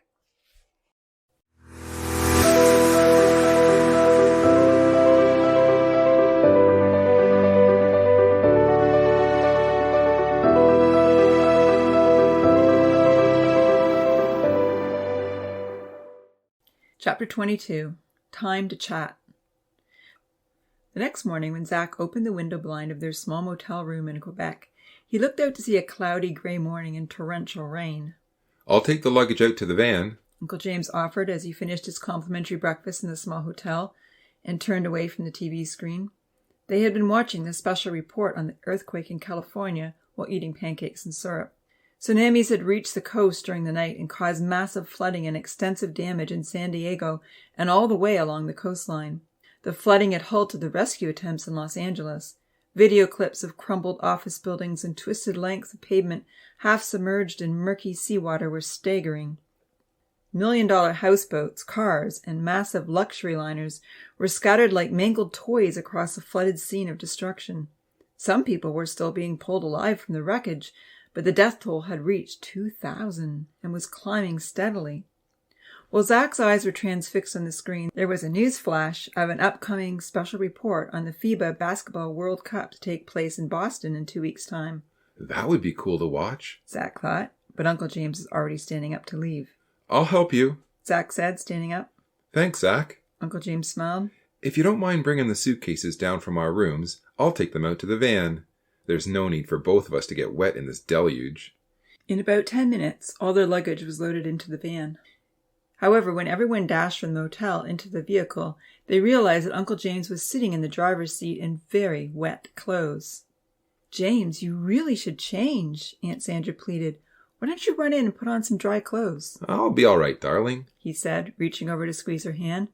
Driving away from the motel, he explained, I don't want to get stuff out of my suitcase. Everything's packed and tight. Just turn on the heat and we'll be fine. The heat doesn't work, Esther chimed in as they turned onto the highway. This van is very old. James, Aunt Sandra begged. But anxious to get back on the road, Uncle James couldn't be persuaded. As they sped down the highway, the heavy rain created foggy condensation on the windows. It was only a matter of minutes before Uncle James had to turn on the compressor. No one else minded the cool air blowing around since it was such a warm day, but no one realized how cold the air circulation felt to someone sitting in damp clothes. As the others read and discussed the Bible readings for the day, Zach noticed his uncle shiver. However, they were deep in conversation over a verse in Matthew 18, where Jesus says, And if your eye causes you to sin, pluck it out and cast it from you. It is better for you to enter into life with one eye, rather than having 2 eyes to be cast into hell fire. Uncle James asked Esther and Zach to come up with some practical applications of that verse. After all, it had been an important passage in the Bible talks that week. Zach struggled to think of an example that wouldn't impact his life too deeply. Esther was sitting beside him and might remind him later of what he had said. Esther, on the other hand, had plenty of examples and was not afraid to share. Well, for some people like me, novels and magazines are a problem, she admitted. If the things we are reading are causing us to dwell on sinful thoughts, then maybe we have to get rid of those books. If they are in our home, they will always be there tempting us to read them again. Aunt Sandra agreed with Esther and encouraged her to fill the void with books that would be helpful and encouraging. She reminded her niece of the passage in Philippians 4, verse 8 that says, Whatsoever things are true, whatsoever things are honest, whatsoever things are just, whatsoever things are pure, whatsoever things are lovely, whatsoever things are of good report, if there be any virtue and if there be any praise, think on these things. Zach was quite happy when everyone forgot that he still hadn't come up with an example. He shrewdly turned their attention to the next few verses about the lost sheep. Uncle James reminded them that when Luke recorded the lost sheep parable, he added Jesus' words, There is joy in the presence of the angels of God over one sinner who repents. God doesn't want one little one to be lost. Zach reflected, looking at the passage. There is joy in heaven when one sinner repents. This could be me. Is there rejoicing in heaven right now because I'm making the decision to turn my life around? It was powerful to consider that his decision could have an impact above. Then he pondered it all a little further. Are there other little ones that God wants found? Are there other lost sheep? He knew that there were, right in his own youth group back home, and those lost sheep were his friends. Suddenly Esther remarked, I've got it! Got what? It all just came together for me, she said excitedly to Aunt Sandra. Do you remember on our way to camp we talked about doing good deeds? Everyone nodded. And then you just reminded me that if I give up novels, I should fill the void with good material, which reminded me of the classes Uncle George gave this week. He told us that to overcome evil, we need to focus on doing good. So I just thought that perhaps if we're filling our lives with doing good things for God to say thank you to Him for the gift of salvation, it will help us to crowd out the evil that wants to pull us in the other direction. Aunt Sandra and Uncle James were happy to see Esther's enthusiasm. You're thinking it through all right. Uncle James smiled. I like that, Aunt Sandra agreed, reaching over to squeeze Esther's hand. When we fill our lives with service to God, we don't have time to get into trouble. Just don't think that sin won't find its way in the back door somehow, Uncle James cautioned. However, I believe what you're saying is scriptural. Doesn't it say something like that in Galatians chapter 6, Butts? Aunt Sandra found the passage and read it out. Do not be deceived. God is not mocked. For whatever a man sows, that he will also reap. For he who sows to his own flesh will from the flesh reap corruption. But he who sows to the Spirit will from the Spirit reap eternal life. And let us not grow weary in well-doing, for in due season we shall reap if we do not lose heart. So then, as we have opportunity, let us do good to all men, and especially to those who are of the household of faith. There it is. Uncle James nodded. Doing good is sowing to the Spirit, which reaps eternal benefit in our character development and spiritual growth. Sowing to the flesh leads to corruption. A couple of hours later, after Uncle James had sneezed several times in a row, Aunt Sandra insisted that he pull over at the next gas station and change. That he did, and they carried on with Uncle James in dry clothing, but the sneezing continued. So, Zach, Uncle James said as they drove along a straight stretch of highway, since you've requested baptism, why don't you and I go over the important things of the gospel message and just see if you're ready? We have a good 10 hours ahead of us. Zach was happy to use the time efficiently and took out his Bible. In between plenty of sniffling and a few sneezing attacks, Uncle James quizzed Zach on all the first principle teachings in the Bible. They went through everything that Zach would be asked in a baptismal confession of faith.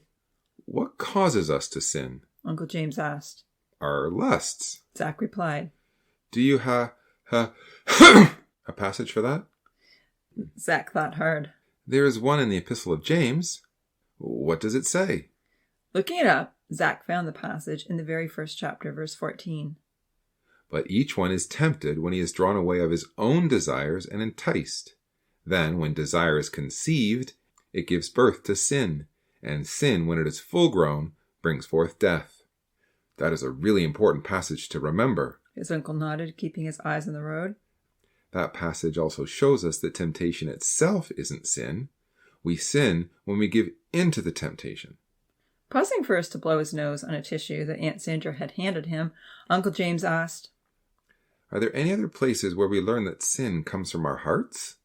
Esther found a few verses in Matthew 15 which said, But those things which proceed out of the mouth come from the heart, and they defile a man. For out of the heart proceed evil thoughts, murders, adulteries, fornications, thefts, false witness, blasphemies.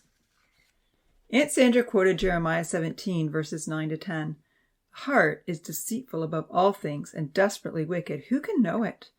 I, Yahweh, search the heart. I test the mind, even to give every man according to his ways, according to the fruit of his doings. Taking it to the next level, Uncle James asked Zach to read Hebrews chapter 2, verse 14. He then gave him a challenging question. How did Jesus, in his death, destroy him who had the power of death, that is, the devil? While they sped down the wide, straight highway towards Nova Scotia, it took a few references in Romans to work out the answer. The book of Romans deals extensively with the problem of sin and death. Looking at chapters 5 and 6, they collected some important points, such as, through one man sin entered the world, and death through sin, and thus death spread to all men because all sinned. They found a chapter where sin is spoken of as a king that reigns unto death. Zach discovered verses which say we can choose to be slaves of sin and earn the wages of death, or servants of righteousness and be given the gift of eternal life in Christ Jesus. Trying to summarize the information, Zach said, It seems that similar analogies are used for both sin and the devil. The devil has the power of death. Sin reigns unto death and pays wages of death. They seem to be spoken of interchangeably. So how did Jesus destroy the devil in his death? Well, in at least two ways. Zach replied. He never gave in to sin during his life, therefore he didn't deserve the wages of death. And when he died on the cross, his human nature died also, of course, and never tempted him again. He was made immortal when he rose from the dead. I would agree. Uncle James nodded. Jesus' human nature was a source of temptation for him, just as it is for us. Because Jesus never sinned, the grave could not hold him. And now, those who are associated with Christ through baptism can have their sins forgiven.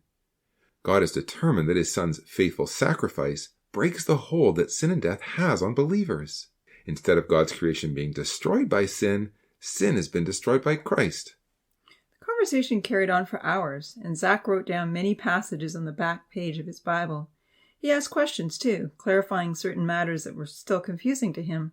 Even Esther joined in on the conversation. The time went by quickly, and soon they were crossing into Nova Scotia.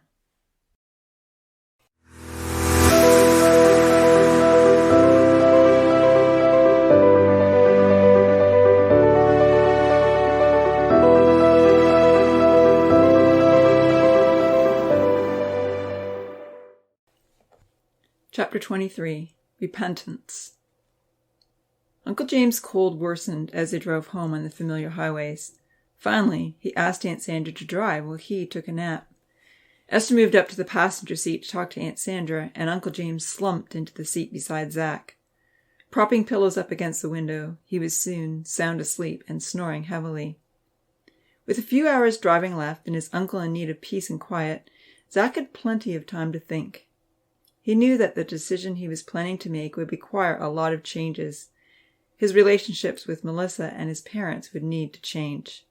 He had to pull back in his pursuit of Melissa, and he had to change his attitude toward his dad.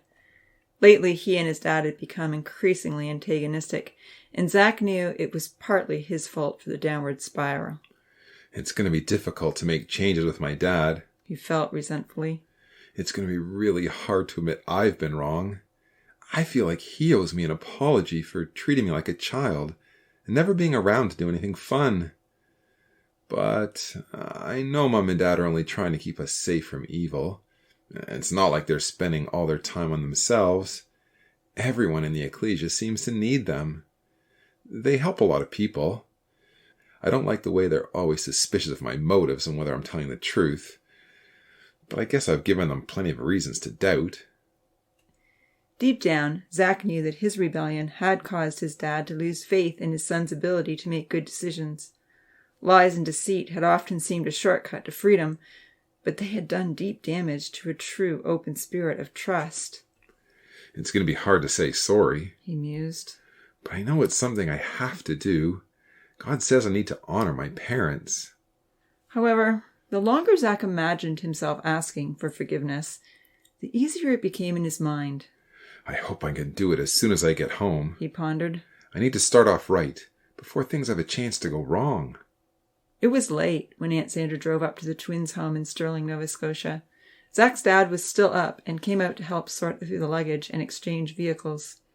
Uncle James was very tired, sneezing and coughing intermittently. They said quick goodbyes, and then Aunt Sandra drove off to take her sick husband home. Zach's dad turned to Esther first.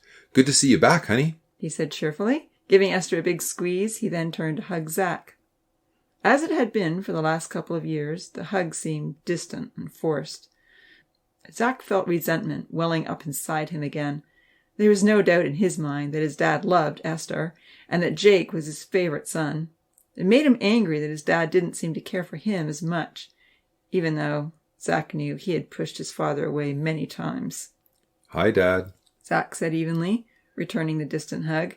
He swallowed hard. Inside was a strong desire to stay aloof, play it cool, and immediately retire to his room for the night. No, I've got to do this, Zach told himself. I've got to do it tonight. Dad, I need to talk to you, he mumbled. His father looked surprised. Right now, Zach? It's 1 o'clock in the morning. Yeah, I know. Zach sighed. Maybe, he argued with himself. It can wait till tomorrow. Night, Dad, Esther called out, heading up the stairs. We had a fantastic time. I'll tell you all about it in the morning. Night, Esther, Zach's dad said affectionately. I'm looking forward to a full report. I'm sure if Esther wanted to talk now, Dad wouldn't complain. Zach thought unhappily. You need to talk to me, Zach. Yes, I do. His dad motioned toward the living room, and they both sat down on the mismatched couches facing one another. What's up? He asked. Is something wrong? No, Zach replied. I had a great week at camp. Even such a simple admission was difficult at first. However, it spurred him on. I guess it's what I needed. A chance to get away from everything and time to think. The talks were great. My friends were great. I wish I could have stayed there for the rest of the summer. If you want to go back out, Zach, we'll find a way. There was no mistaking the loving support his father was willing to give him. Maybe apologizing wouldn't be so hard after all. I'd really like to go to the youth conference, Zach said. I know it's a lot of Bible study, but I think it will be good for me. I think I need it. There was a happy, surprised smile on his father's face. Zach, I'm pleased to hear that, he said. Let me know if you need any assistance. Thanks, Zach replied gratefully. Now it was time for the tough part. Zach took a deep breath. Look, Dad, he said. I've made a big decision. No, a huge decision to change my life. I'm really sorry for all the trouble I've caused you lately. I was chasing the world, and now I want to get baptized as soon as possible. It was rare for Zach's dad to be speechless. For a moment or two, his dad looked at him, his disbelief slowly giving place to joy. Zach, he said, standing up and holding out his arms. Moving forward, Zach gave his father a hug. Zach, his father said again with the utmost sincerity, holding his son tight in a warm embrace. I am overjoyed. Mom and I will do whatever we can to help you. This is wonderful news. Thanks, Dad, Zach mumbled gratefully. I'm sorry for all the trouble I've caused. Holding his son at arm's length, he said, Thank you for your apology. I appreciate it. We have had some tough times, you and I. I'm sorry for the harsh words I've spoken. Sometimes I've been too quick to react without knowing the full story. That's okay. So have I. You know that Mum and I have felt a lot of anxiety about you because we love you and want you to be a part of God's promises. I'm so thankful you went to camp. I wish Jake had gone with you. But then again, I wish we'd all gone. There was a deep look of concern in his father's eyes as he spoke of Jake. Zach was surprised. Maybe he'll come to conference with me, he suggested. He needs to get away as much as I did. I hope you can talk him into it, his dad said in a dubious tone. What's up with Jake? Zach wondered. Was something wrong?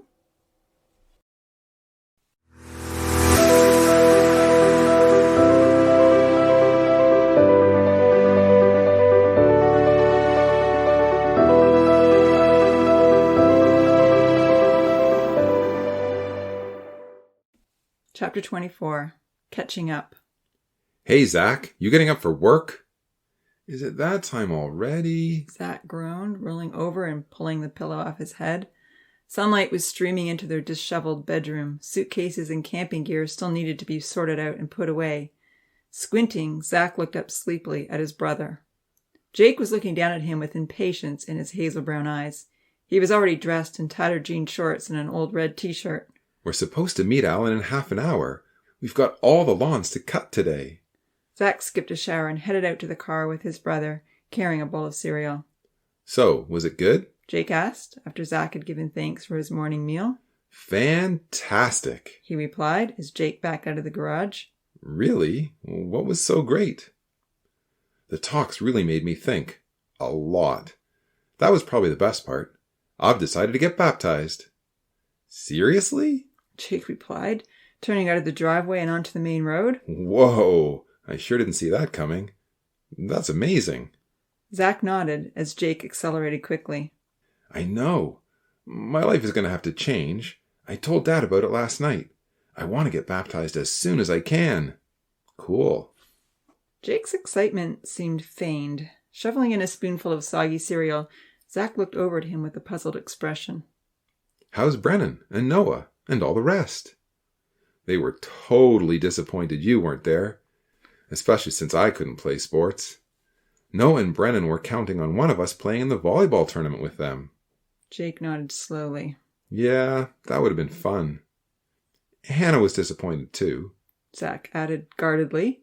He spooned in another mouthful of cereal. Jake laughed. Did she follow you around all week? Hannah's a really nice girl. Zach replied evenly, looking away. Nicer than Melissa? Jake asked, trying not to sound too hopeful. By far. Was his brother's surprising admission. By far? Jake echoed. He suddenly realized he was way over the speed limit and took his foot off the accelerator. Zach decided he'd better not say too much about Hannah. There was only one Hannah, and he didn't want to share. I actually got really close to everyone this year, he said, and then he added sadly, I didn't want to come home. I'm planning to go back out for the conference. I'll ask Alan about getting a ride today. Jake, we have so many good friends that go to that camp. Friends that believe the same as we do. You need to come too. You'll love it. What? We can't take more weeks off work. Who's going to help Derek run Eden Tree when Alan's away? Zach shrugged. He hadn't thought about that. Yeah, maybe you're right, he moaned. But then suddenly he had an idea. Hey, maybe Jaden will help. The idea was a good one. Jaden was a good worker, and he had been unable to get a job for the summer because he had been so busy fundraising for his mission trip to Uganda at the end of July. Jaden was planning to only be gone for a week, and the twins knew he would be keen to make some pocket money when he returned. Sometimes we're just too busy, Jake. We haven't been taking time for God. Jake looked at his brother strangely. It had always been his job to admonish his younger brother, not the other way around. After all, he was the older brother, not only naturally, but spiritually. He knew he should feel happy that his brother had this radical change of heart, but he didn't. He felt resentment and anger. You don't sound like Zach, he said with a skeptical tone. I hope I don't. I want to change. Zach paused to slurp down the remaining milk from the bowl. So how was your week? I'm really glad I went, Jake exclaimed. There's nothing like training with professional coaches. I learned so much. And now I feel like I'm in better shape than ever. My ankle is completely fine. I'll have to fill you in on some of the new plays. We learned this amazing press break. I'm going to tell Brett all about it after work today. And you should see Jaden shoot foul shots now. He hardly misses, ever. And I'm up to 80% average myself. Envious feelings were reaching into Zach's heart. He knew it was going to be hard to hear about the basketball camp and all that Jake had experienced. Heavenly Father, please help me. He prayed silently. Don't let me get swallowed back into this again. One night we had a captain's meeting, Jake went on to say. All the captains were invited. I wish you'd been there. I can't remember everything, but it was really important stuff about leading a team. Like what? Well, we watched some videos of actual NBA games, and the coaches pointed out the difference that some of the captains made to the team. Positive captains kept everyone's head in the game, even when things were going bad. A bad captain can defeat the morale of the whole group if he lets himself get down. Good leadership can make the difference between winning and losing. Yeah, I can see that. So, if you and I keep up our confidence next season, regardless of how the game is going, we can make the difference in a close game. We can affect the morale of everyone for good. I guess that's true with leadership in any situation. Yeah, perhaps, Jake mumbled, wondering where Zach was heading with such a comment. Then it dawned on him, and he quickly pushed the thought away. I have 2 new things to show you when we do our workout tonight, he added rapidly. They really help with jumping and making your shots. It's fun. You'll like it. How am I going to fit in a workout and Bible study? Zach was asking himself. Noah had told him to do it as soon as he got home, but that's when he and Jake always worked out.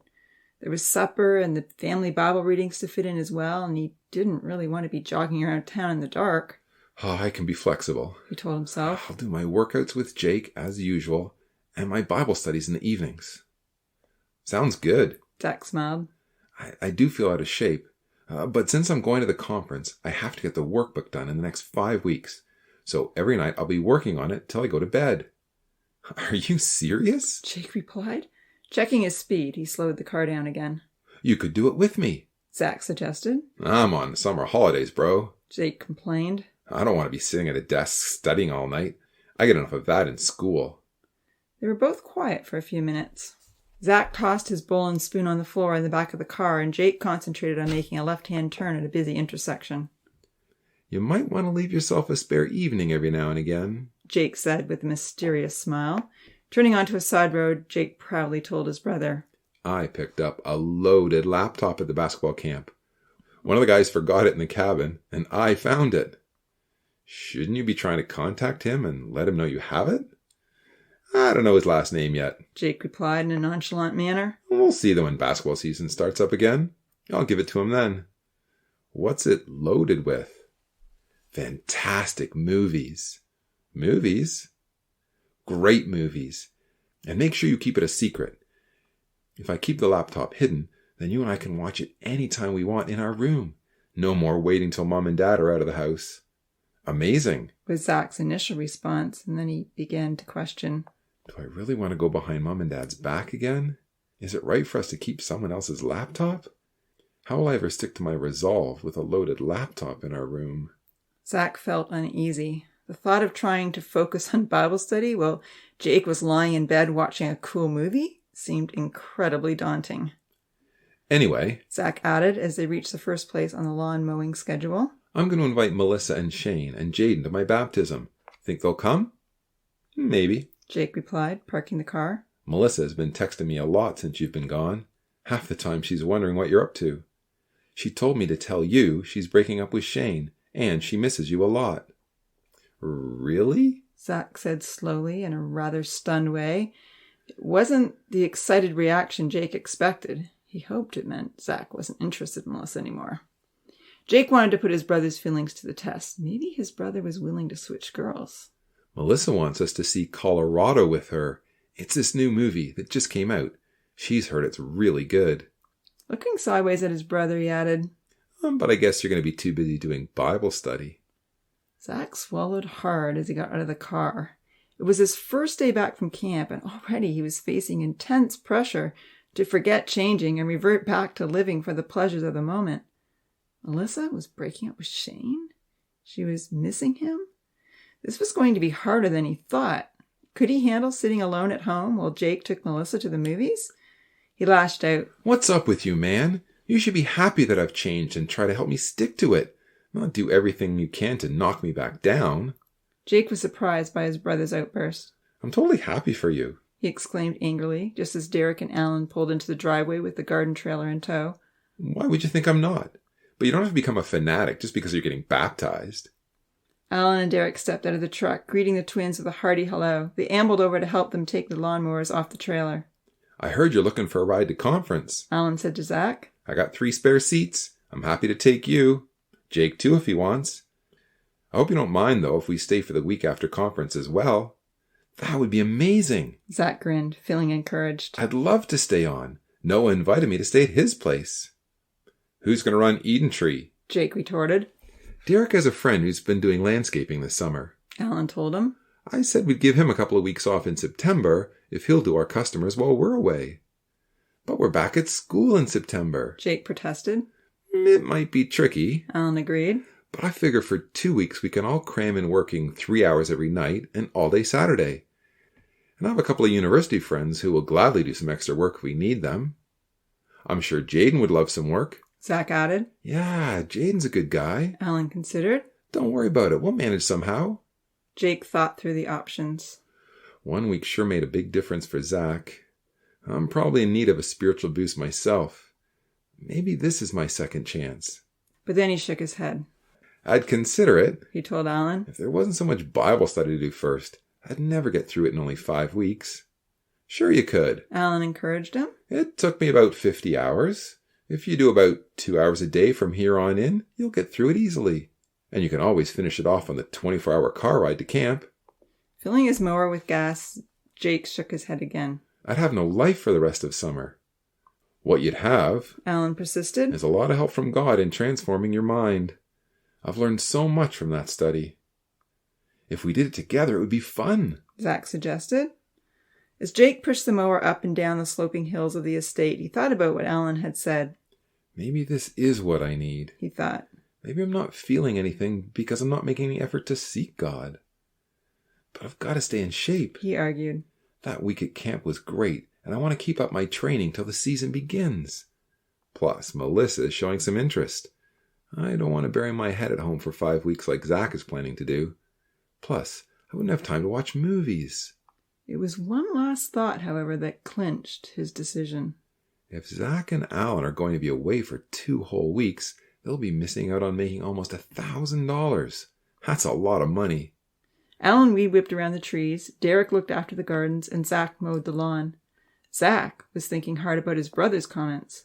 Am I becoming a fanatic? He considered.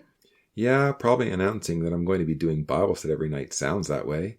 But if I want to go to youth conference, which I do, I really have no choice. It's the only way I'll get it all done. He sighed with regret. Had I started when Alan first told me about it, it wouldn't have been so hard at all. I wasted so much time with that musical. It was after 5 when they got home from work. Jake was anxious to show Zach the new workout. They changed quickly, grabbed a banana and a yogurt, and headed outside. I hope you found something to improve our vertical, Zach said, inhaling the contents of the yogurt container in one gulp. Sure did. Jake exclaimed. We had a guy at camp who used to play in the NBA, and he coached Canada's national men's team too. I asked him for the best jumping exercise. Really? Zach said, impressed by the qualifications. What did he say? It was profound. Jake teased. He said that the best thing to do to strengthen jumping muscles was to jump. Whoa, that's deep. Seriously though, I'll show you what he made us do, Jake said, flinging his banana peel into the garbage can. He took up a position on the paved driveway under the basketball net. Jump and touch the rim 10 times, he said, hurling himself off the ground. And then we'll run up and down the little hill over there, then 9 jumps, and a hill run, then 8, all the way down to 1. The boys eagerly started the drill. By 9 jumps, their legs were aching. My legs are killing me. This better work, Zach complained. It will, said Jake. My vertical improved by 5 centimeters in just 1 week of camp. After the last hill run, the boys collapsed on the grass to catch their breath. It had been all Zach could do to keep up to his brother. As he lay panting on the grass, he hoped Jake's next drill wouldn't be so intense. I've got the best shooting drill you've ever seen, Jake boasted. It's called 33. Once he had recovered a little more, Jake grabbed a ball and took his position along the baseline facing the net. So, you start here. Jake began, jumping in place just beyond the 3-point line that they had painted on the driveway. You shoot and follow through to get your rebound. Making the play, Jake grabbed the ball after it swished to the net and said, That's 3 points. Running back to where he started, Jake faked the shot, took one hard dribble, and nailed a 2-pointer. That's another 2 points. He told Zach. Go get your rebound again, and the last shot is a layup. He returned to where he started, up-faked, and then drove hard to the hoop and laid it in. The layup is only worth 1 point in this drill, he said as he caught the rebound. Jake took his position at a 45-degree angle from the basket, still beyond the 3-point line. Now we do it all over again from here. Finding the bottom of the net with his 3-pointer, he missed his 2-pointer and dunked the ball hard on his layup. So that's 10 points for me so far. The next spot is from straight on, and then you repeat the same thing from the left side. Jake continued the drill, making most of his shots. Zach razzed him for missing a left-handed layup. After finishing the baseline drive, Jake was at 24 out of 30 possible points. So why is the drill called 33? Zach asked. Because you finished with 3 foul shots. Jake hit all 3 easily. Wow, you've been working on your free throws, bro. Zach marveled.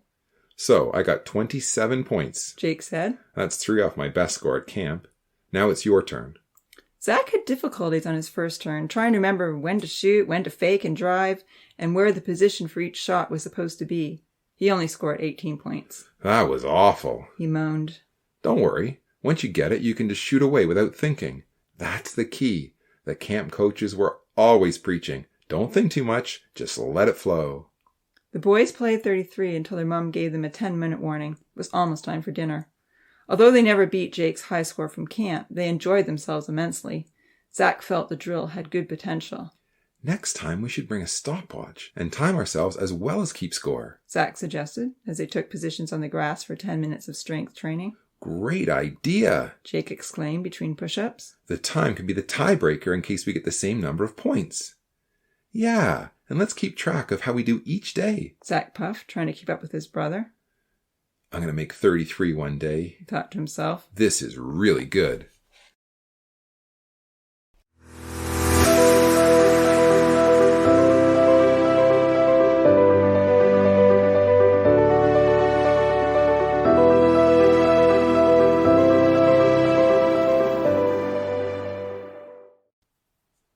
Chapter 25.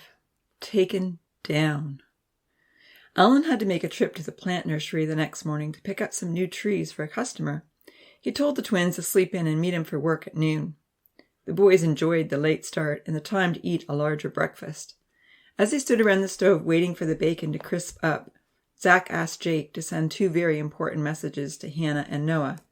The first message was, "Hey, it's Zach. How's it going? Got back from camp safe. How about you?" It wasn't long before a message came back from Hannah. "So good to hear from you, Zach. I'm hoping to get baptized in 2 weeks, God willing. What about you?" Unsure of what to say, Zach asked Jake to text the second number with a similar message. This time, there wasn't an instant response. Walking into the kitchen, the twins' father turned on the 9 o'clock news. The lead story was about the potential collapse of the United States economy. "Trillions of dollars in debt," the reporter was saying. "The economy has reached its breaking point. All non-essential services will be shut down in 2 weeks' time. Expect long delays at the border, hospitals, and any government office.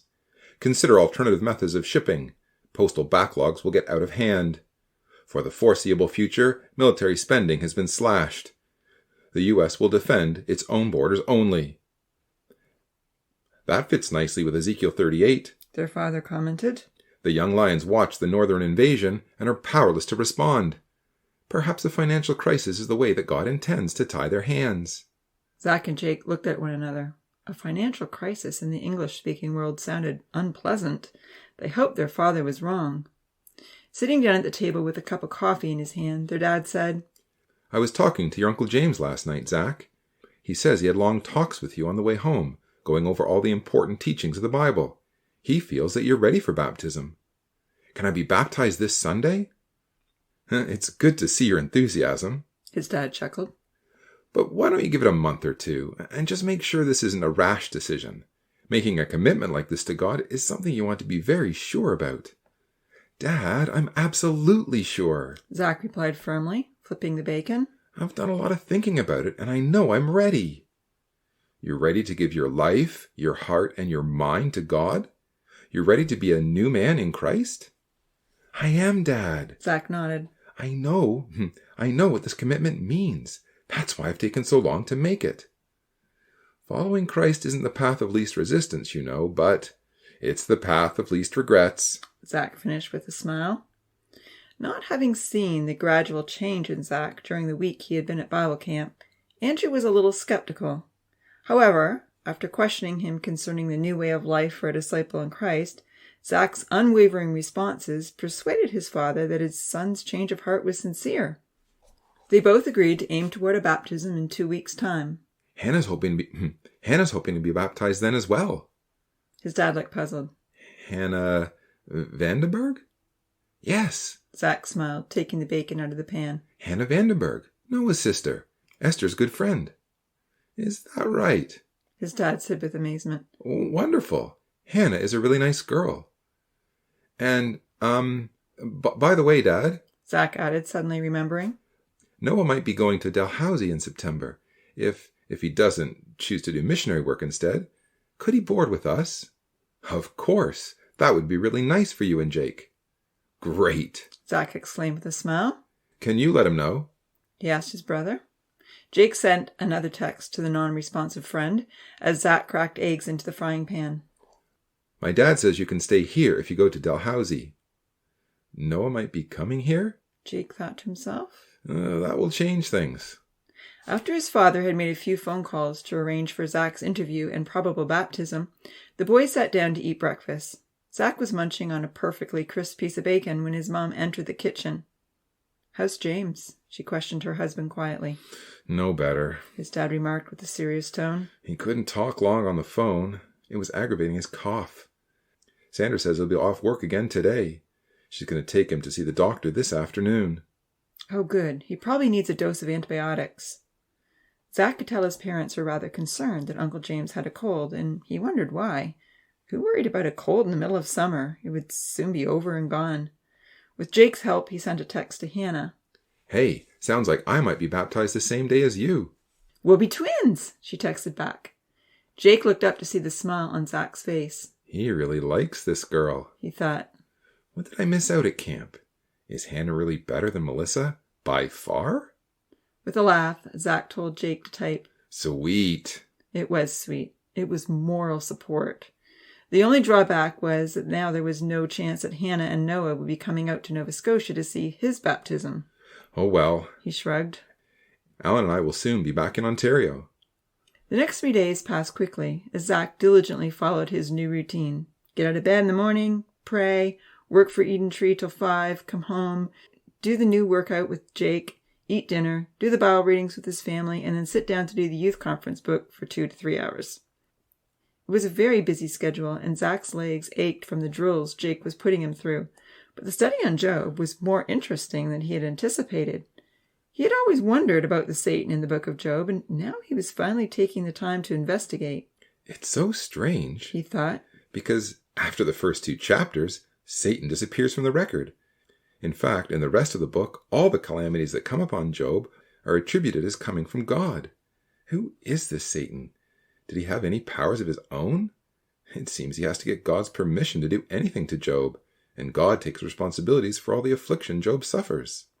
He thought it over carefully. I know that the Hebrew word Satan means an opponent or an adversary, and sometimes it's even translated using those words. Maybe I'll find something there. Looking up the Hebrew word Satan, Strong's number 7854, Zach scrolled through all the places 7854 appeared in the Old Testament. The first passage in the listing was one where a divine angel stood in Balaam's way as Satan, or as it is translated in the New King James, as an adversary against him, to keep Balaam from sinning against God. In the next passage, David was referred to as being a possible adversary to the Philistines. Several other passages in the listing were clearly human adversaries, and some were ambiguous. So, Satan is someone who opposes or is adversarial to another, for good or for bad. Zach considered. The angel that stood in Balaam's way was a Satan for good, as he stopped Balaam from going to Balak without God's permission. But in the New Testament, Jesus calls Peter Satan because he was trying to talk Jesus out of giving his life for the world. Turning back to the book of Job, Zach considered the various suggestions he'd heard for the identification of Job's Satan. Was Satan a divine angel that wanted God's permission to test Job's faith? There certainly are other incidents where angels are involved in bringing calamity on the earth and testing the faith of believers. Or was Satan another human being who was jealous of Job? Was he one of the 3 friends? Or maybe all 3 of them? After all, it was the words of Job's friends that caused Job to charge God foolishly, not the afflictions. And God rebuked only the 3 friends at the end of the book, not anyone else. Or maybe, Zach thought, maybe the answer lies in identifying the sons of God who were with Satan in the opening chapter. While he was looking up other places where the phrase sons of God appears in Scripture, his mum came into the kitchen where Zach was studying. She was talking to someone on the phone about an event and began leafing through the calendar. Zach was distracted. He couldn't help noticing the circled dates of the musical. 7 weeks had passed since the final performance, and although he didn't know it, there were only 4 weeks left until life would change forever. Remembering back to the performance, Zach thought to himself, Everything revolved around the musical back then. Nothing else mattered except putting on a great show and getting Melissa's attention. Jake thinks I'm being fanatical with Bible study, but at least this new routine is helping me to let go of the old life and change things around.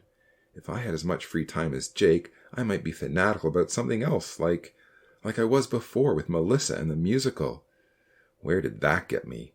Beat up and running away from God. He flipped through the unfinished pages. He had only just begun, and there was still a lot left to do, but Zach was determined he would be going back to Manitoulin Island. For the first week and a half, Zach worked in the kitchen so the light wouldn't keep his brother from sleeping, and his brother wouldn't distract him from studying.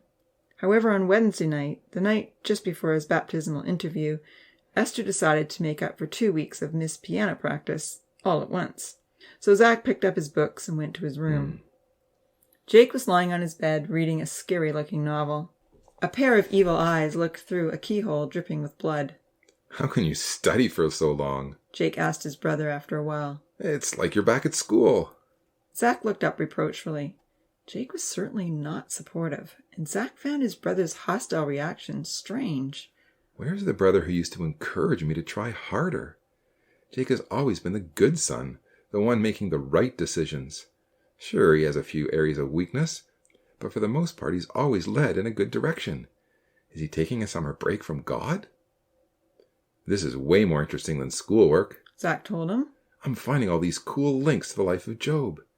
Did you know that almost everything that happened to Job was part of the curse that God said he would put on Israel for their disobedience? There are so many links back to Deuteronomy 28. It's almost like Job is a type of the nation of Israel. Listen to this comment. Zach proceeded to read a few lines from the workbook with excitement.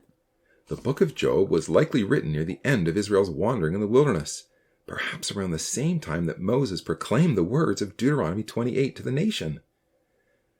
This prophecy stated that Israel would be blessed for righteousness and cursed for disobedience. While this held true nationally, it could be misunderstood on a personal level. With all the allusions back to Deuteronomy 28, Job's friends seem to have been well aware of the prophecy and made incorrect deductions. They concluded that if someone were struck with calamity, it demonstrated the person had sinned. The greater the calamity, the greater the sin. In looking at Job's suffering with this mindset, they were convinced that he must have been the worst of sinners. God worked with Job and his friends to demonstrate that this was not a fair assumption to make toward Job or anyone else that suffers. Regardless of the circumstances we find ourselves in, we must always speak right of God. Jake felt uneasy with his brother's enthusiasm. How can Zach be so turned on by the Bible? He wondered. It was one thing to choose to do the right thing because you knew it was expected of you, but Zach seemed strangely excited about it. Jake couldn't imagine ever feeling so excited about the Bible. Since his baptism, he had led dutifully, if somewhat grudgingly, in spiritual matters, but never with enthusiasm. Instead of being encouraged by his brother's change of heart, Jake felt only guilty and resentful. Why isn't Zach as passionate about basketball and the championship anymore? He wondered. Why isn't he still crazy about Melissa? Why didn't he even ask what my new novel is about? How come he hasn't started reading Green Diamonds? I gave it to him before he went away. How could 1 week make such a difference? Would I be this excited about the Bible if I'd gone to Manitoulin? Maybe I should go to the conference. Maybe it would change me. He looked at the thickness of the workbook Zach was writing in. But it's so much work. He sighed internally. This is my vacation. And I'm already hours behind what he has done. I could never catch up unless I took the next 2 weeks off of work. I can't imagine spending 2 weeks at a desk in the summer. So, do you mind if I take Melissa to the movies? Jake asked in a nonchalant manner. Like, I don't want to move in on your girl or anything, but if you're not interested in her anymore. She was never my girl. Zach reminded him uneasily. Are you sure she's actually broken up with Shane? No, but she plans to. Shane's been working all summer, and he's heading off to university in the fall, all the way to Ottawa. Besides, she's asking us to go to the movies with her. I don't think she's the kind of girl I should be interested in. Or you either. Zach replied, rather resentful of Jake's interest in Melissa and feeling a little concerned for his brother's well-being. Do you really want to get pummeled by Shane? Shane's out of the picture. Maybe, and maybe not. Pulling the phone from his pocket, Jake sat up in bed. While Zach seemed to be disengaging from his pursuit of Melissa, Jake's plans were revolving around her more intensely every day.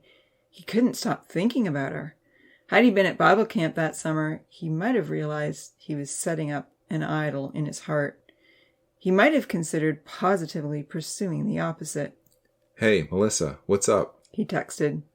Not much, was the instant response. So when's our movie date? Friday night? Sounds good. Is Zach coming?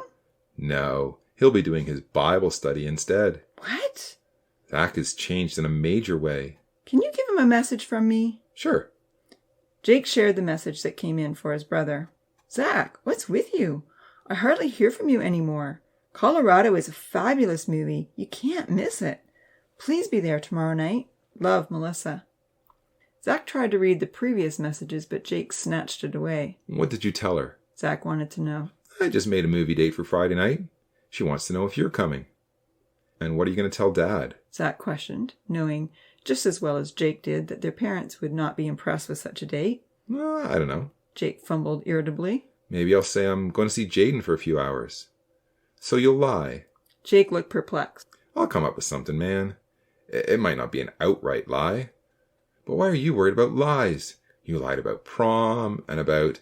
Yeah, but that was before I realized I needed to change my life. At that moment, Jake heard his mum calling his name. He left to see what it was that she wanted. Zach sighed and rested his chin on his hand, wondering what he should do. It was very tempting to join his brother for a movie date.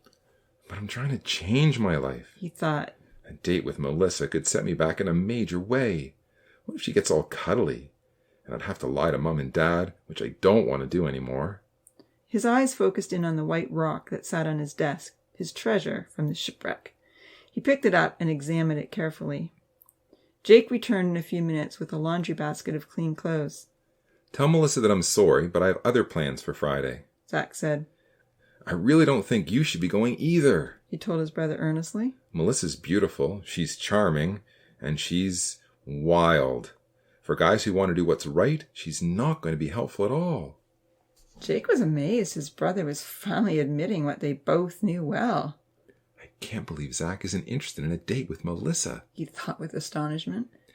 He really must not be interested in her anymore. Sitting down in his bed to text the message that Zach wasn't coming, Jake was elated. He's giving her up, right when she's showing interest. This just might work in my favor.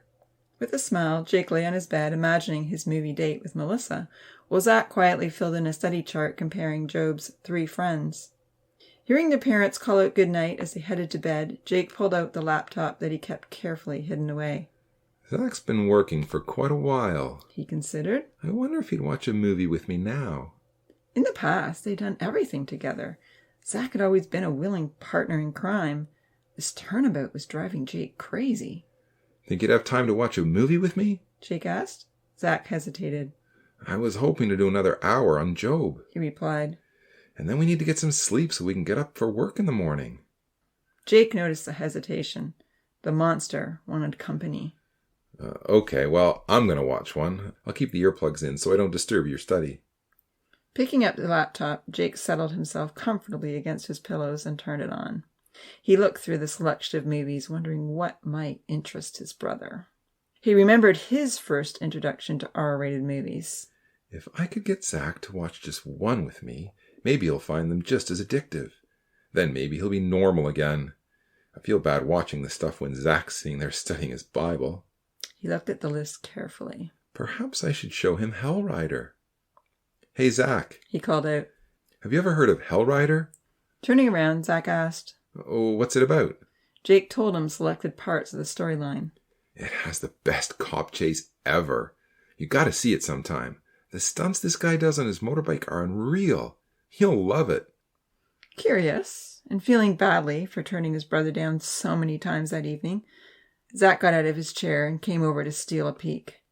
Starting the movie, Jake said, Just watch the first scene. It starts with him practicing his stunts on the track. It's so cool. One scene won't take long, Zach assured himself. It does sound cool, and I've already worked for an hour on the study. Besides, Jake really thinks I'm becoming a fanatic. Maybe if I just show a little interest in the movie, he'll stop bugging me so much. Taking the pillows off his own bed, Zach made himself comfortable beside his brother.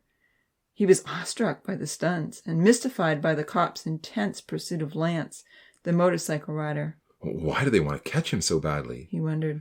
Does Lance hold some deadly secret? Has he been framed by someone else? Are the cops corrupt? Just 10 minutes more, he told himself a couple of times. This is cool. Then suddenly, right in the middle of the most exciting chase, the scene flashed to a darkened motel room where a cop was questioning Lance's girlfriend. Zach was astonished when she started taking off her clothes. Jake, what's the rating on this? Don't worry, Brett has it, Jake assured him. This is the only bad part, and you've got to hear what they say. It's so important. You'll never figure out the plot otherwise. Zach's eyes were transfixed by the scene, but his heart was racing. He heard a noise in the hall and wondered if his mom was up.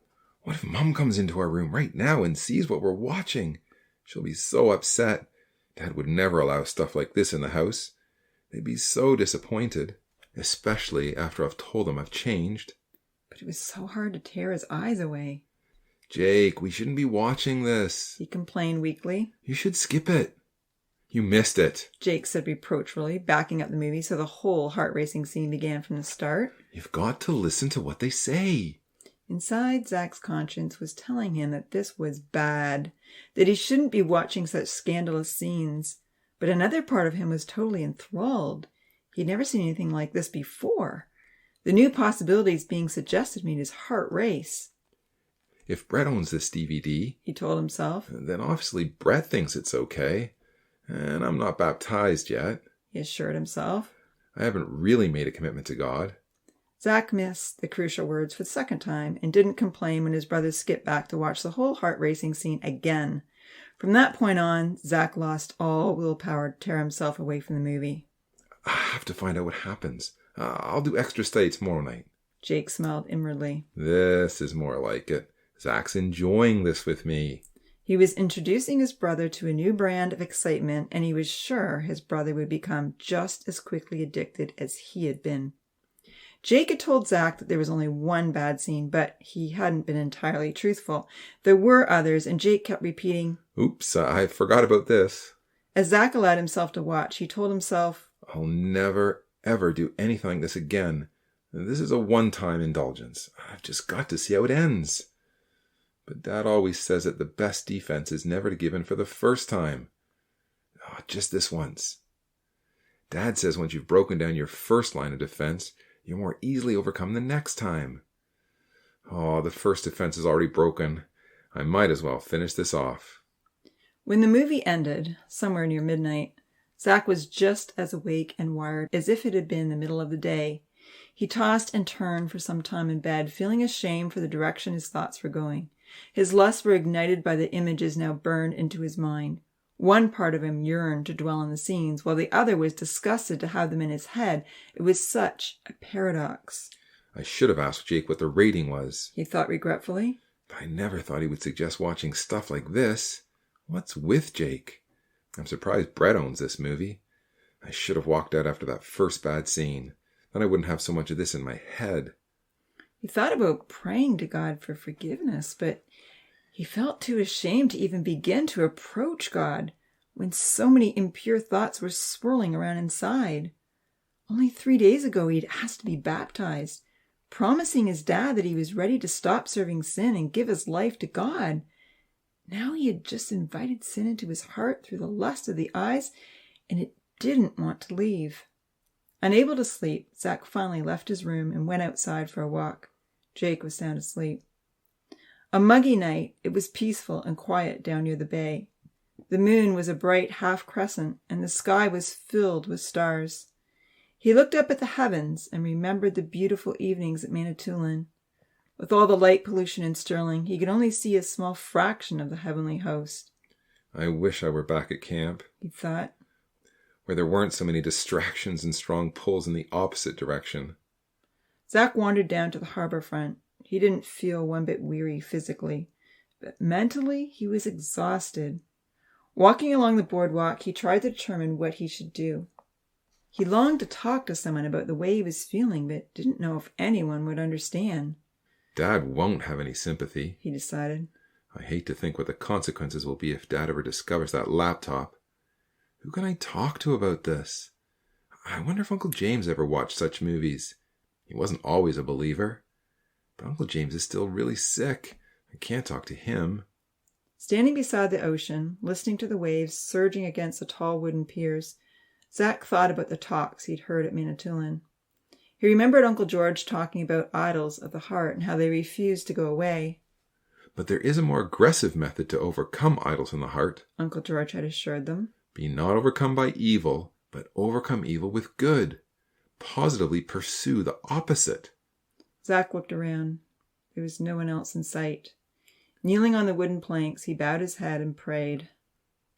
Heavenly Father, he began nervously, I hardly feel I can come before you tonight. Please forgive me for filling my mind with those images. I knew it was wrong. I knew I should have stopped myself, but I didn't. I'm struggling to escape from these thoughts. They are raging within me. Please, Father, help me to overcome. Help me to be strong against the flesh and to commit my life to you fully in baptism as I've planned to do. And please, Heavenly Father, help me to help my brother. I realize the force of this evil to tear us both away from loving you and your righteousness. You are holy, and you want us to serve you in holiness. What I watched was the opposite of all that you are. Please strengthen me. Please strengthen both of us to overcome. In Jesus Christ's name. Zach prayed earnestly. Amen. Walking home, Zach felt fortified, even though the tantalizing images still pulled at his heart. Overcome evil with good was a verse that kept coming to mind. There was no way he would be able to sleep, not yet. Tiptoeing into his room, he looked reproachfully at his brother, sleeping soundly in bed. Why would you knowingly invite me to do wrong? He whispered.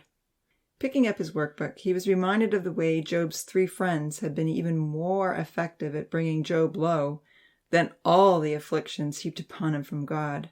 Jake, he mused, you've become like a Satan to me. Walking out of the room, Zach felt his self-righteous indignation had suddenly been turned upside down.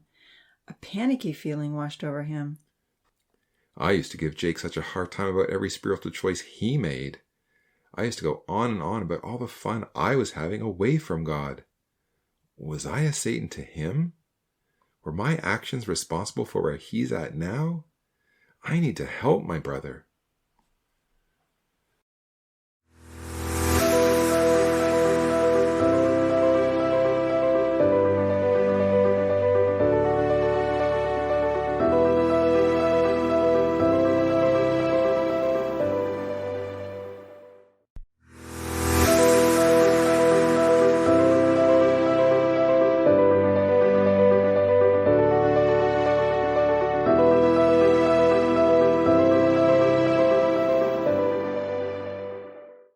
Chapter 26. Alone. Is there a reason you're sleeping at the kitchen table? Zach's dad remarked in surprise, entering the room still wearing his pajama pants. Jake's already showering. Really? Zach opened his eyes. His neck felt stiff from sleeping on a Bible. His head pounded. He looked at the clock and grimaced. It's 10 to 8. I've got to be at work by 8:30. It's going to be hard to function on only 3 hours of sleep. I'm pleased with the decisions you've been making lately, his father said proudly, realizing Zach had been working on his workbook. You're really taking this study seriously. Are you enjoying it? If you only knew what decision I made last night. Zach thought with shame. I'm loving this study, he said. Let me know if you need any help, his father encouraged. Zach didn't talk much to his brother that Thursday. He wanted to lash out. He wanted to help. And he just didn't know what to say. He needed time to think it over. After work, he had his baptismal interview with Uncle Craig Simons and another older brother in the meeting. It was very similar to his talk with Uncle James. However, Uncle Craig brought in many interesting practical connections to each doctrinal point. Since God is one, Uncle Craig told Zach, we ought to be united in mind and purpose as well. When they discussed the inspiration of the scriptures, Uncle Craig said, Since we know the Bible is the inspired word of God, we need to read it regularly. It's the spirit power that changes our hearts and minds. There were many questions involving a believer's separation from the world, marriage and the Lord, ecclesial activities and responsibilities, politics, and making wise choices regarding the influence of the media. All who heard Zach's confession of faith were satisfied with his knowledge of the gospel message and personal commitment to follow the Lord Jesus Christ. Plans were made in earnest for his baptism that Sunday. On Friday morning, as the twins drove into work just after 8, it was already abnormally hot. A heat wave was stretching from Boston all the way up to Nova Scotia, and they knew it was going to be a difficult day out in the sun. Zach still didn't have much to say to his brother. He was still angry that Jake had purposefully talked him into watching Hell Rider. Thinking over some of the issues they had discussed at his interview the night before, he remembered one passage in particular. Uncle Craig showed me an interesting passage last night, he told his brother. Really? Jake didn't look over. Yeah, in Romans chapter 1, it lists many things that God considers wickedness, and then says, who knowing the judgment of God, that they which commit such things are worthy of death, not only do the same, but have pleasure in them that do them. What about it? Uncle Craig says we shouldn't take pleasure in watching or reading about sin. Why are you telling me this? Jake, you know why. Turning the car radio up loudly, Jake made it clear this was not something he wanted to discuss. His own conscience was trouble enough. He didn't want to hear it from his brother. Zach knew they needed to talk about Jake's new obsession at some point, but he still wasn't sure what he was going to say or do. He could just be a rat and tell his dad about the laptop, but Jake would know who had squealed. He didn't feel he should break the bond of trust that they had always shared in their relationship. Somehow, He thought, the better way is to convince my brother to stop watching bad stuff. How can I do it if he doesn't even want to talk about it? As usual, the twins spent the day mowing and weed whipping while Derek and Alan pruned and tidied the gardens. It was difficult working in the hot sun. They all had to take frequent water breaks. When Zach and Jake arrived home, they convinced each other to brave the heat and do their new exercise routine. However, after only the second set of rim jumps and treks up the hill, Zach felt sick to his stomach and had to stop. Sorry, Jake, he said. I can't finish today. It's too hot. Walking into the house, Zach was discouraged that he was taking so long to get back into shape. Jake was way ahead of him in everything. He took 2 Advil, but his head continued to pound. The ice cubes melted quickly in the large glass of water he poured for himself. Their house wasn't air-conditioned. It was difficult to sit down and study Friday evening, knowing his brother had gone to the movies with Melissa. No lies had been told. Jake didn't have to explain where he was going, since his parents had left after dinner to visit old friends. Esther had gone to stay overnight with another family in the meeting. Zach felt very alone. He was sure the movie theater was air-conditioned. At home they had only fans. It was rarely so hot in Nova Scotia. I could still get there in time, Zach thought. I wonder what the rating is for Columbia. How close are they sitting? It was hard to fight against the strong magnetic pull to go, to be with Melissa, to see another racy movie. I can't go, Zach told himself. I'm getting baptized this Sunday. I'm making a commitment to leave the world behind. Zach emailed Hannah for some moral support, but there was no instant response. The house phone rang, and Zach ran to pick it up eagerly, hoping it might be one of his friends. It was Aunt Sandra. Hi, Zach, she said anxiously. May I speak to your mom or dad, please? Sorry, they're out right now. Do you want me to tell them to give you a call? Please. There was a little catch in Aunt Sandra's voice that gave Zach concern. How's Uncle James doing? He asked. Is he over that cold yet? No, it just gets worse and worse, she replied despairingly. I don't know what to do. He's finished the antibiotics and is a little better, but he seems so hot tonight. I know it's a hot night, but I think he has a fever. Would you know if your mom has a thermometer? I can't find ours. I'll check, Zach told her. The first aid kit in the bathroom was well stocked. He found a thermometer easily. Without a car, Zach was unable to take the thermometer over, but his aunt came and picked it up. She didn't stay long, and her face was lined with worry. She left saying, If your Uncle James has a fever, I'll be taking him back to the doctor Monday morning. Sitting down at the kitchen table, Zach tried to focus his thoughts, but he was having difficulty concentrating. Walking around the house in a daze, he decided to check his emails on the family computer. Jaden had sent through an email with an itinerary for his trip to Uganda. Zach looked at it with interest. Building homes for needy widows and orphans in a foreign land sounded like an exciting adventure. He was impressed to read all the ways that Jaden and Isaiah had fundraised for the mission, especially the last one. For a whole week, Jaden and Isaiah had run a mini basketball camp for the novice division. 20 neighborhood kids had participated. Cool idea, guys, he thought. I love your spirit. There were also emails from his older sisters congratulating him on his decision to be baptized. The oldest begged for the service to be put on Skype so she could watch it happen. Then Zach opened an email from Uncle Peter and Aunt Jessica. It read, Dear Zach, we are so pleased to hear that you decided to give your life to Christ. You are making the best decision ever. We are very thankful God has called you to join his family and find salvation in his Son. Your dad says you plan to go back to school for another year, even though you have all the credits you need to graduate. We know that it's very important for us all to consider our future plans wisely. One day, if Jesus still hasn't returned, you will need to have a good job that can support a family. But just in case you're open to taking a year off before you delve into commitment of college or university, Aunt Jessica and I would love to invite you and Jake to spend a year with us in Jamaica. There's so much that could be done here with the children and teens. Remember the Bible skits that you and Jake used to put on for us? They were so well done and entertaining. Remember the Kingdom Feast, when you dressed up as the king and your beard kept falling off? You guys are hams. If we had the two of you with us, we could run some vacation Bible camps throughout the year and even set up a youth program. Please give it your consideration. We could really use your help spreading the gospel message in this island country. We'll be thinking of you and praying for you next Sunday. God be with you in your new life walking with him. Love, Uncle Peter, Aunt Jessica, Susanna, Jimmy and Seth. At the end of Uncle Peter's email was a passage in a blue font from Luke chapter 9, which said, "If anyone desires to come after me, let him deny himself and take up his cross daily and follow me. For what profit is it to a man if he gains the whole world and is himself destroyed or lost?" This was the second time Uncle Peter had personally invited him and Jake to help in Jamaica. Interesting idea, Zach pondered, but his heart was set on winning the provincials.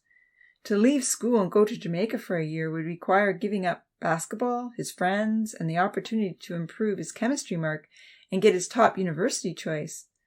However, Uncle Peter's quote caught his eye. "For what profit is it to a man if he gains the whole world and is himself destroyed or lost?" He remembered Uncle Mark had closed his devotion at camp with a similar passage. Zach closed the emails and went back to the kitchen, intending to get on with the workbook. Sitting down, he didn't pick up his pen. Resting his throbbing head in his hands, he wondered, Could I give up basketball? What if I try to play next season and get another concussion? Will it be a wasted year of my life? I might not get my top university choice with my poor chemistry mark, but surely I'll get into most programs. My math marks are good. How cool it would be to spend a year with Uncle Peter. Imagining having the freedom to give my life totally in service to God. Maybe God is calling me to do this. But Jake will really think I'm a fanatic. Maybe I could talk Jake into coming. Brett will be devastated. Is Brett more important than God? No, he thought with a deep sigh, sitting up straight in his chair. But I just can't give up next year. I've got to get better grades for university. I've got to think of my future. I'll be missing out on making money working with Eden Tree. And Brett is counting on Jake and me to help win the provincials. Dismissing Uncle Peter's appeal, Zach picked up his pen and looked at his workbook. He was on chapter 29. Job's righteousness was a shining example. He is blameless and upright, Zach marveled as he read through the chapter. Job cared for the widows, the orphans, the lame, and the blind. He gave them what they needed and defended their cause. Have I ever looked after anyone that's needy when there's no benefit to myself? Thinking hard for a few minutes, Zach failed to remember any such occurrence. Is that what missionary work would be like? He wondered. Taking a few gulps of water from his tall glass and still feeling slow and sluggish, Zach read through an article his dad had given him on the life of Job. He was interested to read that one of the benefits of Job's suffering was the education of his friends. His friends had misconceptions about God and the way that God worked in the life of a believer. At the end of Job's sufferings, God commanded Job to pray for his friends so that they could have forgiveness for their harsh words and false statements about God. Ironically, the man the friends had condemned in their speeches was the very man God told to pray for their forgiveness.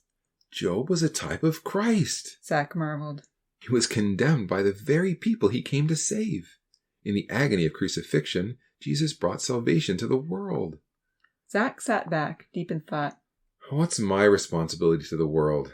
To my friends? He considered. Would God ever use my life for the benefit of someone else? He remembered his decision at camp to help Melissa find truth. He hadn't tried anything since he'd come home. And Melissa wasn't the only friend that needed help. There was Jaden and David and Abby and Jerry. I'm going to phone them all and invite them to come to my baptism, he decided. He phoned everyone, but most of his friends were out and he had to leave messages. The only one who answered his call was Abby, and she was eager to come.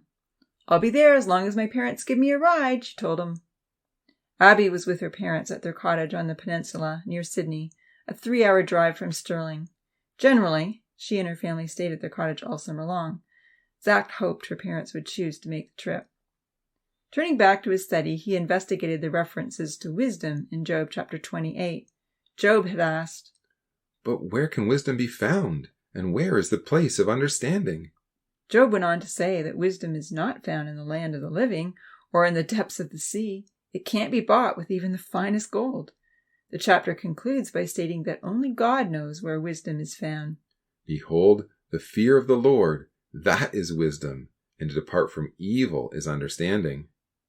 Following various links to wisdom in the Bible, Zach discovered that true wisdom is an understanding and appreciation that God's laws are vastly superior to our own sense of right and wrong.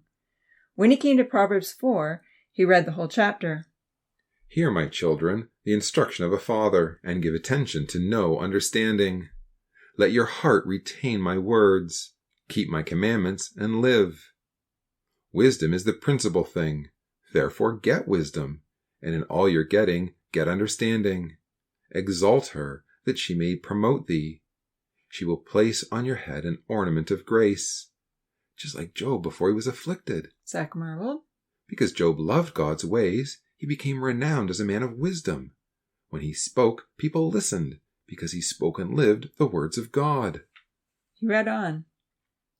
Take firm hold of instruction. Do not let go. Keep her, for she is your life. The way of the wicked is like darkness. They do not know what makes them stumble. My son, give attention to my words. Incline your ear to my sayings. Do not let them depart from your eyes. Keep them in the midst of your heart, for they are life to those who find them, and health to all their flesh. Keep your heart with all diligence, for out of it spring the issues of life. Keep your heart with all diligence. Zach pondered when he went to bed that night. For out of it spring the issues of life. The decisions I make are made from what's in my heart. He considered, lying on his bed in the dark. It was a very dark night, and a strong wind was blowing. Jake still wasn't home. I need to guard my heart. Zach told himself. I need to keep God's wisdom flowing in. The biggest battle I need to fight is the one inside of me, the battle in my heart. As he lay there thinking over these thoughts, he recalled a point his father had made during the readings one night. We must be born of water and of the Spirit, he had said. God's thoughts are higher than our thoughts. Jesus' words are spirit and life. It's by taking in the words of life that Christ is formed in us, that a new man is born. It was shortly after 3 a.m. when Zach woke up to an intense thunderstorm.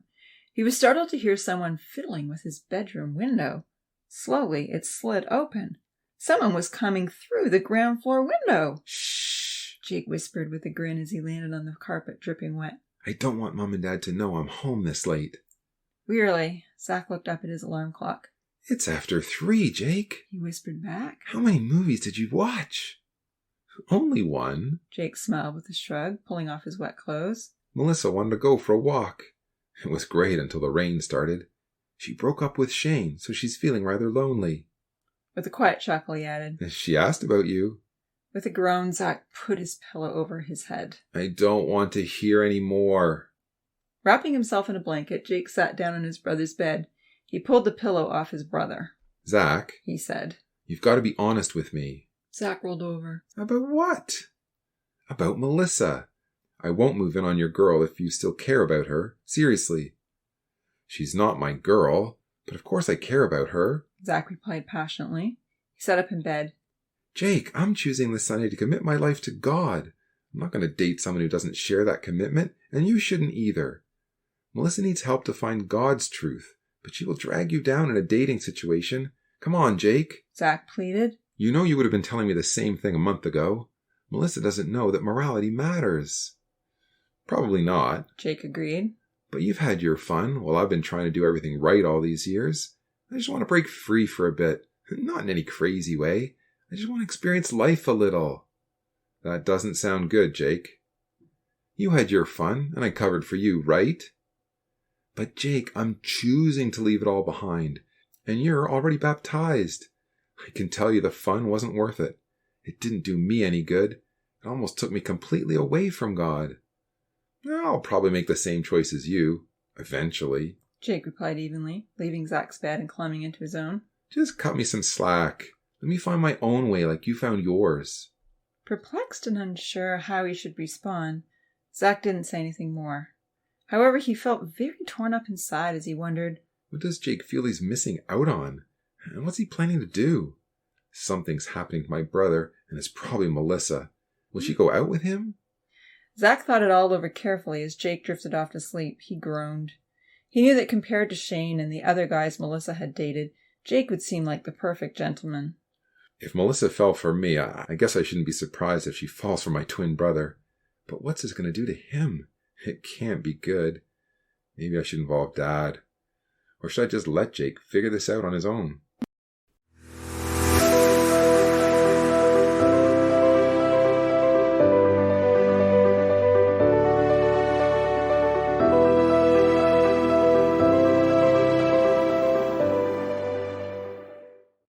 Chapter 27. Into the Water. Determined to invite all his friends to witness his baptism, Zach made several attempts to contact everyone. His final round of calls included one to Jaden, and this time he was able to leave a message with Jaden's mom. "A baptism?" she repeated incredulously. "Why are you going to all that trouble, honey? Just believe in your heart and you will be saved." Zach had a few passages ready in case anyone asked him that question, and Jaden's mom listened politely as he explained why he believed baptism was essential to salvation. When he called Melissa, he was happy that she answered. Melissa was eager to talk, but rather confused with the concept. While she wasn't in a hurry to end the conversation, Zach found it difficult to explain his decision to someone who didn't even believe God existed. While Melissa wasn't really sure what she believed about the origins of life or the existence of a higher power, she was firmly convinced that such discussions didn't matter. "I really like you, Zach," she told him, "but I'm not interested in becoming a Christian. There are way too many dumb rules." Zach knew well in advance that Melissa wouldn't be coming on Sunday. He hung up the phone feeling even more worried about Jake's budding relationship with her. He soon learned that some of his youth group friends wouldn't be there either. David's family was away on vacation, and Jerry was in Truro for a soccer tournament. On Zach's special Sunday morning, Jaden was one of the first to arrive at the small white Christelfian hall just outside of Stirling. He was pushing his brother Isaiah in his wheelchair. "Hey guys, thanks for coming," Zach greeted them. "This is a cool thing that you're doing, man." Jaden exclaimed, flashing a bright smile. "I've never seen a baptism before. Gotta say, I'm rather curious." "Yeah," Isaiah agreed. "Very curious. Mom would have come too, only she's helping out at the food bank this morning." Brett filed in behind Jaden and gave Zach an encouraging clap on the back. "I'm so happy to be here today. Glad you're joining the club." Knowing that Zach would be sitting at the front with his family filling the row of seats, Brett invited Jaden and his brother to sit with him. "Joining the club?" Seemed like an odd statement to Zach. He pondered the phrase as he helped his father set up Skype so that his sisters in Ottawa could watch the service. Once Skype was up and running, he chatted to his sisters while everyone was filing into the hall. Of all his Sunday school friends, Abby was the only one who came. She and her mom walked through the door just after the organ voluntary had begun. "Mom drove me here," she whispered quietly to Zach as she slipped into the row behind him. Looking over appreciatively at Abby's mom, Zach said, "Thanks." "No problem," she smiled graciously. Abby really wanted to come. Sitting at the front of the small meeting hall with Jake on one side and his parents and sister on the other, Zach reflected on how much his life had changed. "I've changed because of what I've read and heard," Zach thought. "Look at what God's word has done to me. I was rebellious and full of myself, and God reached out and turned me in the opposite direction. Here I am committing my life to Him. Today I'm choosing, like Moses, to give up the life of Egypt and all the pleasures this world has to offer. I'm choosing to take up my cross and follow Jesus." Zach pulled out a new notebook and pen as Craig Simons rose to give the exhortation that morning. Uncle Craig, as Zach had always affectionately called him, was Uncle Peter's father-in-law and had taught the twins in Sunday school for the last 4 years. Completely gray and very lean, Uncle Craig's blue eyes sparkled with conviction. He and his wife were still enthusiastically involved in nearly every outreach activity organized by the ecclesia. "Good morning, brothers and sisters, and a special good morning to Zach," Uncle Craig began. "I'm very pleased that Zach is making this commitment to his Heavenly Father and our Lord Jesus Christ. When I first began teaching the twins in the senior Sunday school class 4 years ago, Zach and Jake were keen and capable students. Many times the questions that they asked caused me to go home with more homework than I assigned them." There was some muffled laughter. "We had some great sessions early on, and then," Uncle Craig recalled, "as time went on, those questions gradually ceased. There were Sundays when I wasn't sure anyone was listening." He paused for a moment. "Zach," he said, looking directly at him, "I'm so thankful to see enthusiasm in your eyes again. Whatever happened this summer has been for your good, and I'm very happy God has led you to this decision." With a smile, Zach nodded. He knew what had happened. He had finally taken time to listen to God's call. He had finally realized he was a sinner in need of forgiveness through Jesus Christ. Jake fidgeted restlessly with the ribbon in his Bible.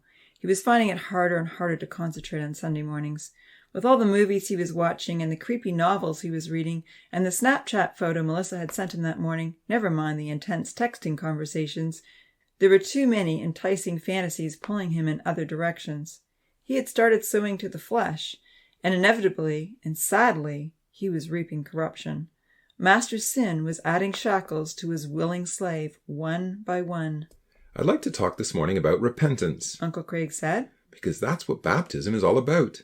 We confess our sin, our need for forgiveness in Christ, and our decision to crucify the flesh and walk in the Spirit. When we do wrong, Craig continued, we usually feel sorry for what we've done. But it's interesting to note that there are two different types of sorry. One leads to life, and one leads to death. Let's read from 2 Corinthians 7, verses 8 to 11.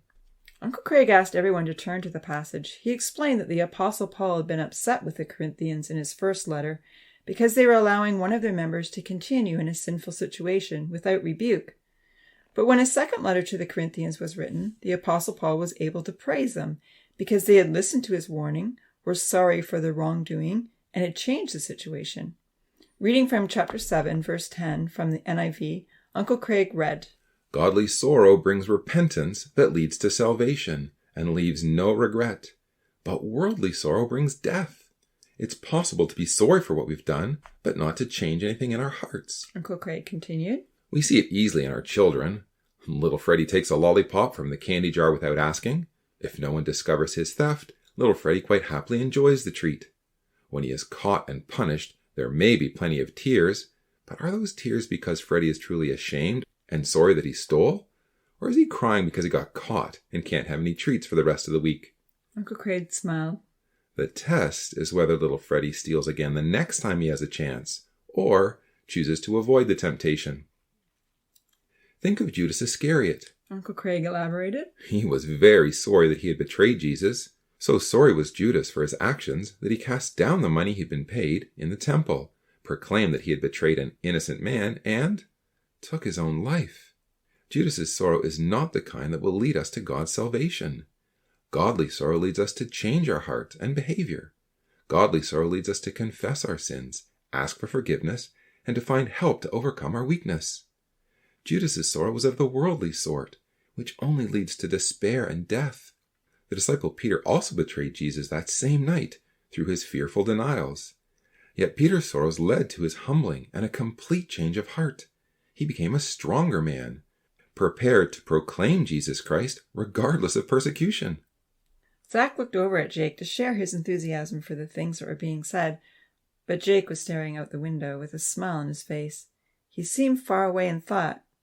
As Uncle Craig went on to give another example, citing Esau's worldly sorrow over losing his birthright, how he sought it carefully with tears but found no way to change his father's mind, Zach began to wonder what Jake was thinking about.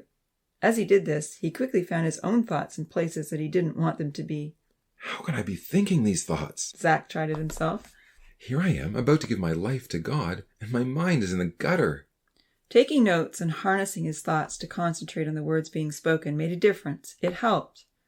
Uncle Craig then talked about Joseph, the joy Joseph must have felt when he saw his brother Judah's heartfelt distress over Benjamin's plight. The joy of knowing that Judah was now more concerned about their father's feelings than his own. He referred to David's sin with Bathsheba and the months that dragged on before David was fully convicted in his heart that he had sinned and was unworthy before God. Godly sorrow is all about changing hearts. Uncle Craig continued. In Proverbs chapter 4, verse 20, we are given some good advice. I want to pass this advice on to you today, Zach. From the NIV, Uncle Craig read, My son, pay attention to what I say. Listen closely to my words. Don't let them out of your sight. Keep them within your heart, for they are life to those who find them and health to a man's whole body. Above all else, guard your heart, for it is the wellspring of life. That's the very same passage I was reading just the other night. Zach realized. How can a young man keep his way pure? Uncle Craig asked, quoting from Psalm 119. By living according to your word. I have hidden your word in my heart, that I might not sin against you. This is the way to change hearts. Uncle Craig continued. Jesus overcame his temptations because the word of God was in his heart. God looks in the heart. He is looking for hearts that willingly choose him and truly love his ways. Let his word live in you, Zach, that he might guide your life, just as he had for your brother Jake. Uncle Craig smiled across at Jake as he said this. Hearing his name, Jake escaped from his daydreams. With a weak smile in return, Jake felt decidedly uneasy at being held up as a good example for Zach to follow. He had been imagining himself driving up to Melissa's house in the bright yellow Corvette that he had seen for sale on the side of the road that morning. Now, what exactly was Uncle Craig saying when he mentioned my name? Today, Zach, Uncle Craig continued, you've changed your allegiance. You are choosing to no longer willingly serve King Sin. Before everyone here, you are choosing to give your life, your heart, and your mind to your Father in heaven, and serve Him. Today you are thankful that Jesus, your Savior, absolutely gave His heart, mind, and life to His Father, providing all of us with forgiveness and showing us the way to live. There will be days ahead when you will fail, days when you will disappoint yourself and your Heavenly Father in the decisions that you make, or the things you do, or don't do. Forgiveness is available to you, Zach. Don't despair or give up like Judas.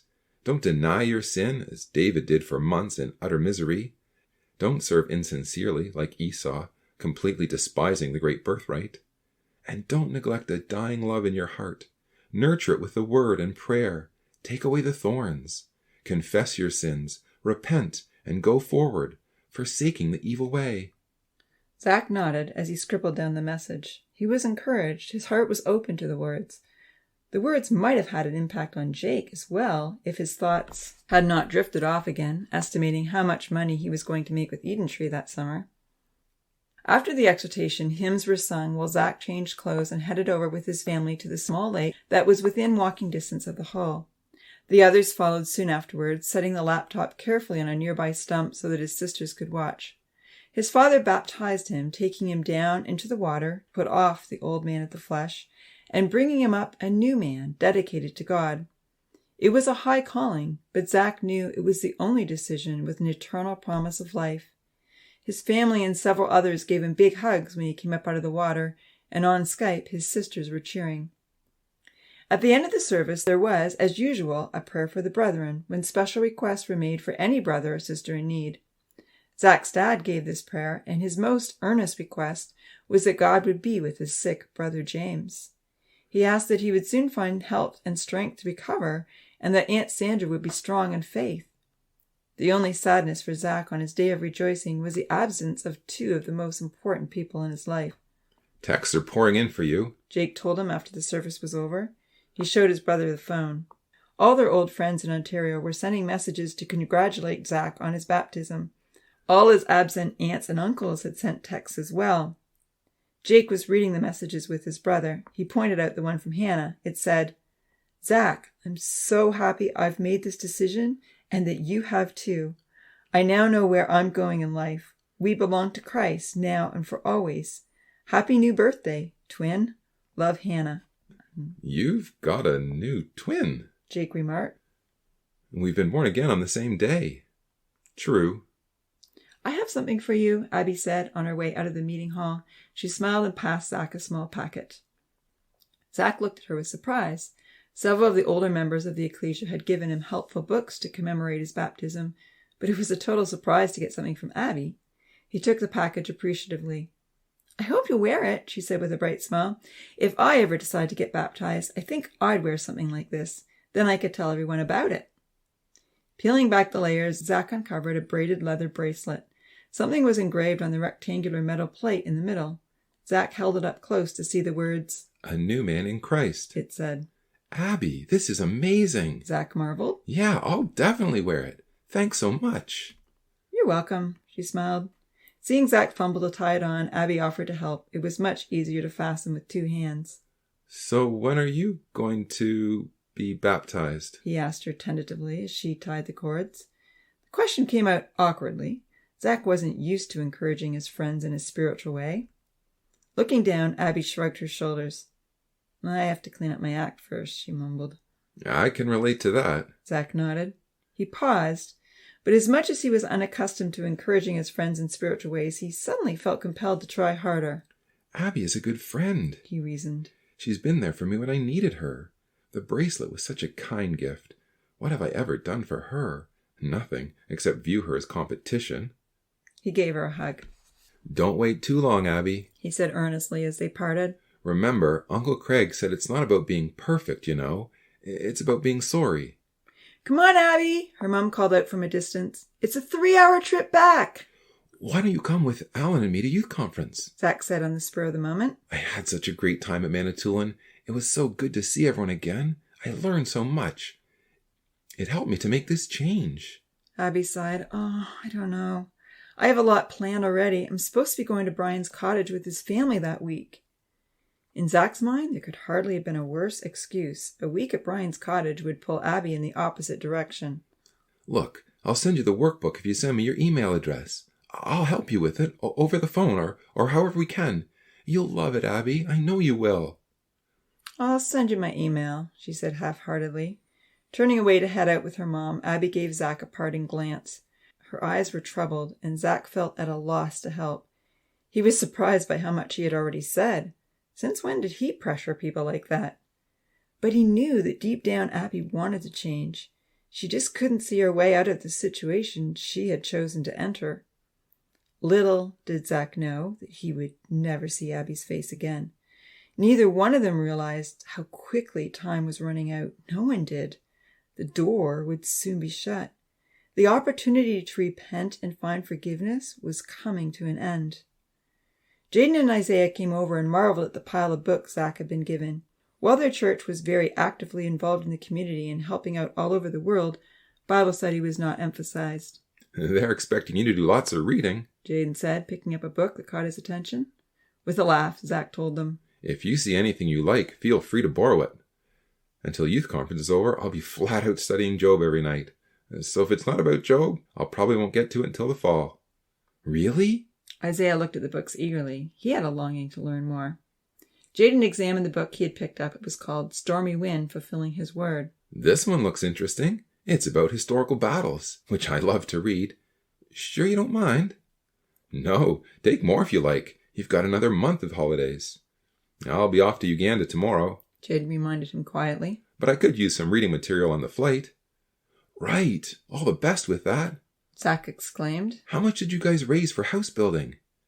$10,000. Isaiah cheered. Are you serious? Didn't you see our picture in the paper last week? Jaden asked. Zach shook his head uneasily. Sorry, guys. I rarely read the paper. But send me a copy if you can. I'd love to see it. Sitting down, Jaden examined the rest of the books and showed some to Isaiah. Many of the topics and Bible characters were unfamiliar, but... Hey, look, he said to his brother. Here's one on Jonathan. My favorite Bible hero. Isaiah beamed. Can I borrow this? Zach laughed. Of course. Looking down all the books, Zach picked out one that he thought would cover the important teachings of the Bible. You can borrow this too, he said to the brothers. It's about the simple gospel message. I'll be interested to hear what you think about it. Okay, his friend agreed. I'll read this, and then we'll have a discussion. It's about time. Yeah, it probably is, Zach admitted. That night after dinner, Jake handed Zach the confiscated smartphone. Dad wants to talk to you in the kitchen, he said, looking very upset. You're getting it back early. Surprised, Zach took the phone eagerly and headed to the kitchen. I know this is being returned to you before summer is over, his father told him. But I realize the need you have to keep in touch with your friends in Ontario. I just hope that the contacts you make with this device will be as helpful to you in your new walk in Christ as I hope you will be to them. Use it wisely, Zach. It can be a tool for good, but it can just as easily lead to evil. I'll use it wisely, Zach said. Looking serious for a moment, Zach's dad added, I had Jake show me a printout of that phone's texting history. There seems to be thousands of messages, sent first by you and then Jake to one particular number. I don't know who that particular number belongs to, but I'm hoping it isn't responsible for the decline I've witnessed in both my boys while they were contacting it so frequently. Would you have any opinion on the matter? Melissa has been a problem for both of us, Zach admitted freely. I thought as much, his dad replied. Is there any way I can help? Bible can't help me, Zach told him. I realize how much I needed good friends. Maybe you can take Jake on a long car ride and have a talk to him. He needs your help. Nodding thoughtfully, Zach's dad agreed this was a good idea. I'll see what I can do, he said, and he fully intended to follow through with the plan. In the past, fishing trips had been a good option for long, private conversations, or even a hike along the Ocean View Trail. However, Andrew didn't comprehend the urgency. Like everyone else, Andrew had no idea how close they were to the last day, the very last day before Christ's return. Too preoccupied with finishing the course he needed for September and handling a multitude of difficult pastoral issues in the ecclesia, he was only vaguely aware that his son had been hijacked by King Sin. He had no idea that Jake needed to be saved with fear pulling him out of the fire. Unfortunately, his son's needs were too far down on his long list of priorities to instigate any deep conversations that week. As Zach walked back to his room, he checked his text message history. Very few messages had come through to him after his friends had realized he'd had his phone confiscated. There wasn't a trace of the thousands that had gone out to the one particular number his father had mentioned. The entire history on that thread had been deleted, but the 10-second photo flash and some very intimate conversation would remain in one young man's memory for life.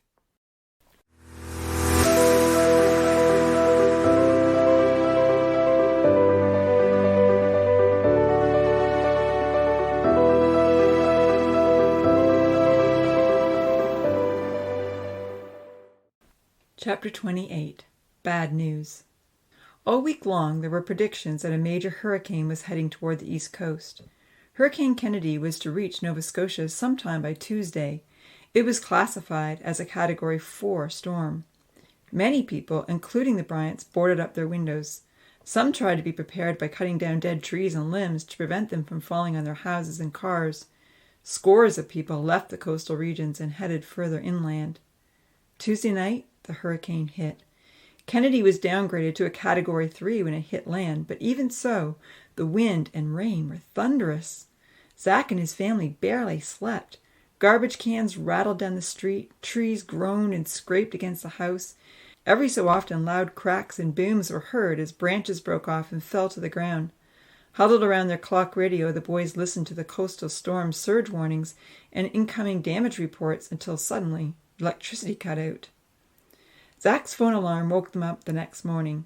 The power was off, and it was still raining heavily. Even though it was 7 o'clock in the morning, Zach could barely see through the dark gloominess that enveloped them. Trees close to the house were bent over with the wind, and the lawn was covered with water. Broken branches lay everywhere. There would be no gardening work today. As he and Jake headed to the kitchen for breakfast, Zach's cell rang. It was Aunt Sandra. In an anxious tone, she asked to speak to his dad. The boys could only hear one side of the conversation as they set the table for breakfast.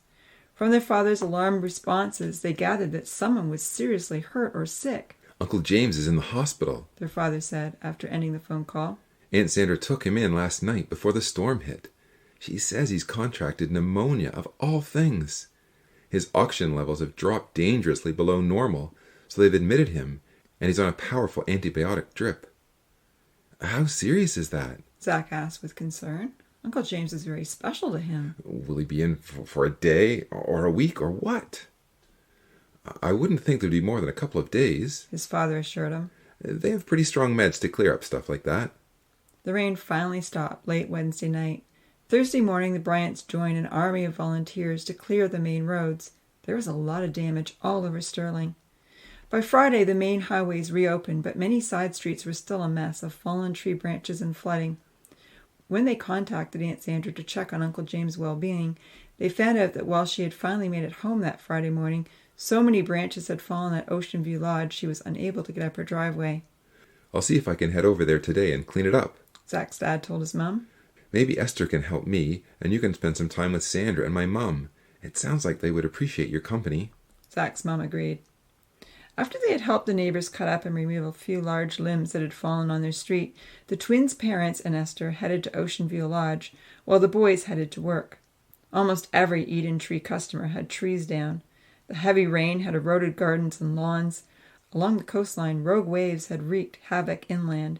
There would be no shortage of work for a while. When the boys arrived home that evening, tired, wet, and muddy, their parents had exciting news.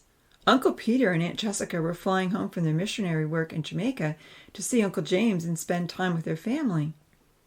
They've been planning to get back for a visit anyhow, Zach's mum explained when Zach's eyes widened with the news. They've been gone almost a year now, so it would be really good to see them again. Is Uncle James going to be okay? Zach asked, wondering if this sudden visit meant his uncle was in critical condition. I would think so, his mum said reassuringly, but Zach could tell she was uncertain. Esther was thrilled with the news that little Susanna, Jimmy, and Seth were coming home for a couple of weeks. Hearing that they were planning to stay at the Bryants' Ocean View Lodge, she began thinking up fun activities to do with them. Their favorite was always to go to the beach and hunt for shells, crabs, and little lobsters. However, when the twins had gone to their rooms to change and their parents thought everyone was out of hearing range, Zach heard his dad say to his mom, His heart condition has the doctors worried. The pneumonia is putting more strain on him than his heart can handle. Zach heard his mom gasp. Thomas and Purity are also coming with Peter and Jess. He heard his father say. Even Kara is flying in from Ontario. They should all arrive tonight. Do we need to pick them up? Craig is looking after it. The McKinleys had offered their van so that everyone can get around while they are here. God bless them, his mother sighed. We have such wonderful friends. Now, Zach was alarmed.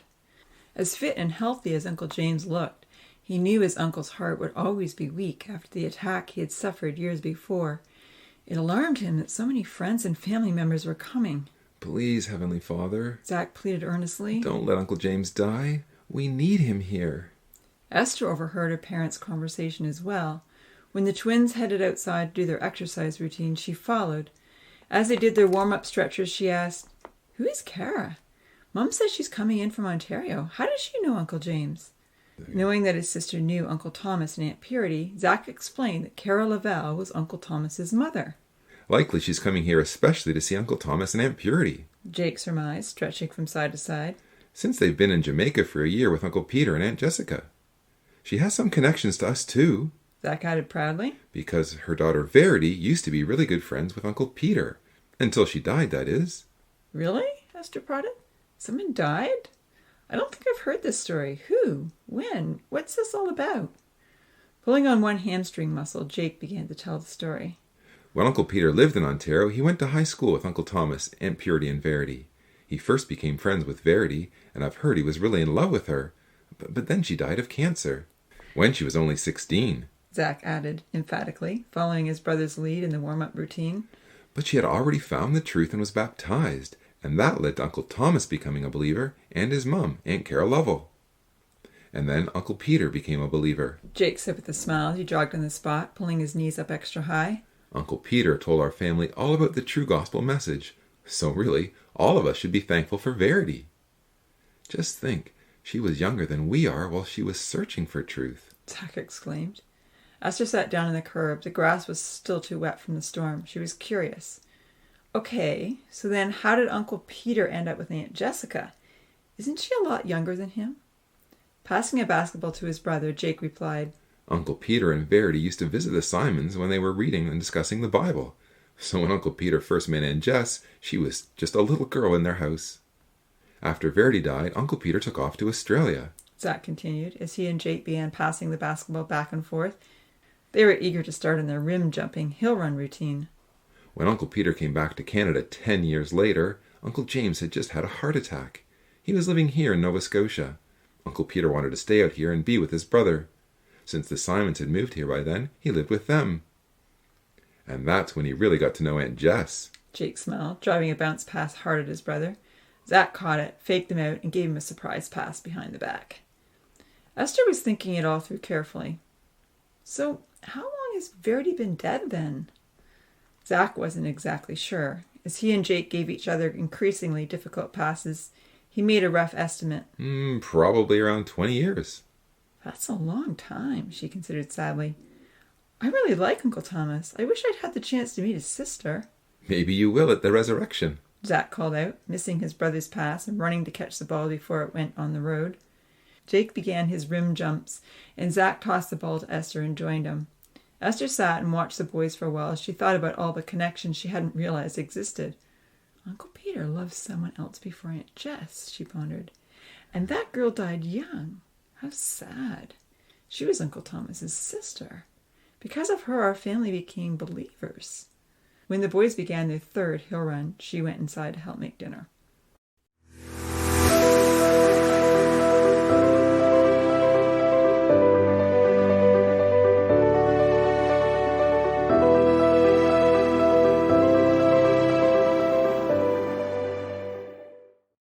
Chapter 29. The Invitation. Melissa! Zach called out as he slammed on his brakes. He was on his way to Ocean View Lodge Saturday morning when he saw her. There was still a lot of cleanup to do from the hurricane. His brother Jake was helping Brett with his yard, and Esther and his parents had gone in early that morning to visit Uncle James. Zach hadn't seen Melissa for weeks, and now she was standing on the street corner waiting for the light to turn so that she could cross the road. Swerving right quickly, Zach took the closest parking spot on the downtown street. Melissa pranced over in sparkly high-heeled sandals. With a summer tan and blonde highlights, she looked even prettier than he remembered. "Hey, Zach," she called with a merry laugh. "I haven't seen you all summer."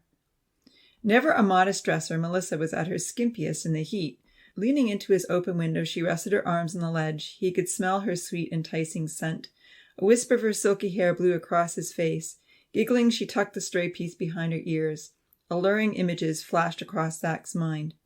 "I can't believe it's been over 2 months since we did the musical," she giggled again. Zach nodded.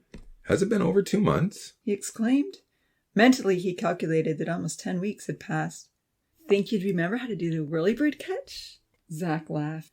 They had practiced that move more than any other. He had no trouble remembering the steps, but whether or not he could still execute them was questionable. That was so hard, he recalled. I'd probably drop you if we tried it today. "Just for fun, we should give it a try," she suggested with a cute, whimsical smile. "Why don't you come over tonight? My parents are away and I still have the music." Zach's heart raced. He would love to dance with Melissa again. She'd be back in his arms. All of a sudden, old feelings rushed back in full force. "I actually broke up with Shane," she added. "He's going to Ottawa for college, you know." Yeah, Jake was telling me. Ottawa is far away. Too far to come home for weekends. With hesitation, Zach looked into her smiling eyes. Melissa was finally free, and now he wished that she wasn't. At that very moment, Zach felt his phone vibrate. He reached into his pocket to check the incoming message and saw it was a text from Hannah. "I heard the terrible news about Uncle James. Mom and Dad want to drive out to see him. Maybe I'll see you next weekend, God willing. Please tell him he's in our prayers. Love, Hannah." Zach took a deep breath. Hannah's message gave him strength. I think I'll pass on tonight, he sighed. I'm working at my grandma's today to clean up from the storm, and my uncle is really sick. He's in the hospital. Changing the subject quickly, he asked, "What are you up to?" "Just hanging out with some friends," she replied, rather surprised by his flat turn down. "Walmart has half price on beach towels, so we're heading over to get some." Teasingly, she asked, "Do you want one?" I already have 3. "That should do you," she giggled. Reaching over, she touched Zach's new leather bracelet. He let her pull his arm closer. "What does it say?" she begged sweetly, trying to read it. A new man in Christ, he told her plainly. "Is that from when you were baptized?" she asked, somewhat unsure of the pronunciation. It is. She nodded uncertainly and then said with reluctance, "Well, I guess I should let you get to your job." With a sudden inviting smile, she added, "Just text me if you change your mind about tonight." Have a good day. He smiled reluctantly. I should get going. Impulsively, Melissa leaned in and kissed him on the cheek. "Goodbye, Zach," she said softly, stepping back. "I miss you." Yeah, see you. Zach replied, feeling very torn. The kiss was nice. Is she flirting with me, or is she serious? He wondered, putting the car in gear and waving out his window as he drove away. Did she ditch Shane for me? Is she looking for a long-term relationship, or just a fling? We could be so good together. With his hands on the steering wheel, the new man in Christ bracelet was easy to see. It was a reminder of the commitment he had made to God. Unfortunately, baptism hadn't taken away any of the old feelings and passions. They were still alive and well. Since his dad and Esther had worked hard the day before to clear the tree-lined driveway at Ocean View Lodge, Zach was able to drive all the way to the garage without any difficulty. He got out of the car and looked around. This was truly his favorite job site. Not only did he love being by the ocean, but he always felt more at home here than anywhere else. It was sad to see so many broken trees and fallen limbs on the lawns. The shoreline had changed shape along the cliffs due to incoming waves, and a lot of seaweed was tangled in the low-lying bushes. I'll clean it up in time, he told himself. But it may take a few days. Glancing over at the purple door, he half expected to see Uncle James saunter out to join him as he so often did on a Saturday morning. Grandma and Aunt Sandra always made sure that he had numerous refreshment breaks and some creative cooking to sample. Since the beginning of summer, Aunt Sandra had started making the best fruit smoothies, and Grandma's cookies were second to none. This Saturday was quite different, however. Uncle James was in the hospital. Although their car was in the driveway, Zach wasn't sure if Aunt Sandra and Grandma were home or not. And instead of the usual mowing lawns and tending gardens, there was a lot of heavy debris to clean up. As he chainsawed fallen trees and stacked the wood alone, his mind kept returning to the images he wished he'd never viewed, and a beautiful face peering in his car window. The encounter had brought it all back, every feeling he'd tried to forget. Melissa was so close. She kissed me. Shane is out of the picture. He's moving to Ottawa. Melissa invited me to dance with her, not to practice for a performance, but to dance for fun. It could be fun. Her parents aren't home. We'll be alone. She wants it that way. I could give it a try and see how things go. She'll always love me more than Jake. I know it. I just have to text and say that I've changed my mind. With a deep sigh, Zach knew that to go would be to invite trouble. With the light of God's word in her life, perhaps one day Melissa would come to understand and appreciate the wisdom of God's ways, but that light wasn't there yet.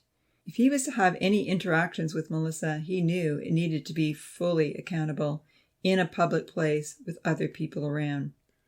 But I've been hoping she'd want me to be more than a friend for so long, and Jake is taking my place. If I go tonight, she can be mine, I'm sure of it. Maybe if I go, I could spend some time talking to her about the Bible. But I know I won't, He thought with despair, dragging a tarp full of twigs to the compost pile. Especially not He thought. if she starts kissing me again. All it would take was one text. Oh, I hate these thoughts. He exclaimed aloud, dumping the contents of the tarp and shaking it out in disgust. I made a commitment to stop serving sin. But how do I stop my thoughts? But there was no one to answer those questions, and he wasn't sure he would have the nerve to ask anyone had someone appeared. As Zach vented his exasperation, energetically piling up many broken branches on the tarp, Uncle George's solution came to mind. Up at Bible camp, Uncle George had talked about runaway imaginations, especially imaginations that fantasize about other people. Harness your thoughts and efforts to do something for God. Uncle George had counseled. Pray for God's help to edify that person spiritually. Make it your mission to do what you can to help them to do what is right and grow in faith and service to God. Positively pursue the opposite. But I'm so weak and she doesn't want to listen. He thought anxiously. How can I help someone like that? God, please show me what to do. Taking a break from his work, Zach bowed his head quietly to pray, begging for God's help and mercy. Dear Heavenly Father, He prayed. I hate my thoughts. I'm being led astray by my own foolish heart, and I need your help. Please, if Melissa is someone that you are calling, please give me wisdom to know how I can help her. If she's only leading me astray, please give me strength to overcome. I'm so weak. The brief moment Zach spent in prayer fortified his mind. He was able to think things through in a more rational way when he was done. He now felt fully convinced that to go to Melissa's house in such a situation was to embrace temptation. He knew God's advice is to flee, not to make provision for the flesh to fulfill its lusts. And Hannah and Noah might be coming next weekend. He reminded himself. All of a sudden he stopped and marveled. How amazing that Hannah texted me when she did. That text helped me so much. Was it providential? He couldn't be sure, but the message had come at just the right moment. What if I hadn't met Hannah this summer? He considered. Or reconnected with my other good friends? What if I hadn't had time to think about where my life was heading and realized that I wanted to turn it around? Where would I be right now? What would I be choosing? He smiled to himself. I feel like God sent me to camp, kicking and screaming, because he knew that's where I needed to be. The thought that God might be watching over him and lending a hand strengthened his resolve. The door opened and Aunt Sandra stepped out with a tray. You're here! Zach exclaimed. Yes, I'm waiting for your Uncle Peter to come by. He's going to come with us to the hospital. Aunt Sandra's eyes were full of anxiety when she brought over the iced lemonade. How's Uncle James? Zach asked. Not good at all, Aunt Sandra said with dismay. Zach was disappointed. He's been on the drip since Tuesday. Why isn't he getting better? I need to go see him. He looked around the yard. There were still many broken branches and limbs scattered on the ground. Aunt Sandra followed his gaze. "Why don't you come with us, Zach?" she encouraged. "Don't worry about the cleanup." Suddenly emotional, her face contorted with grief, in a high-pitched voice she added, "It just doesn't matter right now." Seeing the tears well up in her lovely blue eyes, Zach reached out to give his aunt a hug. He didn't know what to say, but he tried. "He'll be okay, Aunt Sandra. He's going to get better." "I hope so, Zach," she sobbed. I couldn't bear to." Aunt Sandra could say no more, and Zach patted her back awkwardly as she tried to control herself. Finally, she shook her head silently, gave a little wave, and fled back to the house. About 5 minutes later, Uncle Peter arrived in the McKinley's van with all his family in tow. "Hey, Zach!" his uncle called out as he opened the door of the van. "Good to see you. It's been well over a year." Looking around quickly at the mess of broken branches, he added, "Are you doing this all by yourself? You need help." Greeting his uncle and aunt with enthusiasm, Zach explained that Hurricane Kennedy had brought disaster all over town. "Almost everyone is helping somewhere today." He shrugged. When he looked into the back of the van, there were 3 sets of shy little eyes peering at him. Zach held out his arms with a smile. "Hey, who's going to give me a hug?" Jimmy and Seth were quick to jump out, but Susanna hung back timidly, holding tightly to her dad. A year was a long time in her short life. She wasn't so sure about Zach. "We should get the Eden Tree crew out tomorrow afternoon and help the neighbors," Uncle Peter suggested. "There are probably a lot of people who don't have anyone to help them." "I'm on board for that," Zach agreed, hugging his little cousins. "and I can imagine there are others in the meeting who will join us." Winking at Susanna, Zach held out his hand, but there was no way she was coming over. Uncle Peter picked his daughter up and held her close. Coyly, she turned her little face away and would not look at Zach. "Susanna takes a little while to warm up," Uncle Peter told Zach. "but when she decides she likes you, you're her friend for life. Isn't that right, sweetie pie?" He asked, tickling her tummy. There was a giggle, and 2 little arms squeezed her daddy's neck tight, but she kept her face hidden in his shirt. "She's the most like her mommy," Uncle Peter said quietly with a wink in Zach's direction. Aunt Jessica looked over with an amused smile. "You mean the outgoing part?" she teased. With a laugh, Uncle Peter pulled his wife close. "Definitely the friend for life." Zach carried the 2 boys in for a quick bite of lunch and then headed off with Grandma, Uncle Peter, and Aunt Sandra to the hospital. Aunt Jessica stayed back to look after their children. Everyone was happy to see each other again, but with all the anxiety over Uncle James, the conversation soon centered on what was happening at the hospital. "Are Thomas and Purity here as well?" Aunt Sandra asked. "Yes. Uncle Peter nodded. We were all on the same flight, but they'll visit later on with Kara. They don't want to overwhelm James with too many people at once." At the hospital, Uncle James was breathing with difficulty when they slipped into his room. He was still hooked up to the IV drip and a monitor. An oxygen mask lay nearby. When Uncle Peter called out to him, he slowly opened his eyes. "Pete?" he questioned, looking up wearily. He glanced around the room with confusion. You're here?" Uncle Peter reached over and clasped his brother's hand. "Jess and I have flown back for a visit, especially to see you. I'm sorry you're so sick, James." "I'll get over it," Uncle James said weakly with a half smile, but then he went into a coughing fit.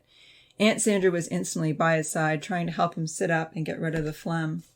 Zach could hardly believe how raspy his uncle's breathing sounded. When the attack was over, Uncle James rested back against the pillows. He looked so pale and weak. Aunt Sandra settled herself on the edge of the bed, and at his request, she placed the oxygen mask on his face. Zach found chairs so they could all sit around the bed. After his bout of coughing, Uncle James didn't try to talk again. He did his best to nod or shake his head as they told him about the various events of the last 24 hours, but soon his eyes began to close and he fell back to sleep. It was disturbing to hear the rattling sound of Uncle James' labored breathing. As the others talked, Aunt Sandra didn't take her eyes off her husband for more than a minute. She clung tightly to one of his hands, and Uncle Peter held onto the other. They hadn't been in the room long when Zach's dad joined them. It was his second visit that day. "Pete, so good to see you," he called out cheerfully, but the smile on his face faded when he heard James' troubled breathing. Pulling up one of the chairs that Zach had brought over, Andrew didn't voice his deep concern for Uncle James' condition. Even though it looked like his brother was sleeping, there was always a chance that he might be listening. It would do no good to cause alarm. They were all troubled. No one knew what to make of it. Surely Uncle James would recover, but it was worrisome how much worse he was getting. "Jake and Esther didn't come with you?" Uncle Peter remarked disappointedly. Zach's dad shook his head. With that wild storm we had, there are trees down everywhere.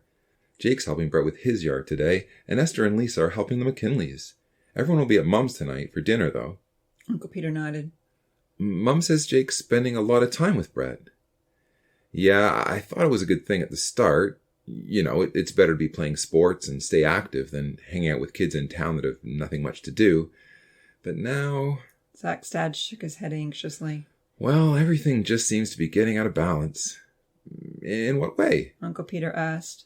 Well... Zach's dad hesitated, glancing quickly in Zach's direction. In several ways. He sighed. Like you, Pete, I believe that sports is a great way for kids to learn how to work with others, how to be part of a team. We always tried to make sure that we do our part to support the team and be on time, but the games never came before God.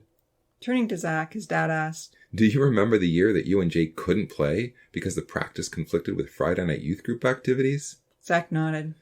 And you never let us play Sunday mornings. True, but it's been a struggle lately to keep it all in perspective, hasn't it, Zach? But that's because we have a good chance at winning the provincials next season. Zach spoke up defensively. It's a once-in-a-lifetime chance, Dad. His dad looked helplessly at his brother Peter and said no more. Uncle Peter looked thoughtful. Tell Jake that I'd like to take him out for lunch sometime next week. Maybe he and I can have a chat. Then Uncle Peter looked over at Zach. And I'll help you finish that yard work tonight, he promised. Zach grinned. Thanks, Uncle Peter. They stayed in the hospital room for another hour while Uncle James slept restlessly. When prompted, Uncle Peter told them about the mission work he had been doing in Jamaica. Zach was fascinated. Hearing about his uncle and aunt visiting poor brethren and sisters that lived alone in mountainous places, about them putting on puppet plays to teach Bible stories to eager groups of children, hearing about them driving around rugged dirt roads to reach remote villages and visit interested friends, it all sounded like an exciting, life-transforming challenge. Suddenly, a new realization hit Zach. Has it really been Brett I've been unwilling to disappoint? He thought to himself. Or have I only been justifying my own desires? Jesus has done far more for me than Brett. Jesus gave up his whole life to save us. His whole life was consumed with living for God. He never spent any time following his own desires. And Jesus asked us to follow him. Maybe, Zach thought with a heart-wrenching twist, maybe I could give up my Super 12 year. I could leave basketball behind. I could leave my future in God's hands. A year in Jamaica with Uncle Peter will be a chance to positively pursue the opposite of all that pulls me backwards here. I can spend my time serving others and serving God. And it might even be an adventure that I'd like to have. This sounds really exciting, Zach said to his uncle. Maybe I should join you in September. Both his father and his uncle looked up immediately. That would be great, Uncle Peter said. Why do you want to go? His father questioned skeptically. Zach was surprised by his father's skepticism. Shouldn't you be happy that I want to go? His father tried to shed his skeptical look. Sorry, Zach. He apologized. I'm still adjusting to the new Zach. I shouldn't have looked at you like that. It's great that you want to do missionary work, if it's for the right reasons, but you've only just been baptized. It would probably be better for you to grow spiritually and develop here in your own ecclesia first. There's plenty to do here, lots of young people to encourage and CYC classes to give. It just seems to me that it's best to develop with some solid Bible study and commitment at home before heading off to influence others overseas. Feeling a little deflated, Zach sat back in his chair. You feel he needs mentoring? Uncle Peter clarified. Exactly. It's not like he'll be going there on his own. Uncle Peter reminded his brother. True. Zach's father acknowledged. He sighed. Why do you want to go, Zach? He asked his son kindly. Tell me. I want to know your reasons. Is it an adventure you're after, or something more? I can hardly say that an adventure doesn't sound appealing. Zach admitted slowly. The smile on his uncle's face encouraged him to continue. Dad, I've been thinking things over, and I'd like to make some big changes in my life, for good. I'd like to take the focus off me and what I want, and put it on God and what I can give. It's hard to do it here. There's a lot pulling me backwards. His father nodded slowly. No one spoke for a moment or two. I guess you will have your uncle and Uncle Thomas, and there is an established ecclesia in Jamaica. Having thought about the idea for quite some time, Uncle Peter explained the work he hoped to give Zach. He was sure there would be plenty of Bible study, pastoral care, leadership at the vacation Bible camps, and best of all, involvement with the youth conference. Having Zach there, and Jake too if possible, Uncle Peter said, will encourage the other teens to participate. If they can see our teens excited about studying the Bible and living their life for Christ, it will help to motivate them to become more involved. Andrew listened carefully to his brother and seemed to warm up to the idea. I'm not trying to discourage you, Zach, he told his son. I do believe there's a lot of good you can do right here in Sterling, and plenty of teens that need encouragement. But I understand that helping out in Jamaica could be a really positive experience. I'll support your decision, whichever you choose. Before anything more could be said, Uncle Thomas and Aunt Purity arrived with Thomas's mother, Kara. There were affectionate greetings all around once more, and then the others decided to leave. Uncle James was still sleeping, and Aunt Sandra wouldn't be lonely now with all the newcomers.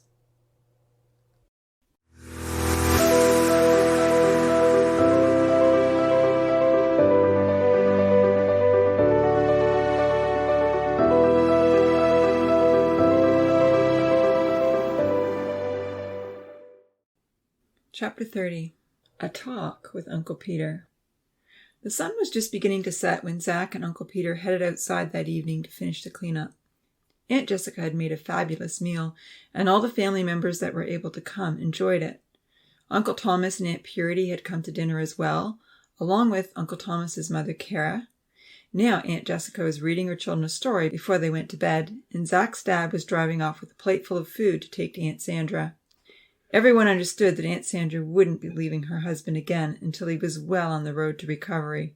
Surely he'd be better soon. Uncle James was in the best place possible, and they all felt fairly confident that with prayer and good medicine he'd be home in a few days. Before the cleanup began, Uncle Peter and Zach walked around the gardens. Uncle Peter gave his nephew tips that would help the plants grow better, and pointed out perennials that were getting so big they would need to be divided in September and transplanted. After they brought out the lawn tractor and trailer to haul away the broken branches, Zach told his uncle that he was serious about mission work. Zach, I would love that, Uncle Peter exclaimed with delight. Look, I'll pay your way out if you'll come for the year. There's so much you and Jake could do to help the young people, he encouraged. There are 3 teen guys who haven't committed their lives to Christ yet. They're still trying to determine which path to choose, and we're also keen to run a youth conference. There's a large group of young people that live long distances apart. It would do them all so much good to do the study and then get together to talk about the Bible. Since you're attending the youth conference this year, you could bring back some ideas for us. As they picked up the littered branches and tossed them into the trailer, Zach remembered a conversation he'd had at camp. Uncle Peter, he said thoughtfully, I hope we can talk Jake into coming too. But if we can't, Noah Vandenberg wants to do missionary work. Could he come along? There's enough for you, Jake, and Noah to keep busy, Uncle Peter assured him. Really? Of course. Can I text Noah right now? Sure. Zach took out his phone and eagerly punched in the news. For the first time ever, Noah responded immediately. He was very eager to be involved. From that point on, the conversation between Zach and his uncle became quite animated. While they labored together cleaning up, they discussed all the possibilities ahead of them. Time went by quickly.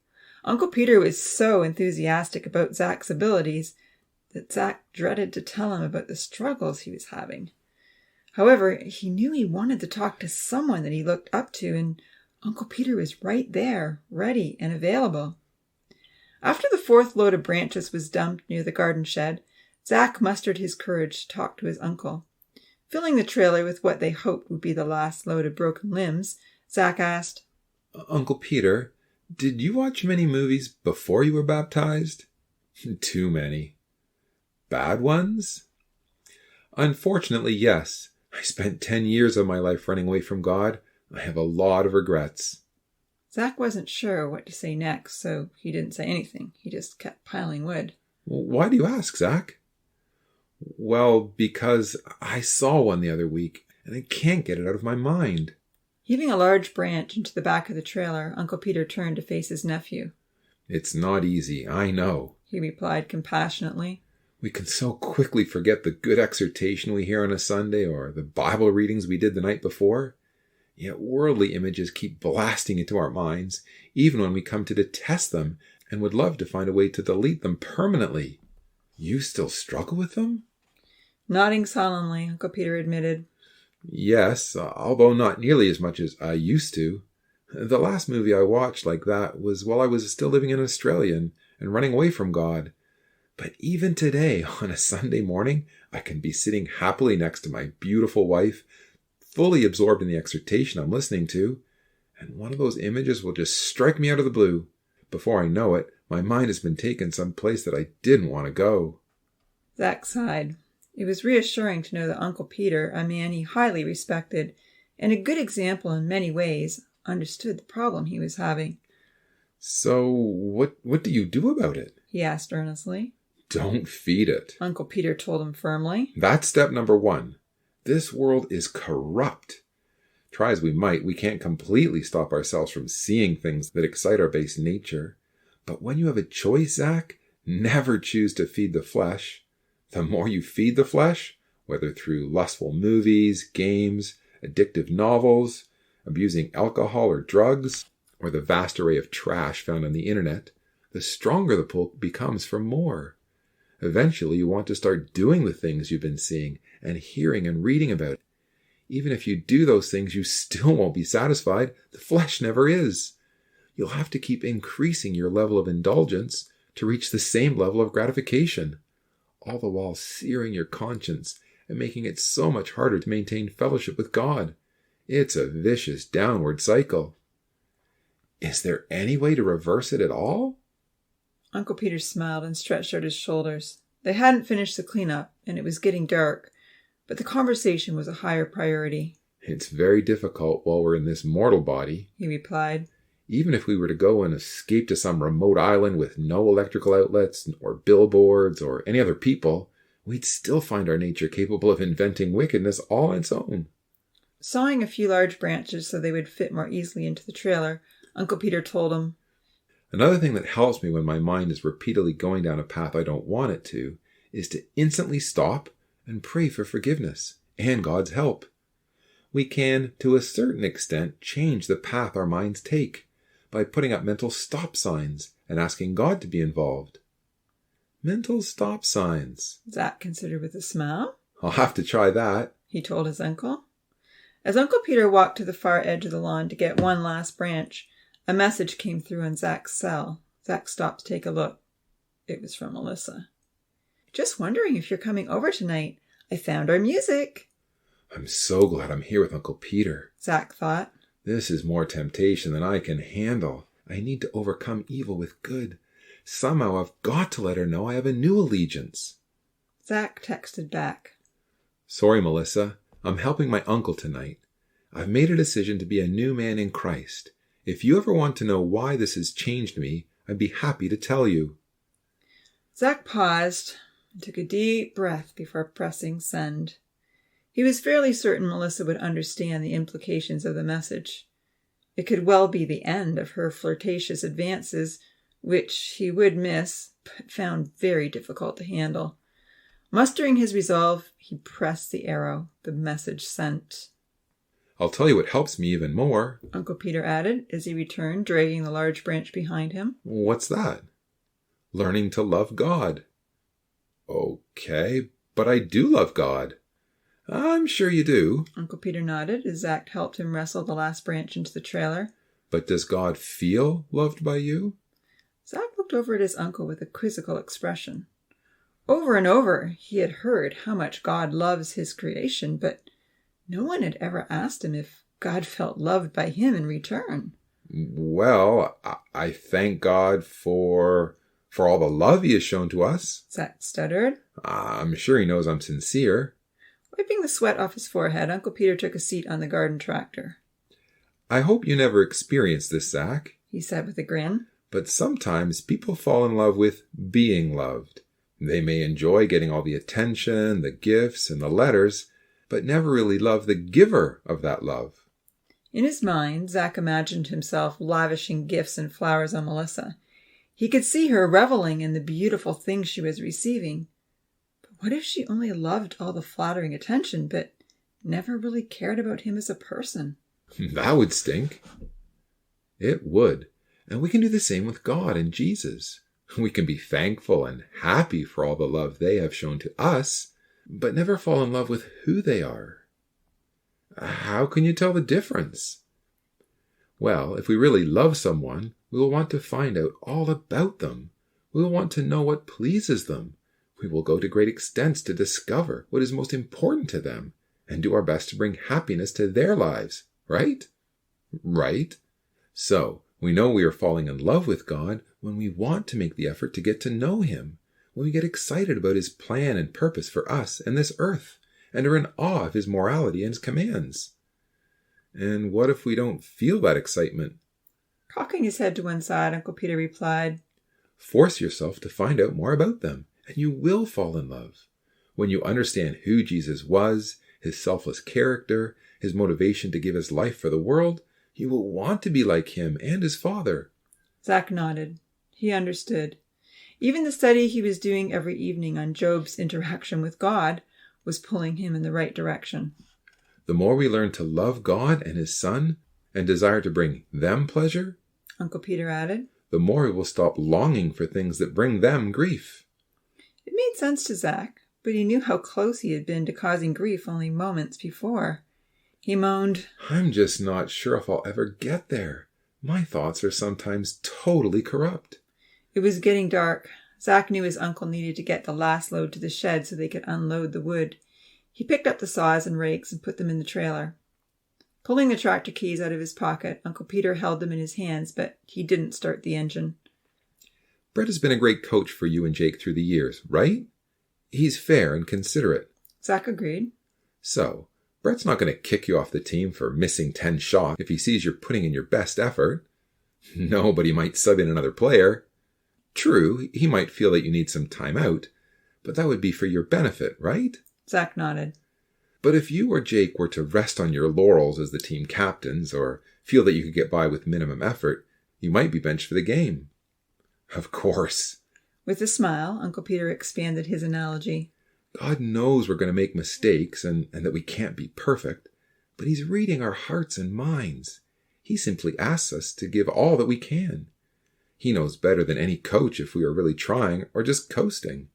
Pausing to look over at Zach, Uncle Peter added with a smile, God is on your side, Zach. He wants you to win every time. If you ask Him, He'll work in your life to help change your heart.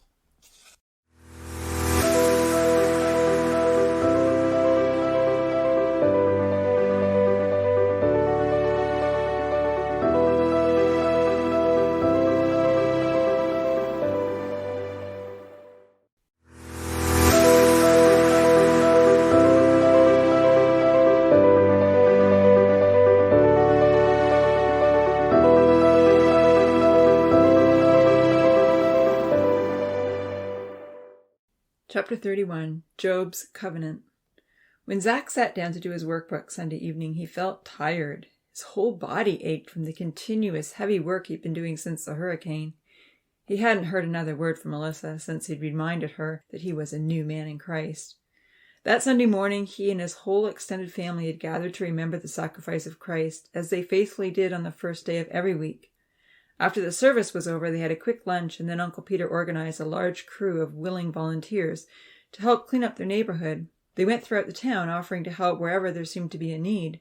There were many elderly people and single moms that were thankful for the assistance. Looking up at the calendar in the kitchen, Zach realized it was August 5th.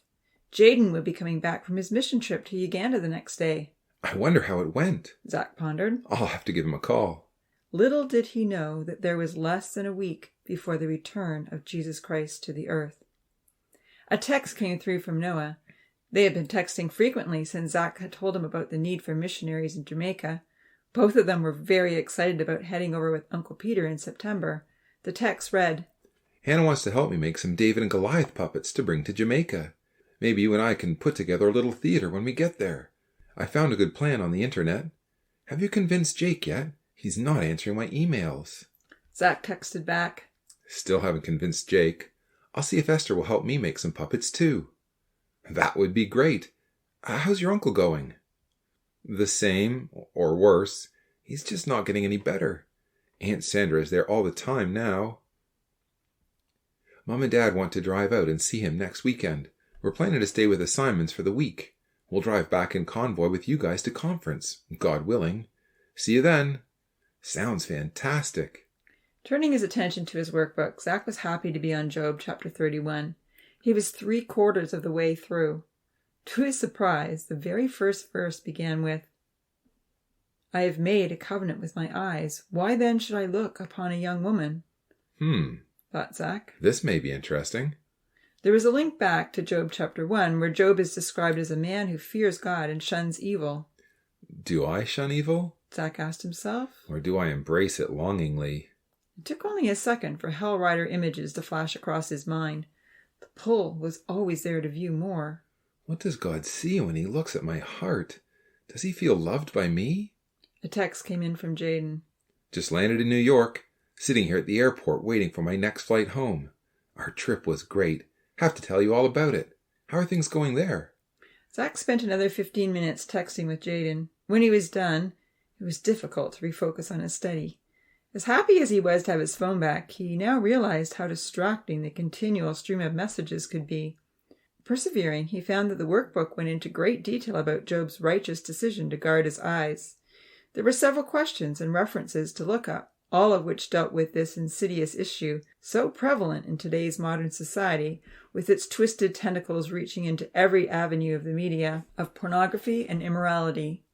The notes pointed out that David had said, "I will set nothing wicked before my eyes. I hate the work of those who fall away. It shall not cling to me." Jesus said, "But I say to you that whoever looks at a woman to lust for her has already committed adultery with her in his heart." Reading the verses, Zach felt conscience-stricken. Indulging in lustful thoughts is actually like committing the sin. It was a heart-pounding realization. God wanted him to take his thoughts captive. The passage continued, "If your right eye causes you to sin, pluck it out, cast it from you. For it is more profitable for you that one of your members perish than for your whole body to be cast into hell." I'm sure God doesn't want us to really take out our eyes. Zach mused. But if that laptop belonged to me, I would certainly delete all the R-rated movies and put on a blocker. It works well for the computer and the smartphone. Another text came in from his school friend, inviting him to play pickup soccer at the park. It suddenly occurred to Zach that he had never had such an interrupted Bible study session, and it was all because he had his phone back. I don't have a laptop, Zach thought, but I do have a phone that I need to control. Picking it up, he took the small black device to his room and left it on his bedside table. Returning to his study, Zach read through a section with some straightforward warnings about the danger and negative long-term effects of pornography. Zach thought it over carefully. There are very clear reasons God doesn't want us to be involved with this stuff. Looking at pornography would definitely make provision for the flesh and destroy the new man God is creating in me. At 10 o'clock, Zach headed to his room for the night. Jake was sitting up in bed with headphones in his ears watching another movie. He looked over for a brief second to acknowledge his brother's presence, then quickly turned back to his screen. Zach climbed into bed and fell asleep. He was still exhausted from the week of heavy cleanup work. Startled in the middle of the night, Zach woke up to see a familiar, flashing, eerie blue glow in the room. Opening his eyes, he saw that Jake was still sitting up in his bed, looking at pictures from files on the hard drive that he should have known not to open. The moment Zach moved, Jake minimized the screen. Zach sat up in bed. I know what you're looking at, he said grimly. Jake shrugged. It's just pictures. What's with you, Jake? Zach implored. It's pornography and you know it. Zach had still not completely figured out what he wanted to say to his brother, but after his talk with Uncle Peter, he knew he had to say something. Between Uncle Peter's words and the warnings he'd read in the workbook, he was better equipped. You're going to destroy yourself with that stuff, he told his brother. It's going to consume you. It's going to be all you can think about. You might just be looking at pictures now, but if you fill your head with that kind of trash, you're going to inflame your lust so badly that you'll act on it. How do you know? Jake asked, a little unnerved. Are you judging me? You don't know my thoughts. I know how I felt after that movie you talked me into watching, Zach told him bitterly. That was bad enough. Why are you doing this to yourself? You know as well as I do that we're only supposed to think on things that are good. And what about that verse that says we aren't to make provision for the flesh to fulfill its lusts? Jake gave his brother a scornful look. Jesus says it's as if you're committing adultery if you just lust after a woman. It's sinful. Everything Zach had been learning came pouring out. Did you know that when guys look at pornography, it makes them discontent with reality? They become obsessed with the Photoshop perfection and can't be satisfied with less. You could damage any real relationship you want to have. And you'll hate yourself because you'll feel so guilty and so consumed with lust. You've got to stop, Jake. The sooner the better.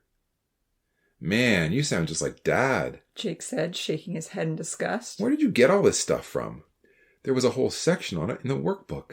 There was a personal letter written by someone who had been addicted to pornography and came to realize the harm it caused. Seriously, you can read it yourself if you want.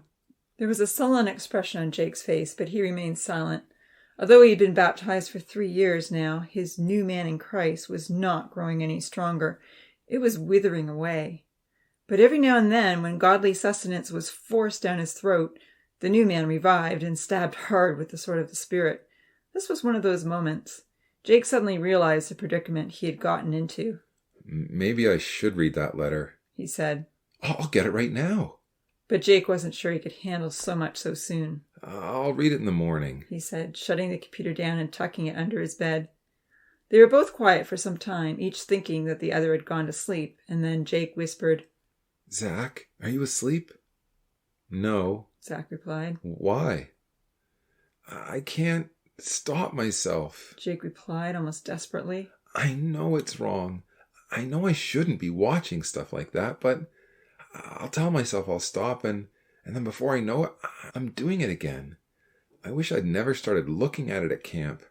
I wish you'd been there with me, and then we could have been strong together. Jake, Zach whispered compassionately, moved by his brother's confession. Is that why you've changed? He sighed deeply. I wish you had gone with me instead. Then you would have heard all the great Bible talks and been there with friends who would have helped you to want to change your life, like they helped me change mine. Why don't you give back that laptop tomorrow and come to conference with me? Better yet, join Noah and me in Jamaica. Let's take a break from all this and do something positive for God. Maybe I should get rid of this laptop, Jake mumbled. You definitely should. If it belonged to you, you could erase all the movies and put a blocker on it, but it's not even yours. Remember, Jesus says if your eye offends you, pluck it out and cast it away.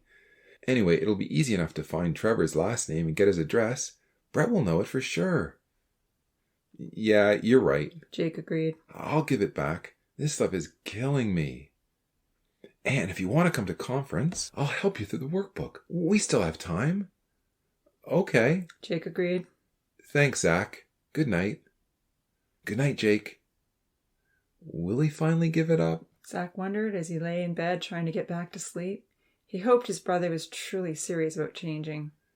Can I give it up? Jake wondered as he tossed and turned. It's going to be so hard to do.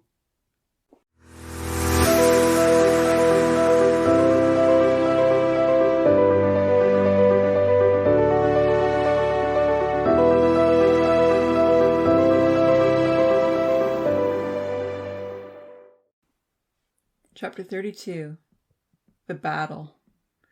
As Jake lay awake, thinking about all that Zach had said, he knew his brother was right. He needed to change. He needed to pray. Even though bedtime prayers had been a habit ingrained in him from a child, he hadn't prayed regularly for weeks. Somehow it just hadn't seemed right to pray lately, not after watching R-rated movies, viewing pornography, and even the creepy novel he'd been reading.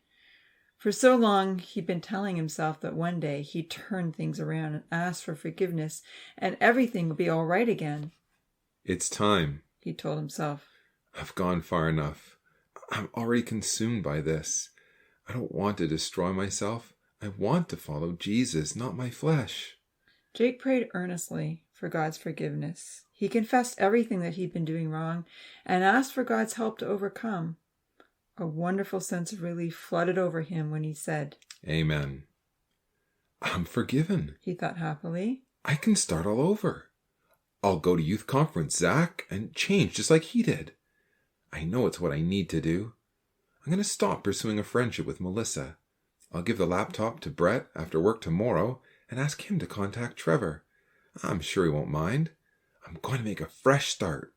The next morning began with a full day of hard work. Alan pruned and weed-whipped the trees. Jake mowed, and Zach dug up Mrs. Watson's overgrown herb garden. She wanted tulips instead. As he rode the mower around the yard, Jake had plenty of time to think. The joy and relief he had felt the night before was fading fast. In his rush to get to work that morning, he had forgotten to bring the laptop to drop off at Brett's house. It was still at home under the bed. It was still a temptation. There was a lot that Jake didn't fully understand about God's grace and about sin. He hadn't yet grasped that while it is true that any sin can be repented of and turned away from and completely forgiven if repentance is genuine, the truth is that sin can be destructive and even permanently damaging. As his dad often said, "Giving in once greatly weakens our defenses against the next onslaught. Sin isn't a toy that can be played with for a few hours and then discarded." the monster raging within him was of Leviathan proportions and difficult to control. He was becoming a slave to sin. He couldn't defeat the inflamed desires with one simple prayer and by sheer willpower. Flesh can't overcome flesh. This wasn't just going to go away overnight. Jake needed help, lots of help, divine help. All day long as he mowed grass at Mrs. Watson's, the monster inside him kept demanding to be fed and concocting devious plots to get its way. Even so, Jake was holding on to the commitment he'd made the night before. He knew he had to give up the laptop. Borrowing Zach's phone on the way home, he sent a text to Brett. "Hey, Brett." He swiped. "One of the Blackhawks players left his laptop at the basketball camp since he was in such a rush to leave. If I bring the laptop to you, can you make contact with his coach? I should have done this sooner. Sorry. Jake." Brett replied a few minutes later. "Sure, Jake. No problem."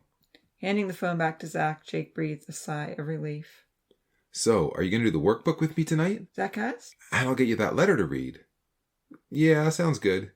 "Just one more movie," the monster begged. It threw tantrums when Jake told himself that the Job workbook was now on the menu.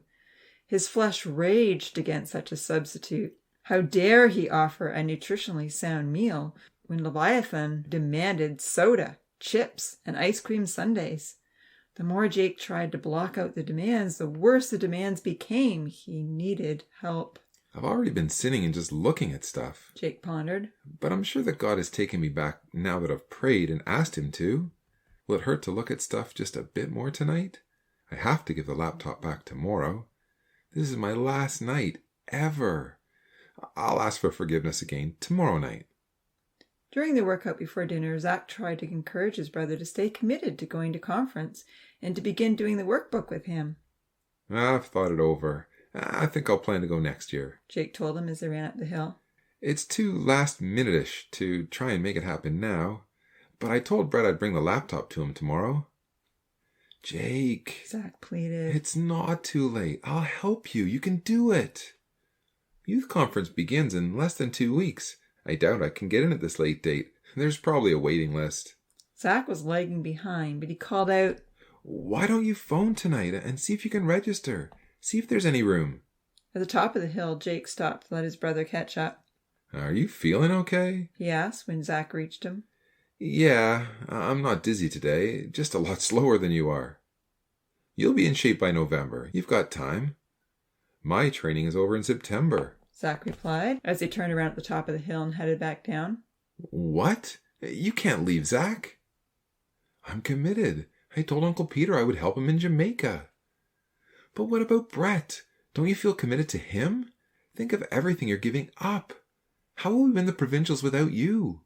How could you let down the team like that? How could you even possibly think of not being there in November?" Reaching the driveway, Jake grabbed a basketball and took his position to play 33. Setting up at the three-point line, he sunk the ball angrily. Having battled with the flesh all day, he felt irritable and frustrated, and now he was angry that his brother could even think of leaving the basketball team. They needed everyone to come back for a Super 12 year to even have a chance. And he hated the thought of giving up the laptop. On top of it all, he no longer had a phone. It wasn't so easy to keep in contact with Melissa. All the things that were most important to him seemed to be slipping from his grasp. "It will be really hard to miss out on basketball," Zach admitted, watching his brother make all his points faster than ever before. "I'm sure it was hard for Moses to turn his back on the good life he led in Egypt. This is a choice that I feel God wants me to make. He led me to make. I don't mean to be preachy, but our commitment has to be first and foremost to God. Isn't that right? We both made the commitment to serve him first when we were baptized. Looking in the opposite direction, Jake drove the ball angrily through his legs, bouncing it hard toward his brother. Instinctively, Zach caught it and found his position. But before he attempted the 3-point shot, he made an earnest appeal.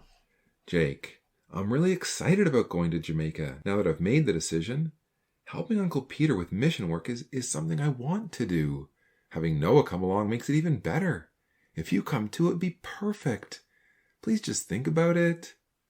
As they hit their shots and tried to keep score, Zach told Jake about some of the activities he was looking forward to. It took a lot of explaining on Zach's part before Jake could even begin to appreciate that such a venture was worthy of consideration. Jake nailed his foul shots. 31 for me. He cheered loudly. Your turn. While he was starting to appreciate that going to Jamaica might be an interesting experience, Jake told himself that it wasn't for him. There's no way I'd let Brett down like that, even if I decided to change in every other way. He felt quite self-righteous over his loyalty to Brett. And who will help Alan and Derek run Eaton Tree? Frustrated, he watched Zach finish his round. Only 25 for me, said Zach. And it took almost 3 minutes, added Jake. That blow to his head did some damage, all right. He thought angrily. Zach has lost his mind. When Zach entered their room much later on that night, Jake was lying in bed with the laptop. Zach sighed and looked very discouraged. Did you phone about conference? He asked his brother. No. Why are you watching that thing again? You said... Jake lashed out. You're making such a big deal out of this. He retorted. I'm only watching movies and pictures. Have I changed my life? Am I getting drunk every weekend or visiting nightclubs? It's no big deal, and I'm giving it back tomorrow. Jake, I'm your twin. Zach reminded him. I can see what this is doing to you. Give me a break. Jake retorted, throwing his pillow in his brother's direction. His eyes were angry and almost hateful. What's happened? Zach pleaded in astonishment. Last night you wanted to change. Shut up. Jake yelled out. Zach climbed into bed and turned out the light. Maybe I need to talk to Dad about this, he told himself. If Jake doesn't give that laptop back tomorrow, I will tell Dad. Angry tears welled up in Jake's eyes. He was angry and irritable. Every good decision that Zach was making only aggravated his conscience. He's so self-righteous, he thought. Who is this new Zach that thinks he can start telling me what to do? I like the old Zach better. We had so much more fun together. This Zach is driving me crazy. Turning over to go to sleep, it briefly crossed Jake's mind to pray. But God didn't help me at all today, he told himself bitterly. I can't give up this stuff. I'm too weak. What's the use? Unfortunately, while Jake had prayed the night before, he had not given any sustenance to the emaciated new man in Christ. While he had confessed the battle that was raging inside him to his brother, he didn't ask to be kept accountable, or appreciate his brother's attempts to do so without being asked. He needed a worthy cause to fill the void that had been dedicated to the monster. Without such a goal, he was destined to slip back even further than he had been before. Sadly, as usual, he had paid little attention to the Bible readings that his family did every night.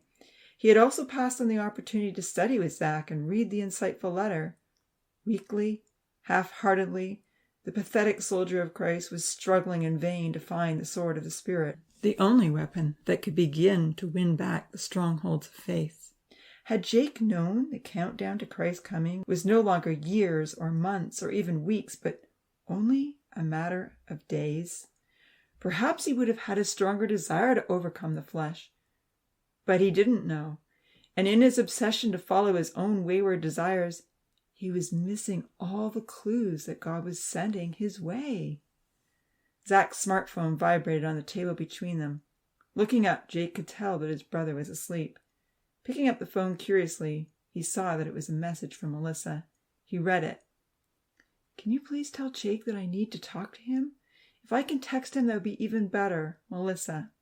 This is Jake. He swiped. What's up, gorgeous?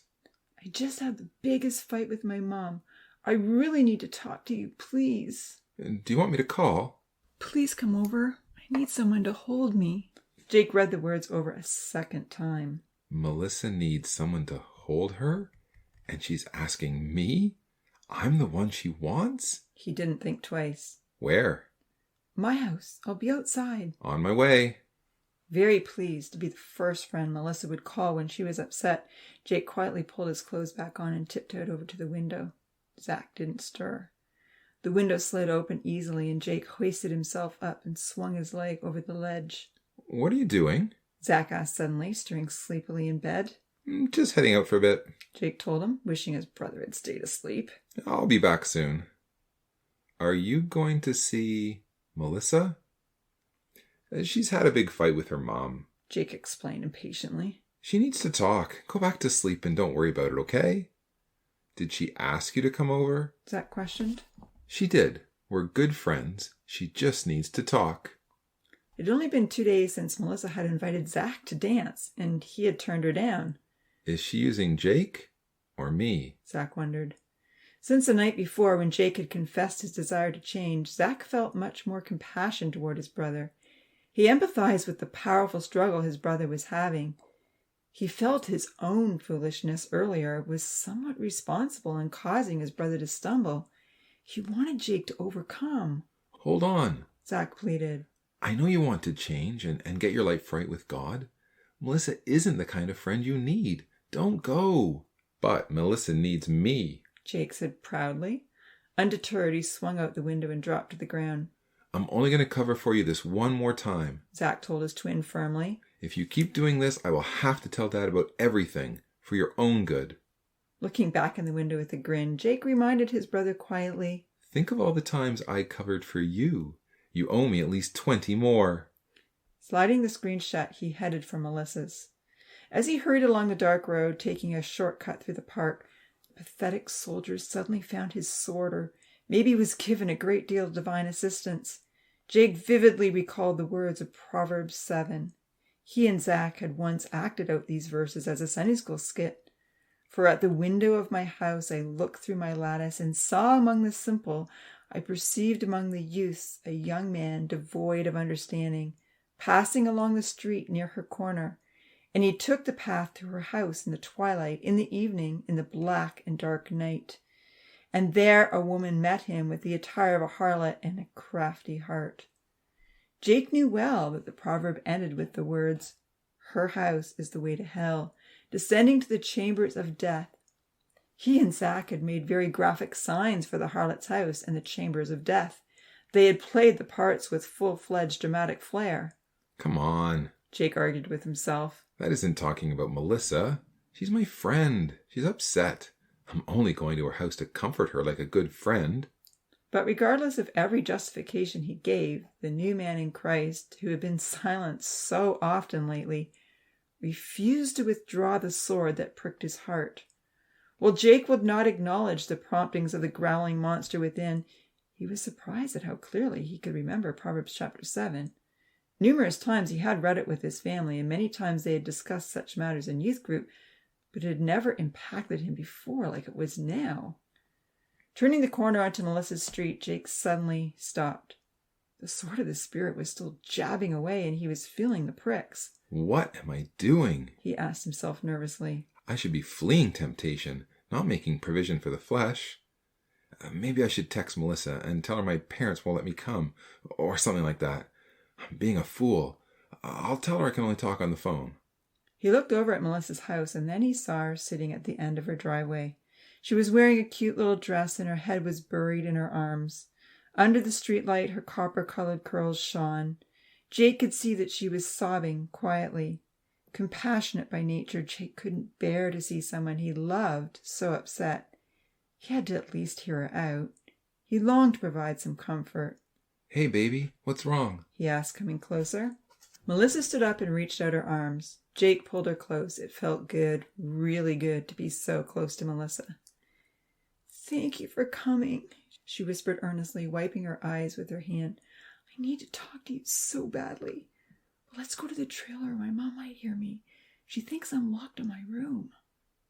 Looking in the direction that Melissa was pointing, Jake saw the large RV parked in the backyard. Melissa's family was well off. The house trailer was luxurious. We can get in there? Jake asked with astonishment, fully expecting such an RV to be locked up tight. No, don't do it, the little soldier cried. Flee! This is more temptation than you can handle. Think of all those great talks you heard on dating last year. Stay in public places. Keep it accountable. Never date someone who doesn't love God even more than they love you. Are you kidding? This is perfect. The monster laughed.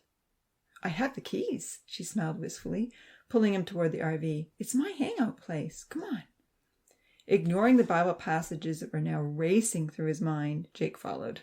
I'm just helping a friend, he told the panic-stricken soldier. Melissa needs me. I have to at least find out why she's so upset. I'll leave if she gets too cuddly. But Jake wasn't being true to himself. The devil had entered his heart. The little soldier could not restrain the overstimulated man of the flesh.